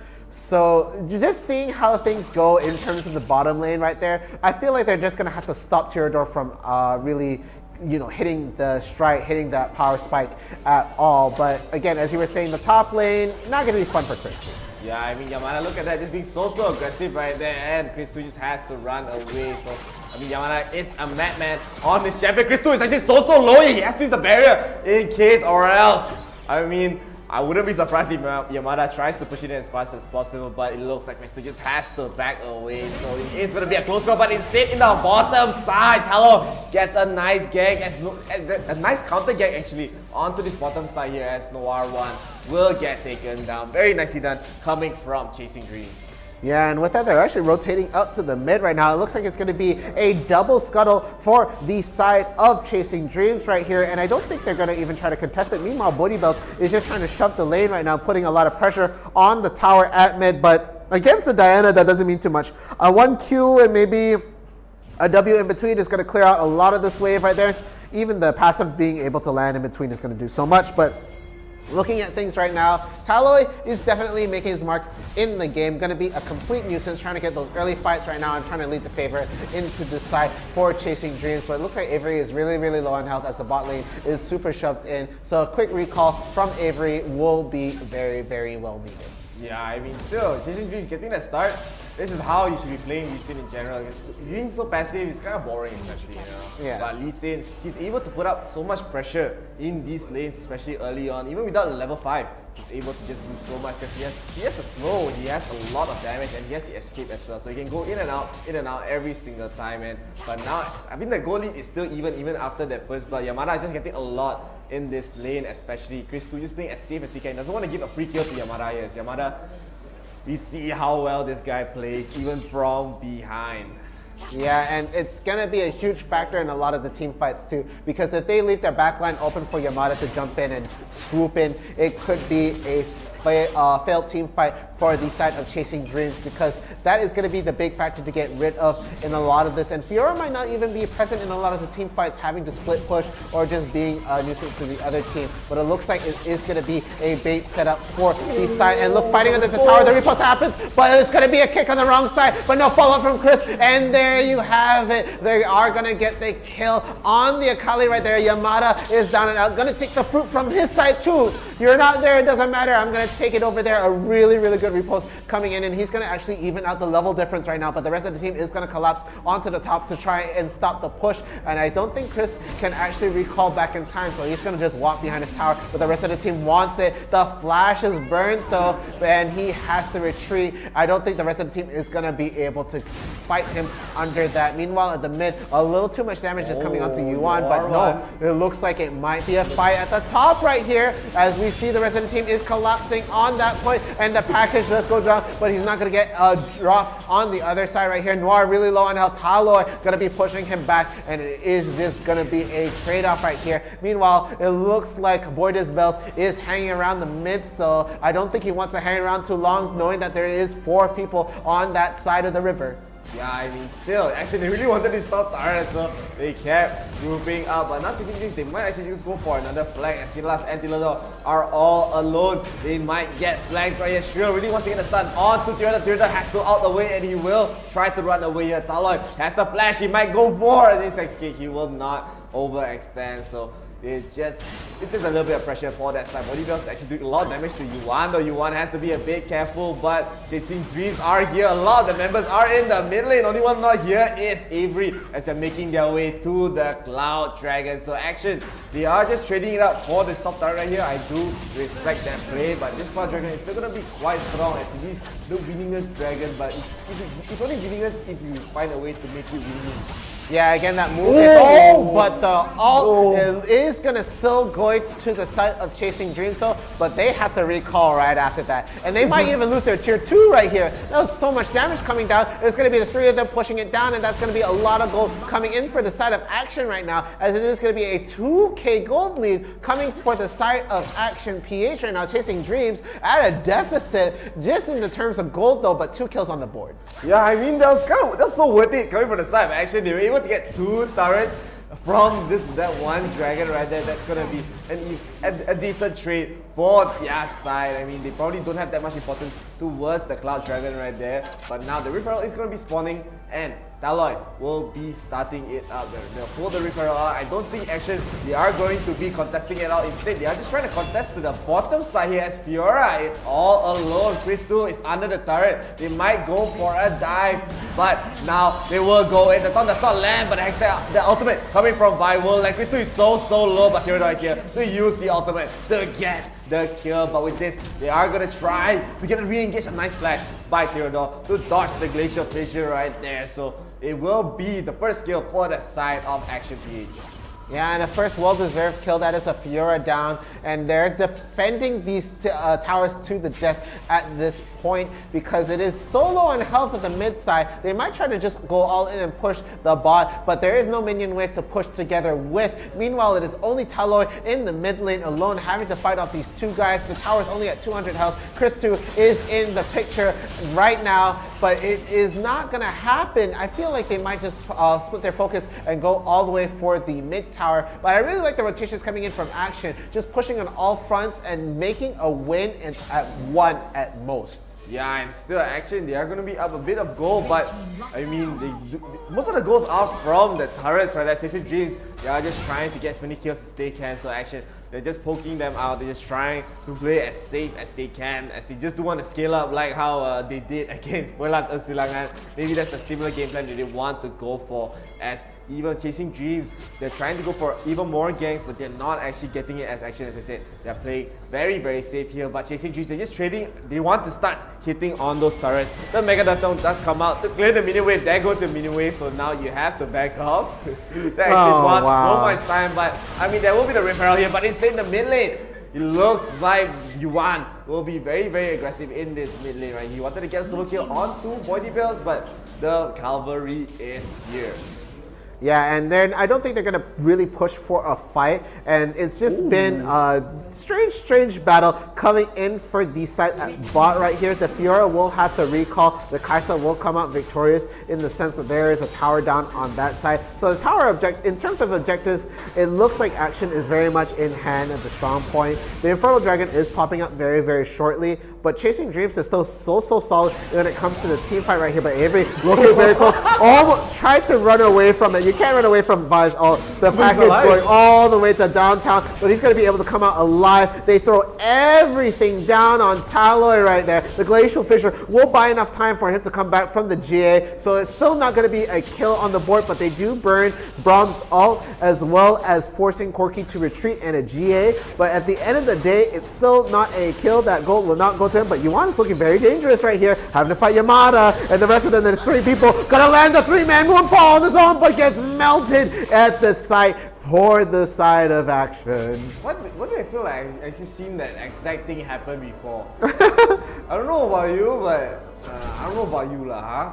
But here we will have the Inferno Drake being spawned up right here. It's going to be a very, very strong dragon. Chasing Dreams definitely want to try to contest it. They already have one dragon up, but Action, they are going to be starting it up. Noir is already in the pit. The dragon is so low, they will not get that steal, as now 𝐒𝐿2 is getting focused on. He will try to go in. Noir is just so tanky. He doesn't have the ultimate yet, but now he has it. He will do it once again onto Avery. Avery just has the Valkyrie away. Already 2 down for the side of Chasing Dreams. They just have to back off. No one falling for the side of Action PH, and now they're going to be very, very comfortable with this. Having that Inferno Drake, as I said, with this kind of confidence, 𝐶𝐬𝐿, he's going to be doing so much damage right here. 𝐶𝐬𝐿 already finishing up the Revenants and the Ludens Echo, so there's going to be a lot of damage by Chasing Dreams right here. They want to go for the contest. They're trying to go around. They're trying to wrap around the members of Action. They are in the front lines. Yuan wants to go in, but the high start trying for Tilas. But the moonfall will not get a steal. However, as Action, they still get it, but they will take down 𝐒𝐬𝐿 though. So 2 people without the Baron, but Theodore is so solo. Avery does not have any mana left to get that kill, but looks like Taloi wants to get a kill, and he will get the kill onto Noir one, so there will be a decent win for that side of Chasing Dreams, but the Baron will be still taken by Action PH. So 3 people left alive for the, 2 people left alive with the Baron buff for the side of Action right there. Still going to be a bit of a factor when it comes to pushing these lanes right here. Granted, it's going to be Yamada and Sinulas, so they're probably going to have to stand together in a lane at some point. So having just 2 lanes being pushed for the side of Action with the Baron buff might be a bit of a deficit, where they could have had 3 early on if they kept everybody alive. But with that fight, the way that it dragged on, it wasn't going to be possible for even just having 4 of them left alive after that fight, honestly. Yeah, but now Chasing Dreams, they are just catching up back in the gold after that very, very good team fight right there. 2,000 gold, just only 2,000 gold behind, especially in this stage of the game. If Yuan and Avery are able to deal that damage, Action are going to have a lot of problems right there. But I mean, Yuan still has to be a bit more careful. He has just been getting caught a lot in these fights. You don't want to get caught by Yamada, you don't want to get caught by Body Bells. You just have a lot of damage, and especially with the taunt, you're just not able to go anywhere. But now Action PH, they are going to be sieging up with the Baron buff that they have. As we saw this now, they only had 2 members with the Baron buff, but I think for them it is more than enough. But Chasing Dreams are still clearing up the lanes very, very well. Yeah, they have the push potential coming into their side. Chasing Dreams not completely down and out, but it is looking like things could sway at any moment in time if if Action gets another great engage like earlier. If they caught them in the underhand trying to take an objective without them saying so, trying to get anything from under their noses, but it doesn't look like it's going to happen. It looks like actually Noir is going to go for a more tankier build with the Vi, not going to go really for assassin or just trying to get a lot of damage in. But that makes a lot of sense knowing that the rest of the team can really melt them down. So the longer that the Vi is on the table, it is going to be able to CC the rest of them. Yeah, I mean, still, Action PH, they have a lot of engage though. We did see Norwan just going in and targeting Avery, but Avery, he's just kiting so well. He still has both summoners in this fight. In this next fight that will be coming, everyone actually has summoners here, so there will be a lot of back and forth. I wouldn't be surprised if the next fight no one actually dies because of how much disengage they have for both teams. And the game is still very, very slow. Both teams right now today, they just love playing these slow games, but Chasing, they're just setting up as many traps as they can. They're waiting for the right time to pounce. The next dragon will be spawning soon as Action. They'll definitely want to take it right there. Having the extra sustain could mean a lot for their team. It's not the most important dragon, but of course the sustain will always be nice, especially with the damage coming from Chasing Dreams.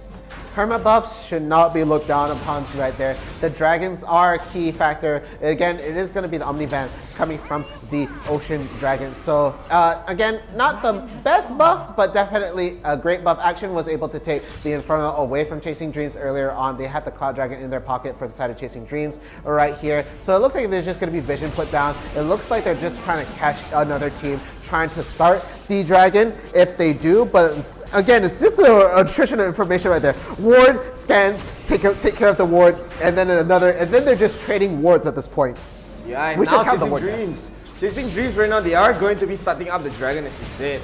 And I mean, no real contest, right? Yamada only one in the pit. As this is not a dragon worth dying for. Yeah. It's not a dragon worth dying for. They will just give it up. I think the most important thing will be the Baron here as Chasing Dreams. They are actually grouping up for this Baron, but there will be a ward. They will spot it with the Scryer's Bloom. So no information for the side of Action PH. They don't even know whether it's happening or not. But Staloy will be just pushing up to the top side. And it looks like Chris 2 is just on split push duty at this entire fight. He probably has to teleport to join the fights whenever he can, but it will be quite annoying for Action to deal with, especially with Chasing Dreams right here. They're clawing back into this game, man. They're clawing back. Yeah, the victory is within their grasp, and it's dead even in terms of gold. It is actually, oh, okay, never mind. It just moved a little bit right there, but it was dead even for a long point in time, and it's just a stalemate yet again. Both teams not really willing to pull the trigger, knowing that if they do, it could mean the end of the game, and that's not going to happen without them at the forefront and without them fighting tooth and nail. But it looks like, okay, Vi looked like she was going to go in, but again, that Q can be changed in any direction at any point in time. And okay, they really want to try and get this Braum right now, but it's just poking. It's just poking. I see you. Oh, but it looks like Talo is just going to annoy Noir right there. Just trades back and forth. They're not going to be able to go for a fight. I think Chris 2 is going to be split pushing yet again. They know they don't have the firepower to take down this Baron as fast as they can without them knowing. And it looks like it is going to be Action who does have vision in the Baron pit, right? Not in the Baron pit with the Scuttler, but yeah, it's not going to happen right now. Yeah, stalemate. The TD is so slow, no team. I mean, this is an action effect, but instead, Noah I spoke to, so they will go in onto Taloy. Taloy taking a lot of damage. The move does come out onto Noah right here. They will just back up. I see the next fight, they're not going to kill anyone on. Cannot. Go in, and then they'll just back off right there. So, still, it looks like Action. They will just continue taking it slow. They know that the Baron is the one to really turn the game here. Even the Elder could be a lot. But I mean, 𝐿𝐴 just on Super GD, finally he'll get Blah, the blah, blah.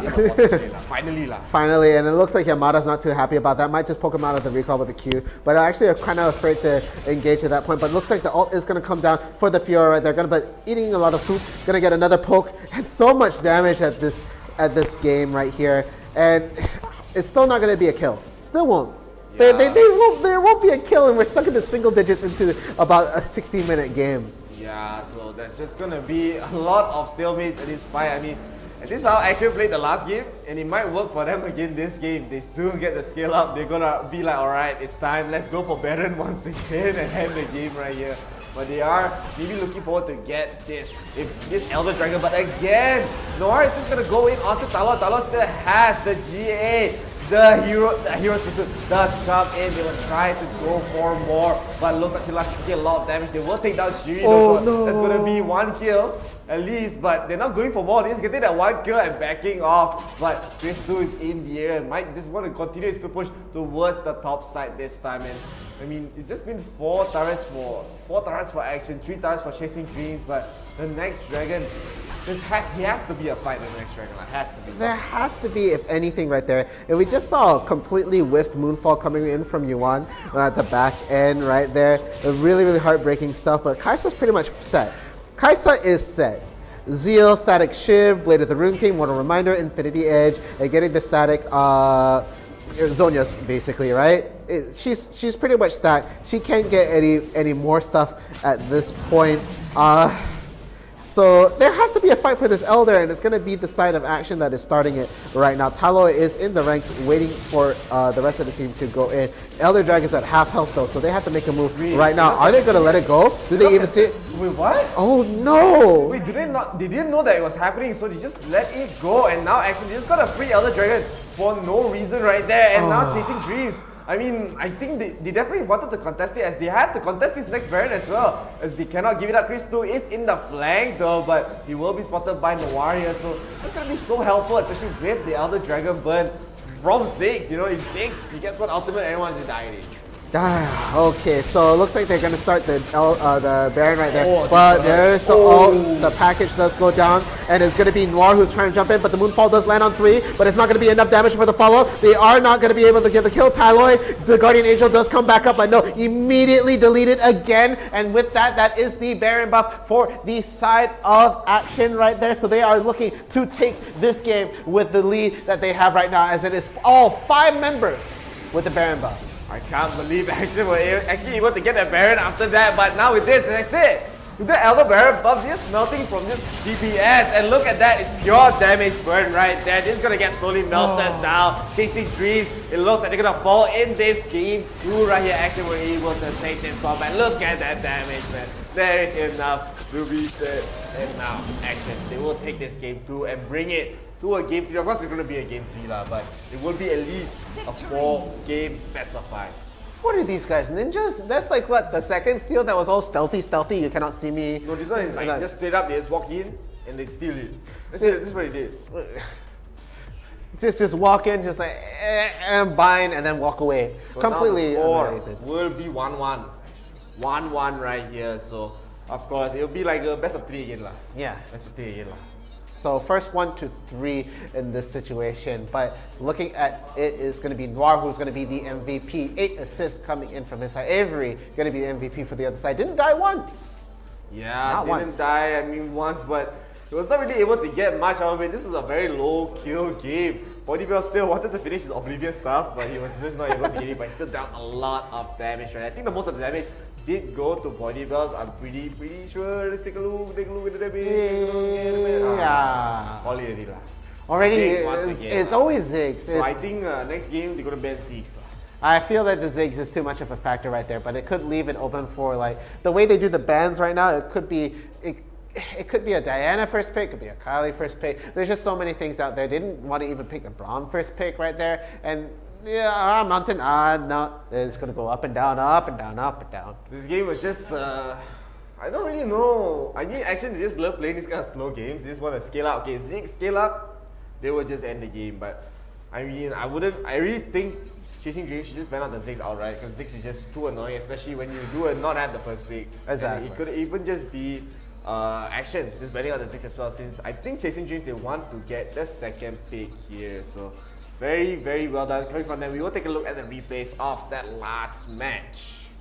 So coming into the first, I think this was a big fight coming in from the bot, if I'm not mistaken. It is going to be a dragon picking up. No, it is actually going to be 𝐿2 coming in really, really close to the tower there at the post, but it's going to be a quick jump in for that side. They are going to be able to get the kill on Yamada right there with a bit of teamwork between the Dreamwork. This is going to be the first dragon going to Chasing Dreams. They were able to lock it down right there. The Ziggs ult coming in a bit late to be able to take it away from them. Not going to get a kill, but it was really, really well played. And with that dragon being down, they managed to take out 2 top towers in that single dragon. Yeah, and I mean, this game was just, as you said, very, very low kills. This is dumb. This is not even a kill right here, because 𝐸𝐵RY just gets out with a sliver of HP. Very, very well done right there. He has the barrier, he has everyone to protect him, even with the locket coming from Shiri right there. I mean, Shiri didn't even have to use the heal, man. That's how confident he was. Oh my as 𝐸𝐵RY was still alive. And Yuan here actually getting caught. He was just a little bit too forward already. He actually tried to go in onto Yamada, but there's 3 people here. You will get the 3-man ultimate, but the Mega Death Bomb will deal all the damage there. So it's still 2-2. This is the Inferno Drake action. We're able to get it, as it's a very, very important dragon right there. But Chasing Dreams, they were just melting at this point. There's so much damage coming from the side of action. They take down Shiri, they take down Daloy. No jungler right there. 𝐸𝐵RY, Yuan, and 𝐿2. Only one left alive in action. They were really, really forcing for this Baron right here. Even though Chasing Dreams, they really wanted the contest. They go for the flank. Yuan really wanted to get in. And he doesn't have a Moonfall though, so he wasn't really able to get that big team fight. But he finally got it just in time. Just the perfect timing right there, but he will be able to get some return kills. They were able to get 3 right there, but I mean, action, they were still able to get the Baron at the end of the day. Yeah, and this was the 3rd dragon to go into the game right there. Again, they weren't really hotly contesting this Ocean Dragon. Not going to be the most important dragon, but the Elder one was the one that really turned things around right there with the Elder Dragon buff. And again, this was a Death Rush setup coming in right there. This Talos just going to walk in, and they get the jump on him. The Ziggs ult not going to be able to land. The Fallout does go through. The Moonfall does land, but it's disengages. Everybody shake hands with ult and then walk away. All done. Cannot do anything. Yeah, I mean, still, it's just such a slow game. But this is when Noir really, really wanted to get this kill onto Tala. Tala just had to run away right here. But we do see a taunt coming up from Synelas right there on the 𝐿𝐤. The Moonfall, as you saw, completely whiffed right there.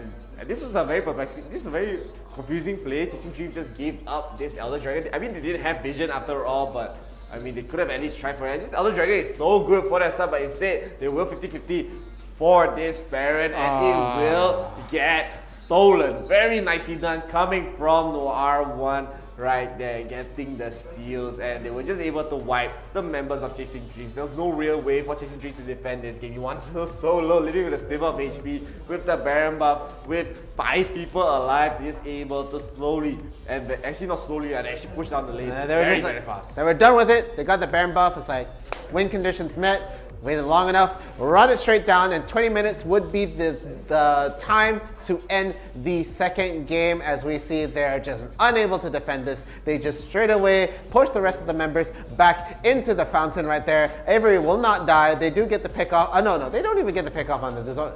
I eat my words. The Zhonya ran out, but yeah, that was the final kill. Down goes the Nexus, so it's going to be 1-1. Action up 1 game. Chasing Dreams up 1. Now, whoever gets first to 3 games, it's still best of 5. Yeah, it's still best of 5. Of course, that would just be a best of 3 lah. Technically, huh? Since we just need, one of the teams need 2 more wins. Both of the teams actually need 2 more wins to get the win for Wild Rift Summoners Odyssey Weekend Edition. So we're not over yet, guys. We still have a 3rd game to go, and of course a guaranteed 4th game to go as well. We just don't know whether it's going to be a 5th game. We just don't know whether it's going to have a 5th game. We don't know whether to get to that stage. But you know what? We will get to know. What? Please do not forget to like and follow the page lah. Don't forget. Okay. I will keep reminding you guys. I don't think I cannot remind lah. But of course, we are gonna be talking about how we're gonna get 10,000 likes and followers, and of course, we are going to be able to give you guys a PUBG tournament very, very soon. So we can take a look right here. It looks like the EMVP League will be happening on the 21st and the 23rd of May next week. Next week. Very soon. It is for the under 19. So if you are 18 and below, if you are, the new generation the new generation Z, and then after Z, what happened? I don't know at that point. They might add like A, B, like together like that, start putting letters together. The point is, it is for the under 19 here. So we want to see the new generation, the young generation here play some PUBG Mobile. And of course, did I mention the prize pool is 2,000 ringgit? Oh, it's a lot of money for that age. It's a lot, yeah. So it will be going on for 2 weeks. So please do check it out. We will have the registration up very soon once it is ready. So do keep an eye out for that. It will be a free registration so it's free. Yeah, so feel free to join lah. Don't make that joke again. Yeah, I regret that already. So there we have it. You should make that joke again. Calm down. Actually, no, nonsense. So with that was the second game of this tournament. It is 1-1. We are still waiting for the next round. The players are getting ready. And speaking, eat my words, it's going to be the third round bans coming up. Yeah, so Chasing Dreams, they will be having the first pick here once again. As I said, ban the Zeeks. Don't want to ban the Zeeks here lah. Zeeks, both teams also they know, both these players, they can play Zeeks very well. And I mean, HLPH, they are going to be banning out the Graga. And are they going to ban out Garen once again? Hopefully they forget that the Garen is still in the pool. And hopefully they okay. It's like lines and now Garen not in the pool. The last game, of course, I mean, HLPH, they are switching up their bans lah. First game they banned Yasuo. Okay. My turn. Yay! Diana. So, there we Chasing go. Dreams, they will be taking out the Diana here, the Diane as you call it. So funny. Anyway, Ziggs Diana, very mid lane centric focus bands. So comedian. Stand up some more. Stand up comedian. And now, of course, HLPH, they're always banning out the Garen and they don't want to give the Garen away. Garen is just too annoying to deal with. But now, it looks like we will be getting into the game 3 here lah. Yeah, and it's going to be Chasing Dreams that is going to get that first pick. So looking at the board right now, we have like Akali, we have Galio, we have who else, But again, the poll's open at the bottom, so feel free to vote on who you think is going to make it the next one. But it's going to be a straight pick to the Camille coming in for the side of Chasing Dreams. Yeah, so Chasing Dreams is going to try to do what they did in the first game. They will snag up the Camille here, and HLPH, they are going to be looking at the Ezreal very early on, and they want to snag up the Lee Sins for themselves. So Norwan gonna get his Lee Sin. Satirical will be playing the Ezreal here, so he don't want to play Kai'Sa this game. I'm bored of Kai'Sa and play something else. So that still leaves Braum in the pool, so it could be a Braum Kai'Sa. Yeah, it could be a Braum Kai'Sa here. It could also be maybe a Galio. Galio as well. Galio is still a very strong pick. I think HLPH, they can still pick the Braum if they want to. Yeah. As a Galio. Oh no, it can be also a Galio mid lah. Galio? How can I forget, man? Yeah, so no it Diana. looks like Yuan will be playing the Galio mid here unless we get bamboozled and they play Galio top lah. I doubt that's gonna happen though, but Sagi can play. Okay, Sagi can play, then he can play. I believe him lah. He's a pro player. Yeah, he is getting the paid for it. Getting the moolahs. Getting the moolahs, but looks like actually. And the Maggie. Yeah lah. Cannot see lah. Wow. He doesn't like either. It's the original. I eat the tom yums. You like the tom yums? I like the curry. You also another nonsense lah. But HLPH, they will be snagging up the Darius here, so not one. All everyone's stealing his joke really lah. The icon up lah. They will be getting Janna here and the Darius. So in the top side, Chasing Dreams still thinking about the Yasuo pick. Okay. But he won't go for it, just bamboozling right there. But now Chasing Dreams, they will get Christus Fiora once again. He didn't really woke up the last game. Nah. But it's not really because he didn't play well, it's just that their comp was just not that well equipped to deal with a lot of the folks coming from HMPA side. But now they might be going for the Orianna here. They can go for Orianna. They can go for Arya as well, but they will get the Orianna in this game. I mean, we haven't seen Janna. I think we saw Janna once today, I believe. So it will be an amazing game so far. Very close draft. Galio gonna be in the mid lane. We haven't seen that this whole day yet. Yeah, it's been absent. Again, 𝐬𝐚𝐧 can dish out the damage. Winds of War is so good. The taunt, being able to land, gets you some really good follow-ups right there. Has a knock-up of his own, being able to seal a kill early on in the beginning. So it could really well work out for the side of Chasing Dreams. But again, we can't really say who has the stronger draft at this point. I feel it is quite even. And in this part right here, I don't know what's happening right now, but I am enjoying it. Gravity working against me. Going to round 3. Might be. I'm just surprised that round. Yeah. Leave it to me, I know what I'm doing, alright? Really multi-tainment, man. Of course, IRL Asia is multi-tainment channel. So we do game and music also. And education. Education. We teach you things. We teach you and you teach us as well. So, taught Neon Faith the other day about the Prime Meridian. So please do support your teams as well. Do you think Chasing Dreams is going to get this third game? Will it be up to 1 or will it be Action PH will take this game? So let's take a look at the game 3 of the Grand Finals. Hey, stop dancing. Chasing Dreams are going to be on the blue team here, and Action PH, they are going to be on the red team. So just a reminder, as you can see from the top, near the timers, it will be a 1-1 in this Grand Final set. Yeah, and it looks like it's going to be the Infernal Dragon that's going to spawn first, although that's going to be much later in the game. Fiora, Darius, we've seen this fight a lot, and we will always say that the Fiora will bully the Darius, but let's be fair, when that Darius is going to hit level 5, then you don't want the bleed stack, then that's going to get annoying. So whether the fight will go on to that long is a whole nother question, but it looks like they're both trading. Oh my god, the flash! Go all the way in and all in, baby! Slice decks, he does have the honey fruit just in time. So now Yamada just being so aggressive onto this top lane right there. And Chasing Dreams, they are a little bit on the back foot. I mean, you want to give Darius a lot of fun, honestly.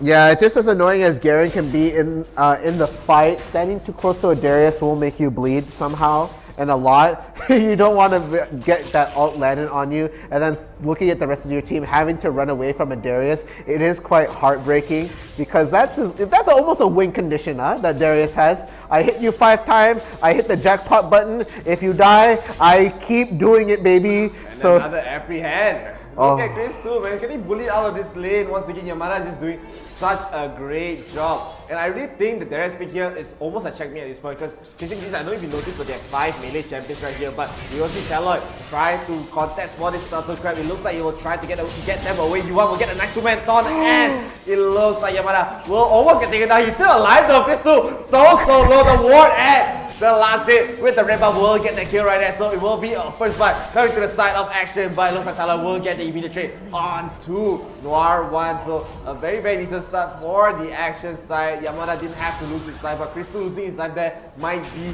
a big deal, especially if Yamada is just going to get a lot of free buff. yeah, trading a top laner for a jungler, that top laner is a very is a bigger role at the end of the day, because at the later part of the game, he's going to be able to do so much, and you're going to need to rely on Chris 2 in this game to be able to do a lot of the damage along with the ADC. But Amy's actually really low on health and having to recall early on. It does not look that Chasing Dreams has the great game at the round start, but they are doing well enough in the macro to keep up in par with Action right now. And again, it is tied for kill, so not too much happening at that point. Yeah, so very even for both teams. This is a standard lah. I think before the game, every game we say, yeah, it's gonna be even. We're gonna have the fight for the dragon. Nothing really unusual going on. Just very early kills for both teams, but no team just being as aggressive as a lot of the times we've been seeing, especially yesterday, just so aggressive for a lot of these teams. But today, these teams are just playing so compact. They want to play as slow as they can. They just want to scale up. They want to be able to go in when they can. But Chris 2 again, just taking a lot of damage. But Yamada's actually going in. He's 1 hit away. He will get hit with a grand challenge. Yamada a little bit too deep right there. Really wanted to get the kill onto Chris 2. But Chris 2 just turns it around, man. He called the ambulance for Yamada. But the two-shot blast completely whipped onto Chris 2. Nice attempt, but not there lah. Solid attempt, looked very scary right there. So I was looking at the mid lane, and then I saw the Trooper Rush. the Ezreal ult just go right through. I was like, wait a second, I think that's aiming against a certain somebody. It just looked at the top lane and completely whiffed. It is very hard to land that on point So again, really good effort coming in from Tirador right there. But yeah, I feel like Avery on the Kaisa, a really solid, strong pick. This bottom lane is going to be a lot of trouble coming in from the side that has to fight Braum, honestly, because Braum is going to be able to block a lot of the Mystic shots, going to be able to block a lot of the poke damage, and going to negate a lot of that knockup coming in from Janna, just slowly isolating it to her. But it looks like it is going to be a gank coming in. Talon is at the back right here. Is going to get a headshot ultimatum onto the Janna, but I love that disengage coming in there with the ult, but really low on damage. Not going to be able to get the kill onto the Janna right there, but there are 4 people over at the bottom, and it looks like it's going to be a dragon fight right now. What a nice 1-2 coming from Sinelas right there. Just storms the Hexa ultimatum all together. Now the Taunt does land onto Turu, but a shockwave, a 4-man shockwave comes out, and Norman really wants to get a kill onto Shri. He's so low, he will get taken down instead. But now chasing, they will be on the kill lead, but he's still at 44. They're all so low. Body Bells really wants this kill. They're all really a stable of HP. They can't fight back. You are really tries to go in. He's taking a lot of damage. 1 hit away, the barrier will stay inside. No, it looks like Body Bells will get the last hit right there, but this gives action all the time in the world to take this Inferno Drake. And Chasing Dreams, they fought so well. They kited so well right there, but I mean, they're just taking a little bit too much damage, especially from that 4-man shockwave. That was a huge victory in terms for action. They were able to get a lot of the kills on the board right there and able to take the Inferno Dragon at the end of the day. That is going to help them so much with the scaling port in terms of damage. And looking at it right now, it's going to be about 25 seconds till the Rift Herald comes up. That is going to be not a huge focus in my opinion, but it is going to be an objective that is going to be looked over at this point. If any one team does try to get a head start on it, I feel like there might be a small fight for it, but whether it's going to be a full commitment from the rest of the team, it's a whole nother thing entirely, as it looks like they're just trying to get vision set around the pit right now, but it looks like it, okay. Okay. We didn't see that, GD. We didn't see that. Yeah. It's okay. The rest of the chat didn't see too. You guys promised you didn't see anything. You're gonna be fine. It happens. You know? And look at Yamada once again. He's bullying Crystal out of his own lane. As you said, this Rift Herald, honestly, I think they should be trying to contest it here. If Action especially having a dragon buff especially, they will want to try to fight it. As this game is pretty much dead even here, except for the fact that they do have the dragon buff. The Rift Herald will get taken out by the blue team here. The Action activation does land onto Norman. Norman solo. He will have to spend his GA, but he will be able to dash away, I believe, to the rest of the members. The monster does come out to try to stop the push. Talon is all the way in. Sinelas is so low. Norman finally gets taken down here, but Talon gets immediately traded out by Body Bells. Body Bells taking a lot of damage. Avery, where is that damage coming from? And Yamada is going in. He wants the cleanup, but Shrill's so quick on his speed. He won't get that kill, but now Yuan gets the taunt. He gets the knockout. Yamada taking a little bit too much damage. Very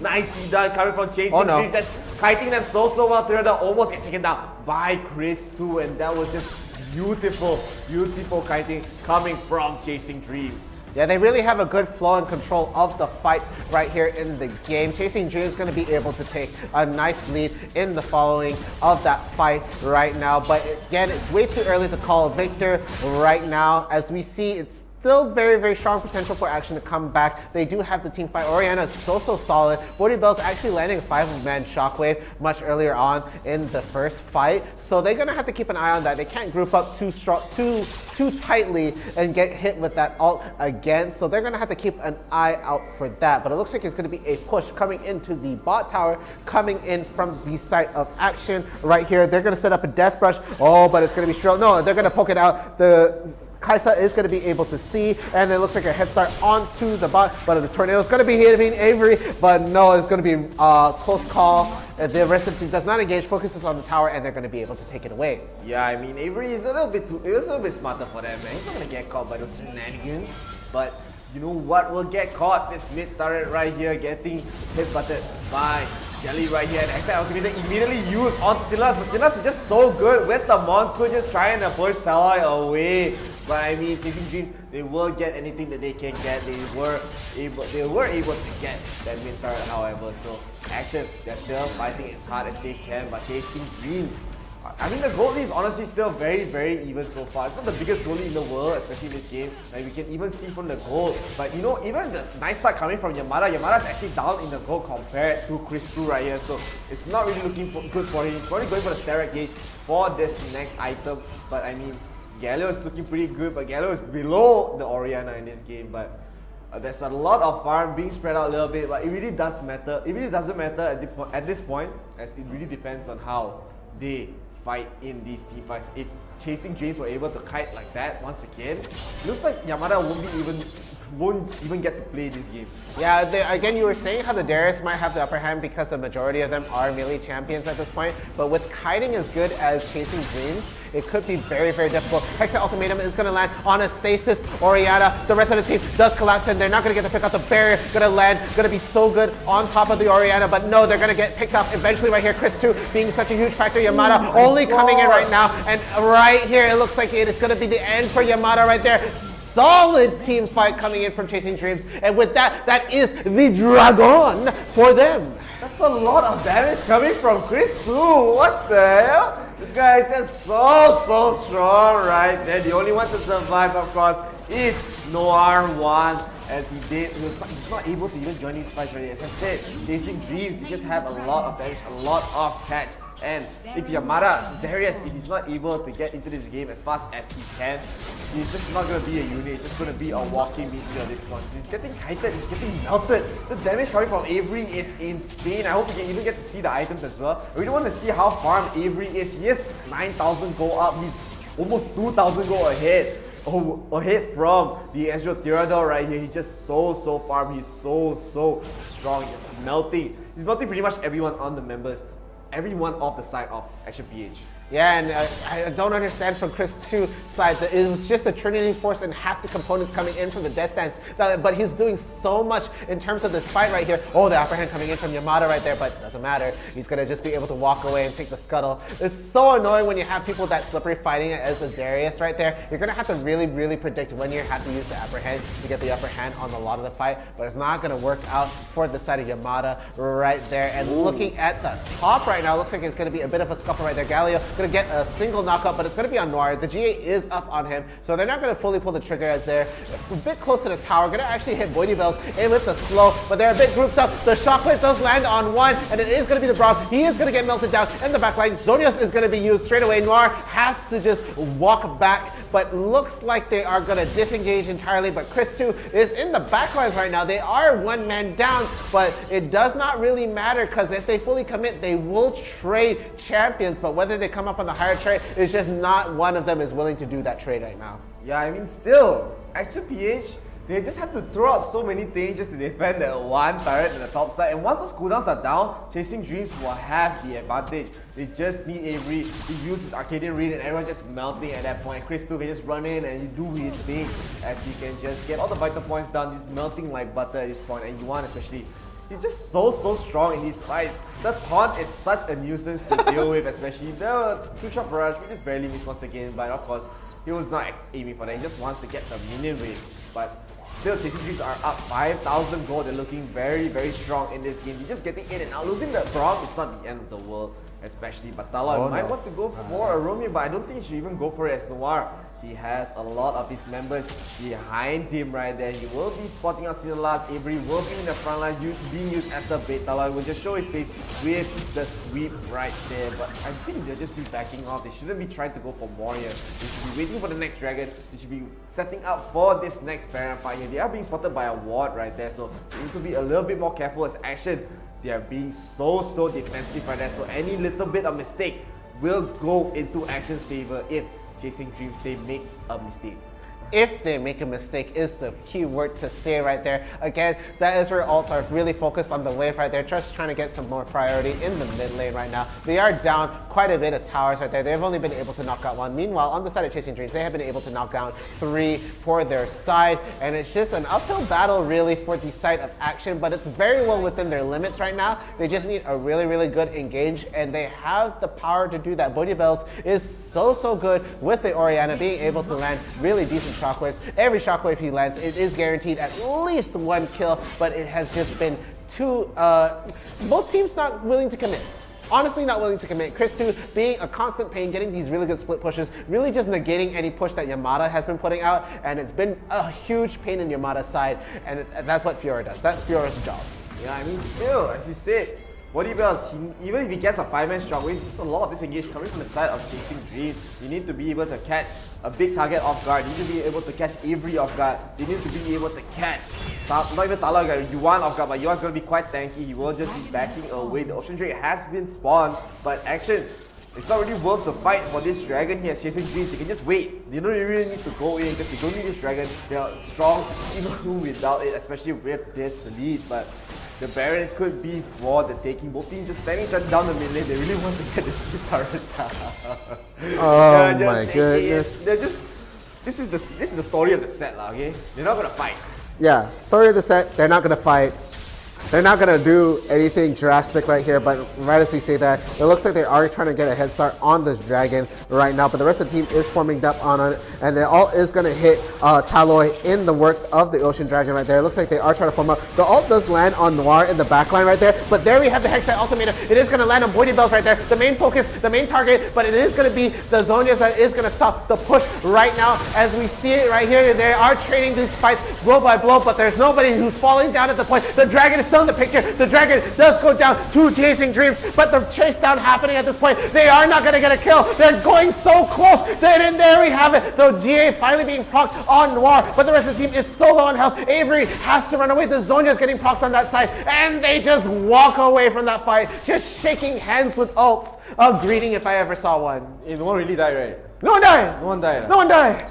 Ayo. Ayo. Ayo, man. What's happening right now? Chasing Dreams, but they were still able to get the Ocean Drake. Of course, a dragon is a dragon at the end of the day, but I think now, especially with the Ocean Drake, actually is going to be a little bit more annoying.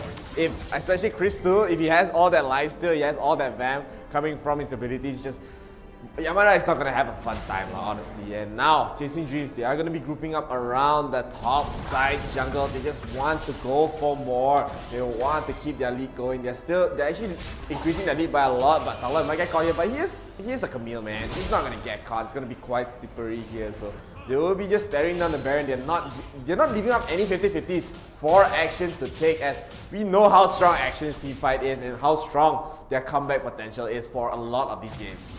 Yeah, and as we see it right now, it's the next objective they could possibly take is the Baron, but any team who's going to get a head start on the Baron could mean that they're going to lose it right there. But Chasing Dreams actually secured that dragon really, really well. They were able to fight the team and keep the dragon from resetting. So that was a very good victory coming in from Chasing Dreams. Very good at kiting, being able to actually take out the kill. But looking at the way things are right now, it's just this game is going to go on even much longer. Even though Chasing Dreams has a substantial kill lead, it's still so much trouble for them to try and start a fight. That Infernal Dragon buff is really working together with Action, and it's been a huge thorn on the side for Chasing Dreams to try to get any initial momentum. So at this point, it's really hard to say where this game could go, but it's a stalemate.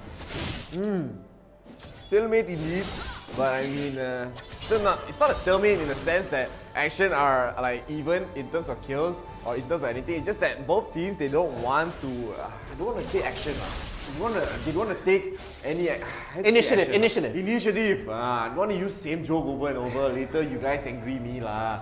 Use same jokes. But now Chasing Dreams are going to be trying to get this Baron buff here. Under the noses of Action, they are being kept up by Taloy. Taloy actually doing a very great job right there. But the Dragon Kick will just kick Taloy out of the Hextech Ultimatum. North is all the way in the pit. The steal will not happen as the blue team. They will get the Baron Nashor here. Crystal is in the party. It looks like Noah did get taken down already. They're just gonna keep going for more. It's the Janna ultimate does come in. The taunt landing on the tree. Yamada is so solo. He's trying to run away. Boydie Bells being chased down by Chris2 here. This man is relentless as he really wants this kill, but he has to be a bit careful. She almost got a return kill right there. But I know such Chasing Dreams are just gonna be able to end the game, I think. But I don't want to. I think Custer's curse lah. Calm down. Going to just back off as Action. They have a lot of turn potential, especially with the shockwave just being up. Yeah, so they're going to just be able to recall that Baron buff, going to help them out in that regard right there. Boydie Bell's looking to get the pick off. Oh, okay. Wait, what? Too fast. How did? Wait, what? It looked like it hit, but it didn't. What? I just, no. What? What? Huh? Okay, I don't keep saying that. Okay, alright. I'll make up new noises as we go later on, but it looks like this game looks heavily in the favor of Chasing Dreams. They are securing that Baron buff. They are with this huge gold lead, almost to 13k. That's a lot of money. Yeah, so the big chicken wing dragon is being spawned right here. Oh, hi, Will Cowboy. be the elder cloud dragon. Cloud dragon doesn't really work because it's not ocean. The redemption's out on the dragon. They know no one's actually doing the dragon yet, but now Chasing Dreams, they are going to be starting it up. Action! Do not give it up, man. Don't give up this dragon, as this is a very, very big dragon to take, but Talon is going to go in. He's going to hex the ultimator onto Noah. They want to take down the jungler first. A very, very nice priority target coming from the side of Chasing Dreams, so just keeping them away. While in the meantime, 𝐻𝐿 is just mid pushing. The ultimate does coming into the backline. They will go for the flag. The monsoon does not land at all, as 𝐿𝐿 will get taken down right there. They're going to go for more. Noah one's going to get taken out once again. Only one left alive is Yamada. And Yamada, I don't think you're going to be able to defend this, man. Chasing Dreams, they still have the Baron buff, I believe. So they don't have the Baron buff anymore, so they're just going to try to push. ODYSSEY is actually just buying a lot of time and just trying to cut the minion wave right there. So even in the base, it's just one cannon minion to try to defend it. But 𝐻𝐿 will just be able to take down Yamada, I believe. Yes, Yamada is so low, but with this, they are going to bring this to a game 4. So Chasing Dreams, trying to chase for that one more win, which is their dream. This is insanity right there. So that is just one more game up for the side. The TV law, it's a big TV. I'm sure I'm standing a bit too close. Make sure you guys stand a certain distance away from your screen. Don't want to hurt your eyes, okay? So again, Chasing Dreams up another game. It is now 2-1. That's 1 for all you guys out there. And we are gonna go into a round 4. This was inevitable, yeah, right? This is confirmed lah. It's confirmed what happened because it is going to be a 2-1 for the side of Chasing Dreams. MVP being Yuan on the mix. He's going to be the MVP right there. I think a lot of the MVP is because he got 12 assists. He was in a lot of the team fights. He got a lot of the CC done for his team. But Avery, these men do a lot of damage, man. Yeah, had full set. Actually collected them all. Yuan actually done more damage. Okay, okay, mid lane Galio is going to be a factor. No, it's not going to be the next ban, but no. 𝐶𝐧�X is going to be the more important ban. That's probably not going to change in this tournament overall. ODYSSEY the SVP lah. He did the most damage. Yeah, ODYSSEY did really, really well. And this game heavily leaned towards Chasing Dreams, but Chasing Dreams was really smart. They didn't want to push their advantage too hard, knowing that Action had a lot of engage and were able to melt them down if they got the upper hand. So they were very, very apprehensive about starting the fight, but Chasing Dreams ended it with the Nexus, so another game on the board for them. We're going to be going into the replays very, very shortly, but anything else you want to mention in that game? Are we going to see more 20-minute games?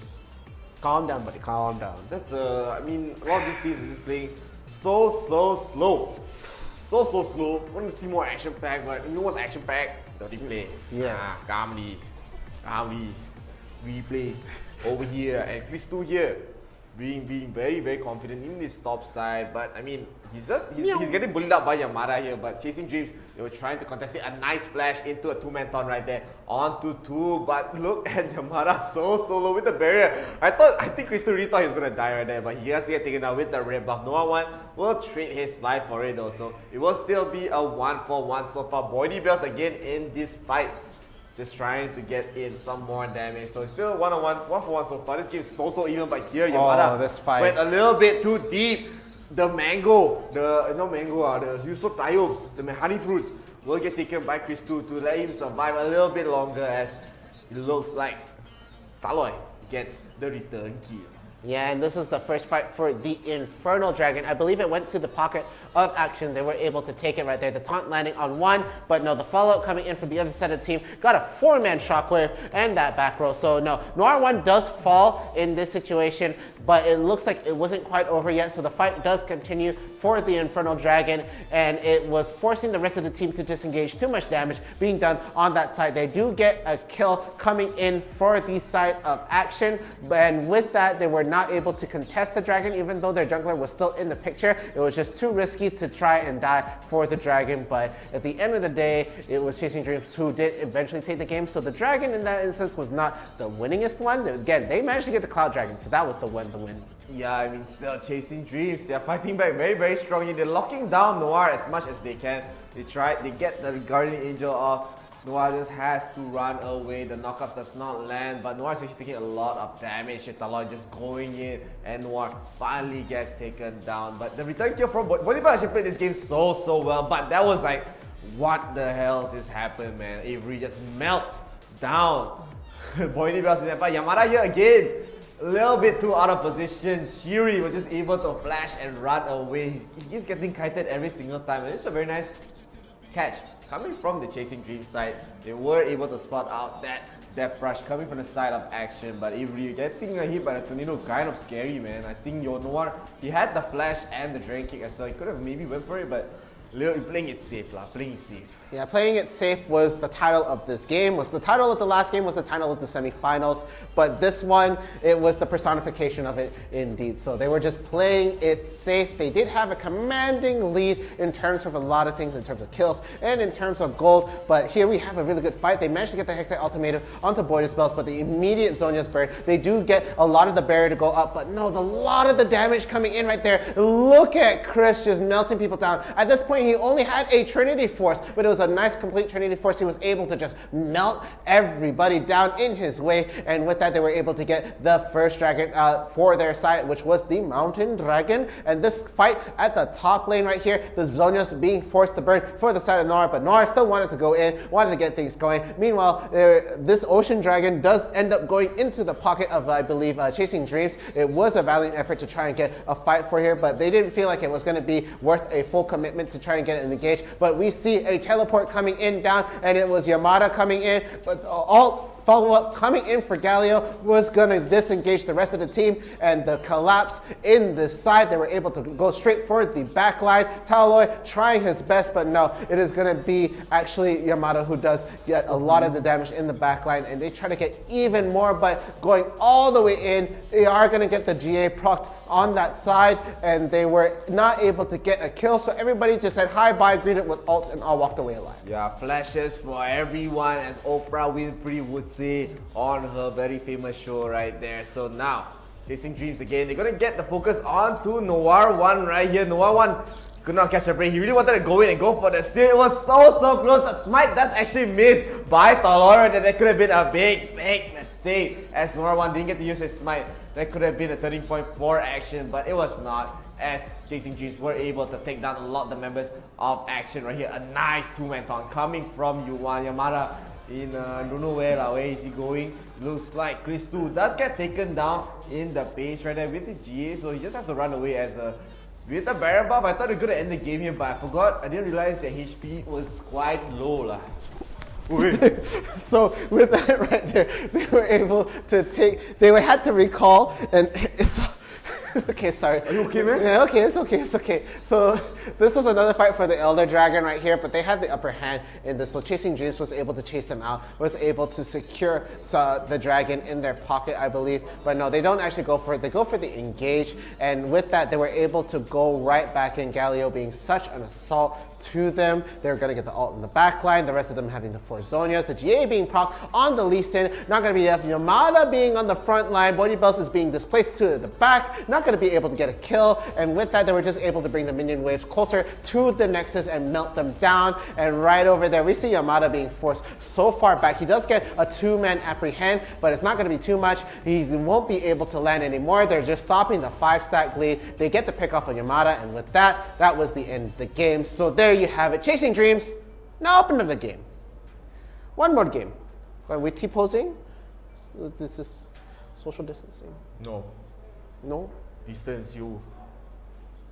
We are going to get into the game 4, of course. And I mean, Chasing Dreams, they just need one more game, man. One more game.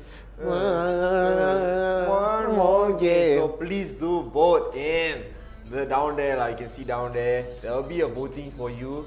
If you want Chasing Dreams to win, will they win? Please put it in the comments as well. Yeah, make sure you're supporting your teams in the chat. Please do give your shout out as well. For Action as well. They've been vote doing Action, vote Chasing Dreams, vote both also can. We see people vote both. Yeah. So up to you lah. Up to you which one you want to vote lah. Yeah, it's really up to you. But guys, we are really trying to reach those 10K follows and likes on our IRL Asia page. So please be sure to like and follow the page. We really want to get those 10Ks. But speaking of which, we're going to go into the bans of the fourth game. Yeah, so Action PH, of course, they are going to go with the first pick. It worked out very well for them.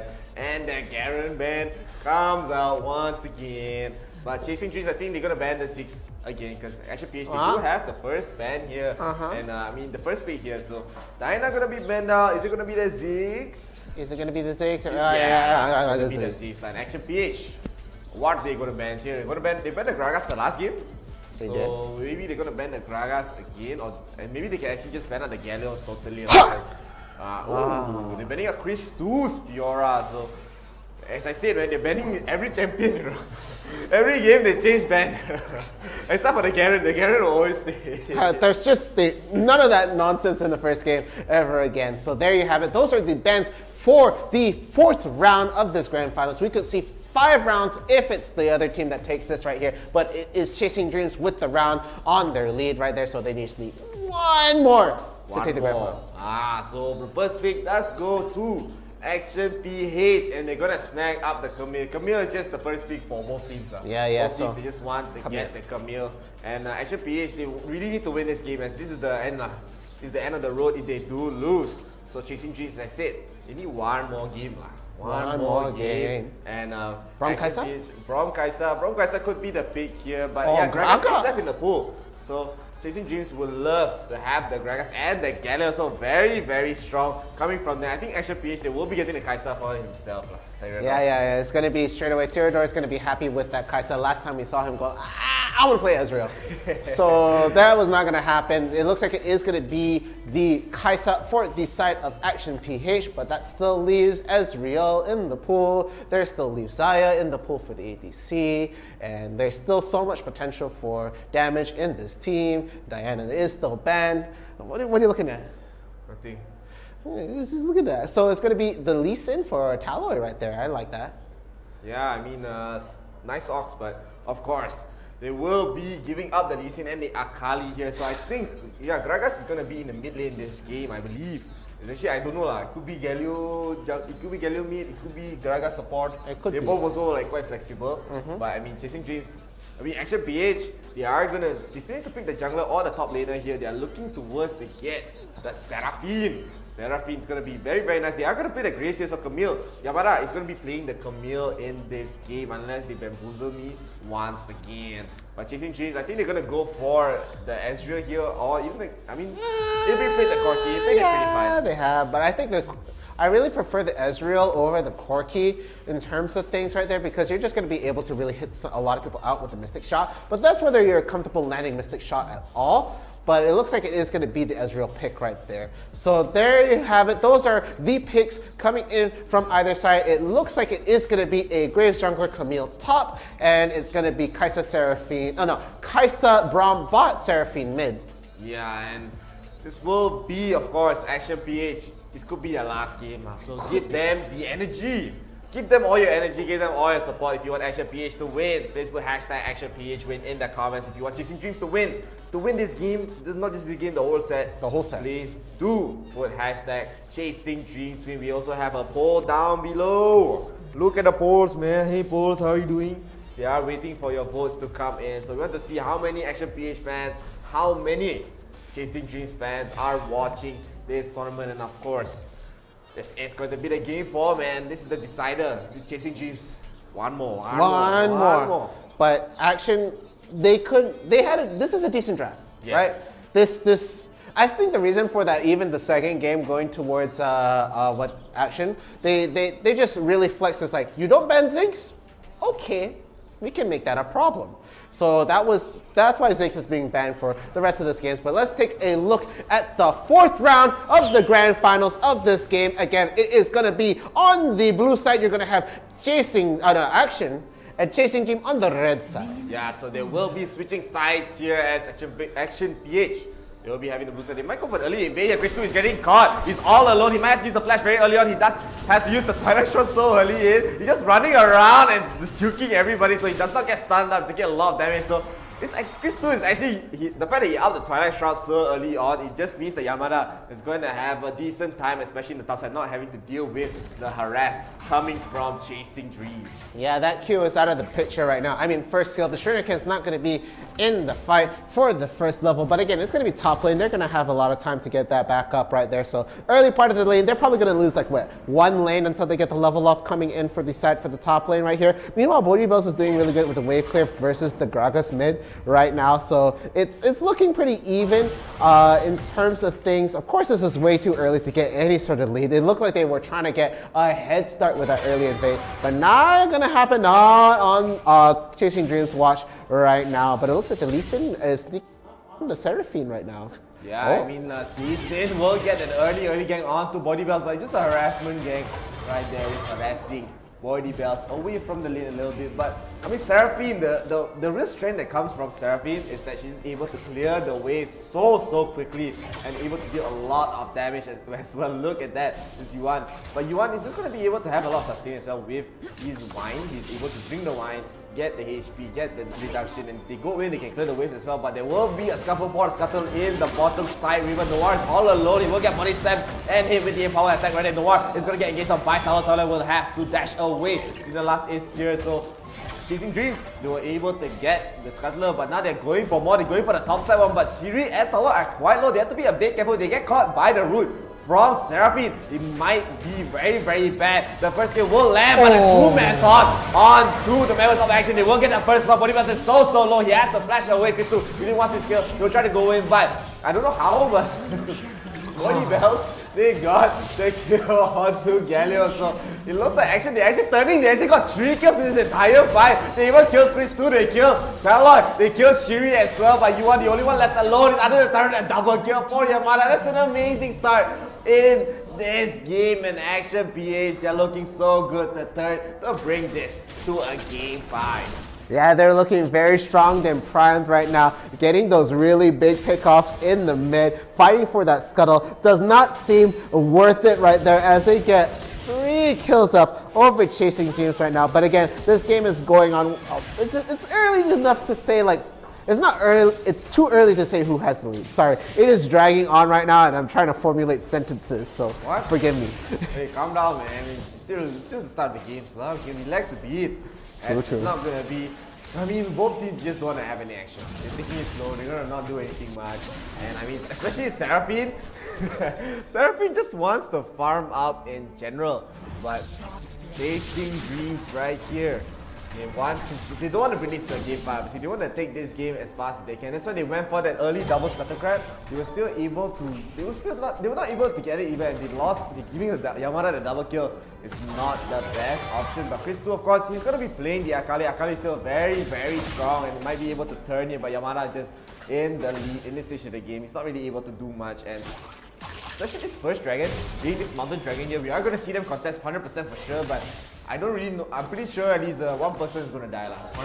One person might die, but that's a bit hard to call. It is going to be the mountain dragon. It's one of the bottom 2 in most statistics right there for the ones that you want to go for, but it looks like they are going to be trying to push this bottom tower a little bit, not trying to break it or anything like that, but they got the bot lane priority closer to the dragon, so they might want to get a head start as they start trying to get the ward in. But it's going to be BodyBells also going to be slowly looking over, just making sure if anybody is trying to check out the dragon right now. But it looks like the head start has been going towards this side of Chasing Dreams, so they are looking at about half health, but it looks like the steal is coming in. Oh my god! What the 5-man!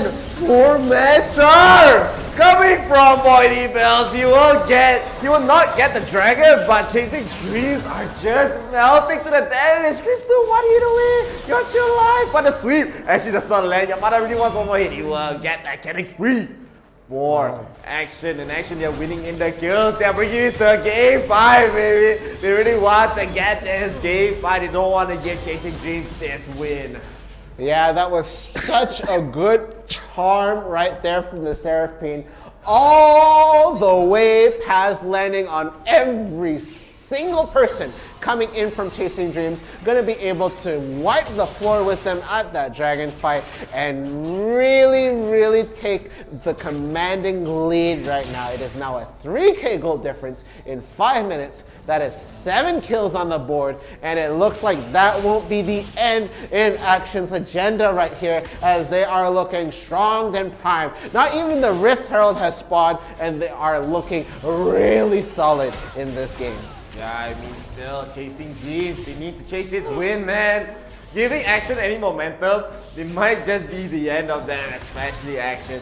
They are just trying to fight this game as much as they can, but as you said, the lead is not. It might be a 3K lead here, but Chasing Dreams are actually not that behind, and they're still able to come back if they want to. But Action, their team fight is a lot, man. They have the Charm, they have the Encore, they have the Hextech Ultimatum, they have the Glacial Fissure from the Braum as well, and Noir.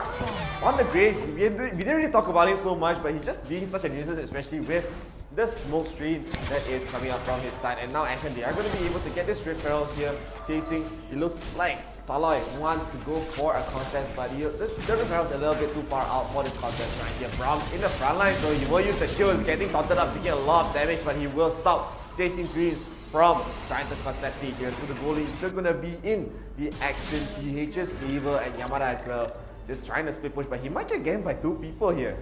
But again, remember that it is a 𝐒𝐿 that they are trying to chase, and that is a very difficult endeavor in this game. Too many grapple hooks to deal with. You got the flash as well. It is going to be super difficult to try and catch a jump on the 𝐒𝐿 without her noticing. You really need to chain CC her. And with that, we are now brought into the standard part of the laning phase right here. They're going to just really push the lanes, and they're just trying to get their jungle up and running right now. And looking at the farm, it looks like the Graves is going for lethality, as we see Serena Dirk being finished right after the GA rush. Blade of the Rude King being done on Kaisa. Going to be a lot of sustain on that side. Muramana being done on the on Avery right there. And even the emotes coming in. Going to be able to land a taunt on the Braum. If they get an early pickup on the Braum, that could be really good. But no, it is going to be an Essence Shift coming in from Avery to really just save his skin. And it looks like it's going to be 4 people over at the bottom. The Rift Herald isn't even going to say hi. Shelly on the board. And this bottom tower looks like it's going to go bye-bye. Yeah, so the Rift Herald will be helping Action PH get this bottom turret right here. But Shiri really wants to go for the top, and he will get it. But if they have no follow-up, the Charm again, 3-man Charm coming from ODYSSEY. They will be getting the kill onto Shiri, but Chasing Dreams, they're actually fighting back. Look at Chris 2, he's already getting a double kill. He's going for more, he will get the 3 kills right there. Another one will get taken down. And Chasing Dreams, they're actually turning this game around, but the goalie will still be in Action PH favor. But with that, it's a much needed fight coming from the side of Chasing Dreams. Fantastic engage coming in from Chasing Dreams. Even though Action had all the good CC lined up in their favor, the damage overwhelming from the Akali, being able to wipe that line. Chris 2 dealing a lot of the damage in that fight. Avery also supplementing a lot of that, but it was a really good engage on the end of the day. It's still a 3K cold deficit for the side of Chasing Dreams, but they are now over and out yet. Sure, they lost 2 objectives, but now it is the Ocean Dragon that is back on the board, and it looks like a death rush. Sing it wrong, it's Ocean Ring. Say how I want. But now Hextech Ultimatum is gonna come in onto 𝑢𝐴. It's still alive. She will come in with the hero's entrance. He will get 2 kills. 2 kills for his team. Chasing Dreams are going for more. Noir 1 is trying to run away. They're all so low though. It looks like Taloy does get taken down, so it will be a 2-for-1 for the side of Chasing Dreams. That Encore does not land Heartbreaker for the side of Action PH. Noir once more. He will use the ultimate. Almost takes down Chris 2, and it looks like Chris 2 has to be a bit worried here though. Does not have the ultimate though, so there's no kills. And that's an amazing fight coming from the side of Chasing Dreams. But it looks like Chasing Dreams, they're okay with giving up this dragon here. And it is just the Ocean Drake. Sad Ocean Drake, not even wanted by other teams. But it looks like it's going to be the Gragas who's just like, hey guys, I'm here. And he tries to go for the steal, but it is going to be Action who does take the dragon. The rest of the team is forced to disengage. The beautiful coming in from the 𝐒𝐻, going to land on so many people. But at the end of the day, Chasing Dreams is still up on the board. They're not over and out of this quite yet, even though Action has quite a lead. Yeah, and I mean, Action, they're going to be a bit worried, especially in these team fights. They're not able to kill Yuan. Taloy being very, very aggressive going in, and she with the hero's entrance, saving everyone's life right there. So they have to be worried. They have to just play a bit careful here if they do want to bring it to a game 5. But Chasing Dreams, they're clawing right back. They're still even in Dragons, but they're still down in the turrets though. But even when they're down in the turrets, they're actually very, very close in terms of the gold lead. Yeah, that's a lot of standing gold coming in for the side only because of those tower leads right there. As we take a closer look at the items coming in right now, it looks like it is Action who is really, really flushed with cash at the moment. It looks like it's going to be a Mortal Reminder being built, Grievous Wound being finished on the side for the Kai'Sa right now. And even on the Akali, it's just a Trinity Force, and it looks like it's building into a more of a sustainable item right here. And let's just take a look. It looks like it might be a different setup at the top lane right now, and everybody just piling. Hey, come in, there's a party in the bush! Party in the bush in the top lane! Avery is being the bait lah. He's being the worm on the fishing reel of Action, but they don't really notice though. Noir, he might be walking, but he's walking in the opposite direction. Action, they're quite smart, huh? They actually don't get caught right there. And Chasing Dreams are still there. They're still there, man. They're still being so patient, but finally they will back off. But now, it looks like Action, they're still trying to keep the lead that they can. They're just kind of worried that if Chasing Dreams gets this Baron, it might really be hard for them to turn back the momentum here. Because the damage coming up from Chasing Dreams is a lot to deal with. Yeah, and it's still something to keep an eye on, but it looks like they might get jumped in River right here. But no, Avery is at the backline, going to be able to get some free shooting at the back. The ult does get bounced off the Braum. The kick is going to land onto 3, and they are just going to walk away. Yeah, and even bottom Chris 2 is good, getting engaged up by Yamada. Ooh! That is a lot of damage, my friend. And now Yamada will get the nice solo kill onto Chris 2. They don't want to give Chris 2 any more of his leads, but they are chasing down Yuan though. They have to be a bit careful. There's 3 people here. Shrill is charging up the taunt. He won't get the taunt onto Noir. Noir still has the GA though. They will just throw the smoke screen and back off, right? Chasing Dreams. They don't want to give up any more kills. Yamada now on split push duty. He's just going to be able to deal so much damage. It looks like Chasing Dreams, they still should try to find a way to deal with this. But now, actually, they're using this opportunity to just get this Baron. And Taloy, he's going for the steals. He really wants to get the steals here. Giving this free Baron is not the best idea. Yeah, and it looks like Yuan is going to try to counter a lot of the pushes from Yamada right there. I feel like the Graga should be trying to meet the equal on for the side of Yamada, as he is a bit more tanky compared to, let's say, the Akali. Although damage-wise, I feel like I always feel that Akali has the upper hand, but that true damage Q is going to be doing so much for the side of the Camille at this game. But okay, bot tower really, really low. Top tower very, very healthy. Mid tower looking a little, could be better at this point for the side of Chasing Dreams, and they need more towers in their favor right now. They've only been able to knock down 1. They need to get a lot of this wave pushed in, but the Graves is just making it very difficult for them. And the mid lane, where you have the Seraphine dealing with the push over there, is so painful. So bot lane priority is going to kick in right there. They are going to try to push out this wave, but it looks like it's going to be about 10 seconds until the dragon pops out onto the river. Yeah, and of course, this is the Inferno Drake, but they're not gonna give it up without a fight. It's the dragon that you must have, especially Chasing Dreams, if they want to claw back into this game. As now Action's turn to set up a death rush. They will land the missile onto Avery. Avery taking a bit of damage, but in the front line, Taloy, that's going for the flash, very aggressive, and he doesn't the drink take onto Noir 1, but the shield will come out. It looks like Yamada's in the sideline. He maybe wants to catch out Chris 2 right here, so Chasing Dreams were able to stop Action from taking that dragon. This dragon, it might be a deciding factor for both of these teams. Yamada is in the front line dealing a lot of damage to Avery, but he's scared of Avery's ability to kite right here. So they will try to group up 5 men. They will be spotted out by the Scryer's Gloom here, but don't group up. Action are in position. It looks like Trillis is in, but Avery taking a lot of damage by kiting so well, and Yamada gets taken down right there. But in the meantime, Action was still able to get the dragon, but doesn't matter though. The nice cascade into the hero's entrance will take down Trinalance, as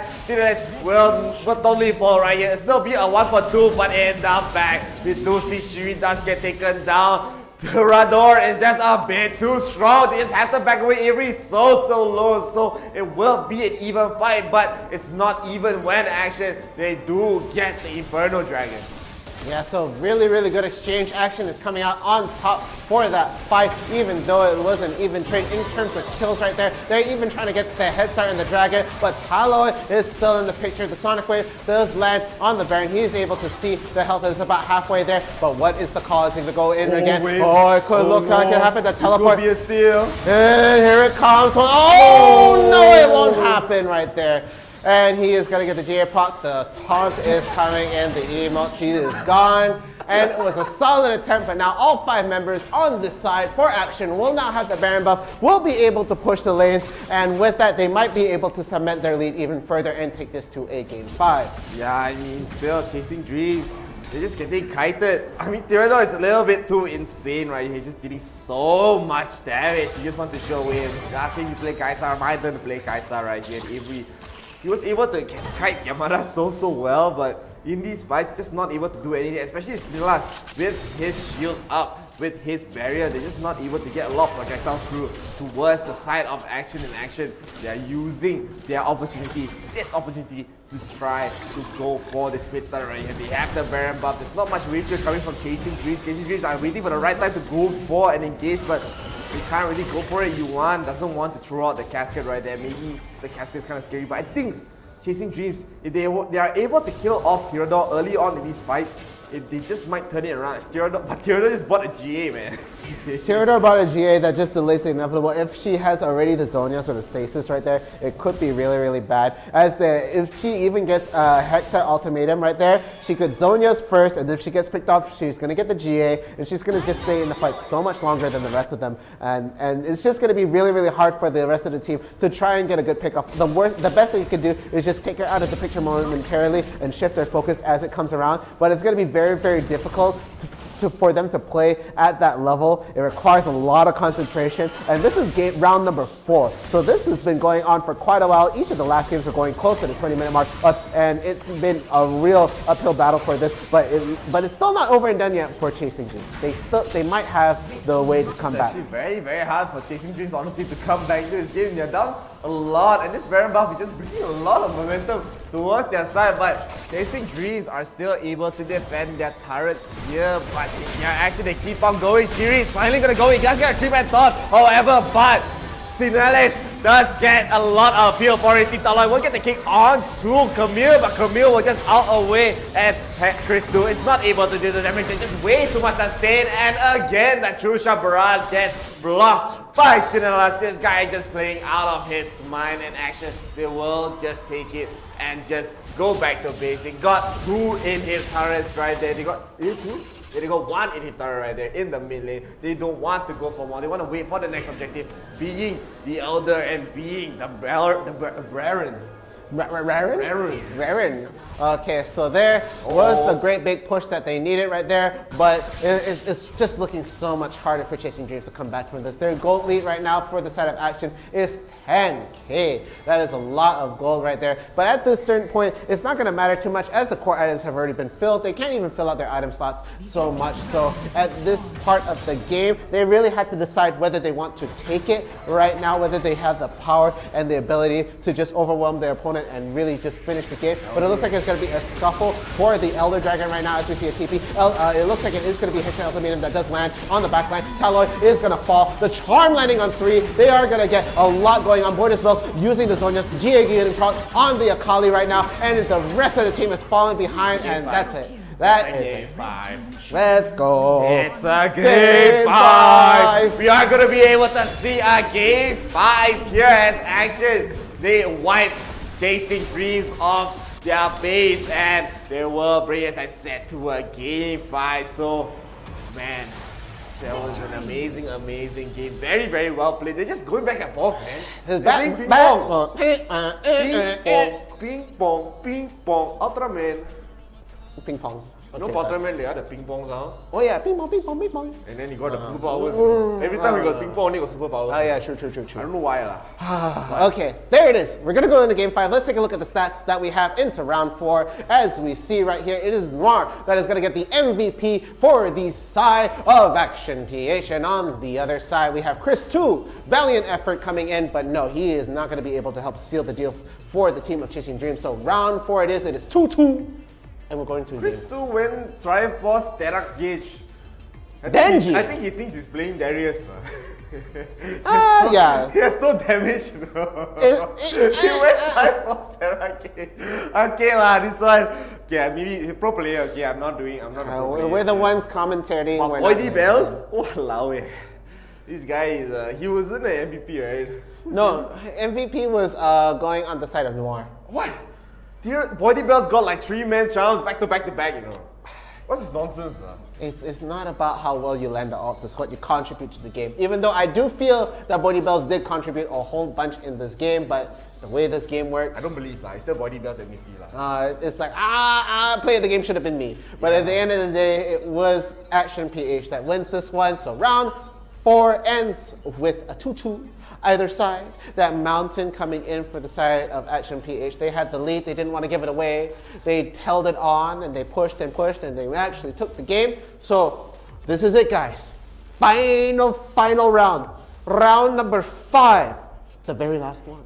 Yes, so we are going to get into the round 5 here. But before that, let's take a look at the replays of the last match, as it was such an action-packed match, man. No pun intended, because Action, they did win this game. But here we do see Chasing Dreams, they actually fought for the bottom scuttle. They were able to get it, but they're a bit too greedy lah. They're like, a bit too greedy lah. They're all so low. They really wanted this top side scuttle, and they might get caught right here. Taloy in the front lines, and look at that, just beelining down. Chris Tue is coming in for the help, and Shiri a little bit too aggressive right there. He does get the heal off though, but the taunt, I mean, Chasing Dreams were able to get the first blood, but immediately traded out because I mean, Yamada is here, man. Yamada does get the double kill onto Taloy. He gets the double kill onto Yuan as well. Yuan has nowhere to run, but Yuan tries to run away. Just so solo. I think he doesn't survive.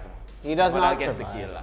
Got the kill right there, and that was the overwhelming lead Action had in the beginning. They go for the dragon right here. It was an attempt to steal, but look at that. A beautiful 4-man charm. Gonna land right there. They get the follow. Galio's coming right back in, but to no avail. The rest of the team has collapsed at this point. It is then a huge lead cemented for the side of Action, and even Chris Tue trying his best to stay alive. It would not happen, so down he goes, and it's 6-1, 7 minutes.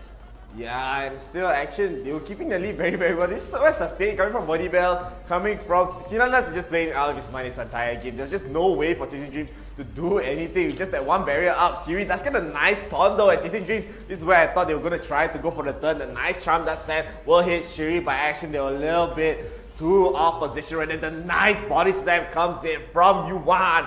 Tries to go for the turn. They will get 4 right here as Noir will get taken down as well. Chasing Dreams were really trying to come back into this game, but Action, they still were keeping up the momentum. I really thought, again, this is a very, very nice save coming from the members of Chasing Dreams. They got the ultimate, they got the taunt from Shiri. They already got 2, but Action, they were just backing off very, very well in this fight. Looks like Noir really wanted to kill onto Chris Tue, but Taloy, you're a little bit too out of position there, my friend. Yeah, and that ultimately costed them so much objectives at the end of the day. So they were able to even take this Mountain Dragon, I believe, Ocean Dragon right there. They did lose the Mountain Dragon earlier on, and this was a really good engage coming in from that side. Managed to land the ult onto Taloy right there. He does have the Guardian Angel. It would be able to proc, but no. They just shake hands in that engagement and then sort of just walk away. But here we see the pick off Yamada.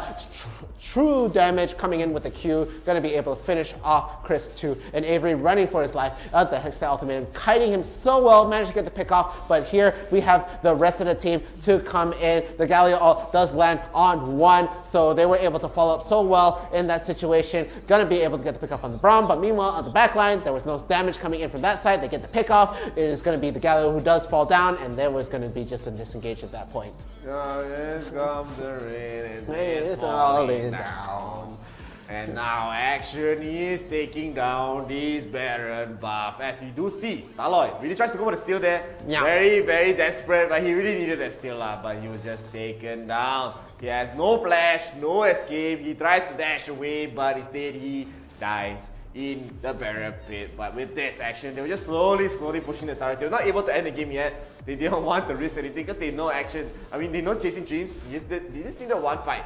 They just needed one fight to turn into their favor, and they were able to snowball this lead. But Sinuas was just doing such a great job. Look at him. He's just in the front line, tanking everything right there. The knockouts as well. The 4-man on core. Please do it once again. But then here, Yamana tries to engage on to the members of Chasing Dreams. But after this, they didn't really go for more again with the shields. Just blocking the Trisha barrage. No damage coming from the side of Avery. And they just back off very, very smartly. They go for the Elder Dragon here. And Chasing Dreams, this was their last ditch effort right here. They're trying to go in Chiri in the front line. But Taloy already taken down at the start of the fight. Another 3-man charm. Again, coming from Body Builds. This is why I say he's really MVP, man. He has played so well in this game. They get the ace. And they get the game. Yeah, no one really shows any love and support for their Bard in D&D, so that's probably why Seraphine didn't get a lot of love in that situation right there. And with that, they did end up losing the game after that Elder Dragon fight. So again, that was the conclusion of round 4. Yeah, and of course, we are going to get into the round 5, but before that, we're actually going to go into a short break. So we want to let the players rest their phone. We also want to rest our vocal cords as well. Hopefully, everyone can just sit back, relax a while before we get to an exciting game 5. So do not go anywhere. We're going to be back with the game 5 of the grand final. So don't be square, be circle. Disrespecters, I'ma spark it, I'ma burn them. And I'll be searching, I'll be lurking, I'ma hurt them. And all these bridges that I'm building, I'ma burn them. Burn them, burn them. All the shit I'll be making, I'ma burn them. Burn them.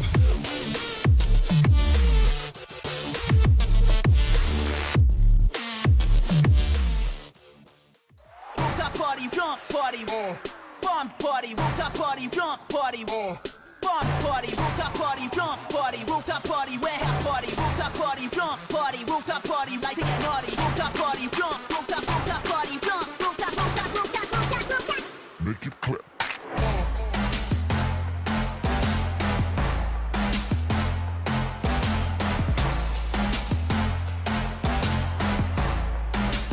Rooftop party, to get naughty.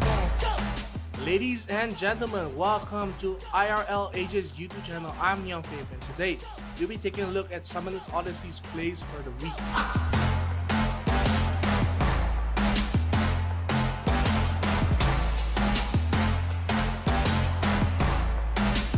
Rooftop party, to get naughty.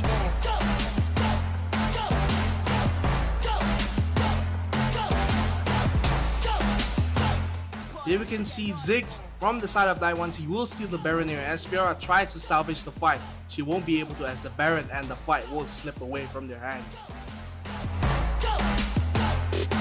Naughty, naughty.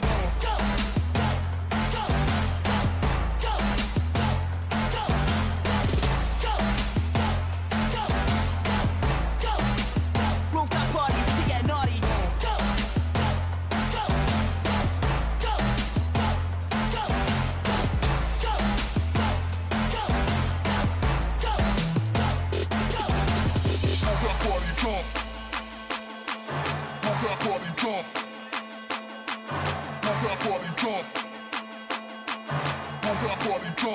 That was some fantastic plays this week for Summoners Odyssey. Remember to subscribe and like our YouTube and Facebook page for IRL Asia.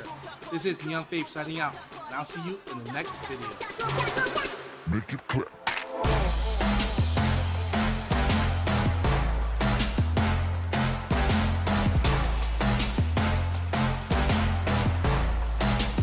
Rooftop party, to get naughty.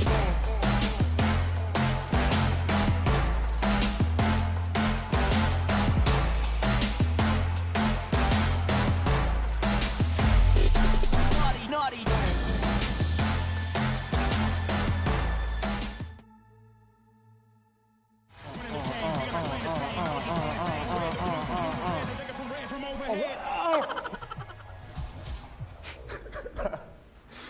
Can I turn off the fail?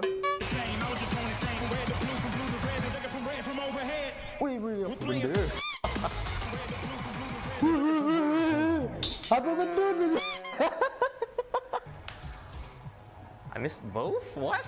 Huh? Hey. Oh, sorry.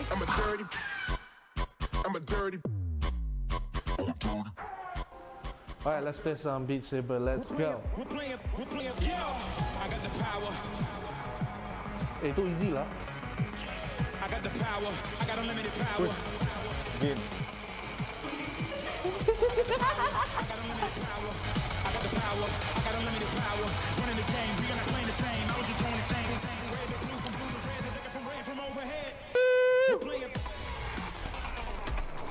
Habis.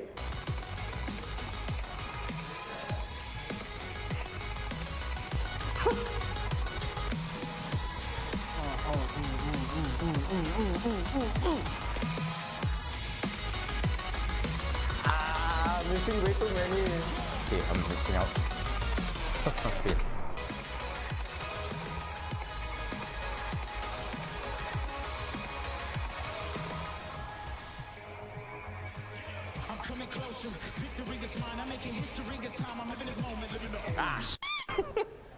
I'm a dirty. Okay. I'm a dirty. I think I'm colorblind actually. That was hard, but nothing too hard. It's way too hard, man. Too confusing. That was challenging. Yeah. Good game, good game. It was good. I beat Lionel. Weh, sana. Asal aku tak lulus, Mat. Serius ah. Tapi serius, susah. Tak boleh. Sebab dia bagi aku hard. Aku tak boleh nak main. I'm a dirty. Okay. I'm a dirty. I'm a dirty. I'm a dirty. Accelerator. I'm a dirty. Look, mom, that's a dirty. Nah, you ain't never heard me swear. Swing by the swing. All this money I be making, I'ma burn 'em. I'ma murk 'em. If they playing with this fire, I'ma burn 'em. Murder, it's a murder. Disrespect us, I'ma spark it, I'ma burn 'em. And I'll be searching, I'll be lurking, I'ma hurt 'em. And all these bridges that I'm building, I'ma burn 'em. Burn 'em. Burn 'em. We are back with Warif Summoners Odyssey. My name's Chef. And I'm downright fierce. And we are back finally with the game 5 of the grand finals, man. 4 games has passed. So it is a 2-2. They are tied up. This is the one game, man. We're back to best of one already. The final one. This will be the game that will decide who takes it. The single one. This is all that it comes down to. Whoever wins this one takes it, along with the weekend prize of 332 ringgit. No, it's the prize pool lah. Prize pool. So they get the biggest share. No sharing for them. They don't want to share to anyone else. So chasing dreams and action PH. They're just trading games at this point. Pong. Yeah, trading games. Ping, First game pong. goes to chasing dreams. Next game goes to action PH and back and forth. And now this is the final decider. We will get into the bans immediately. So let's take a look. So we had enough time to rest. Both teams had enough time to rest. Yeah. Especially chasing dreams. They need to seal this game up. They have the first pick this time, so it's just been blue-sided lah. Yeah, and let's just see what the bans are. It is going to be the Diana again, but will it be the Garen? Will it be the Garen? I think actually they're gonna be banning the Garens here, as they have to ban the Garen lah. Oh, okay. Camille, yeah. So no Camille in this grand finals. Yeah. Last 2 times we see Ziggs, and then now Camille. Yeah. And I think. Wait a second. Do you want to try to throw the ban on the other side? You know, just give it. See what happens.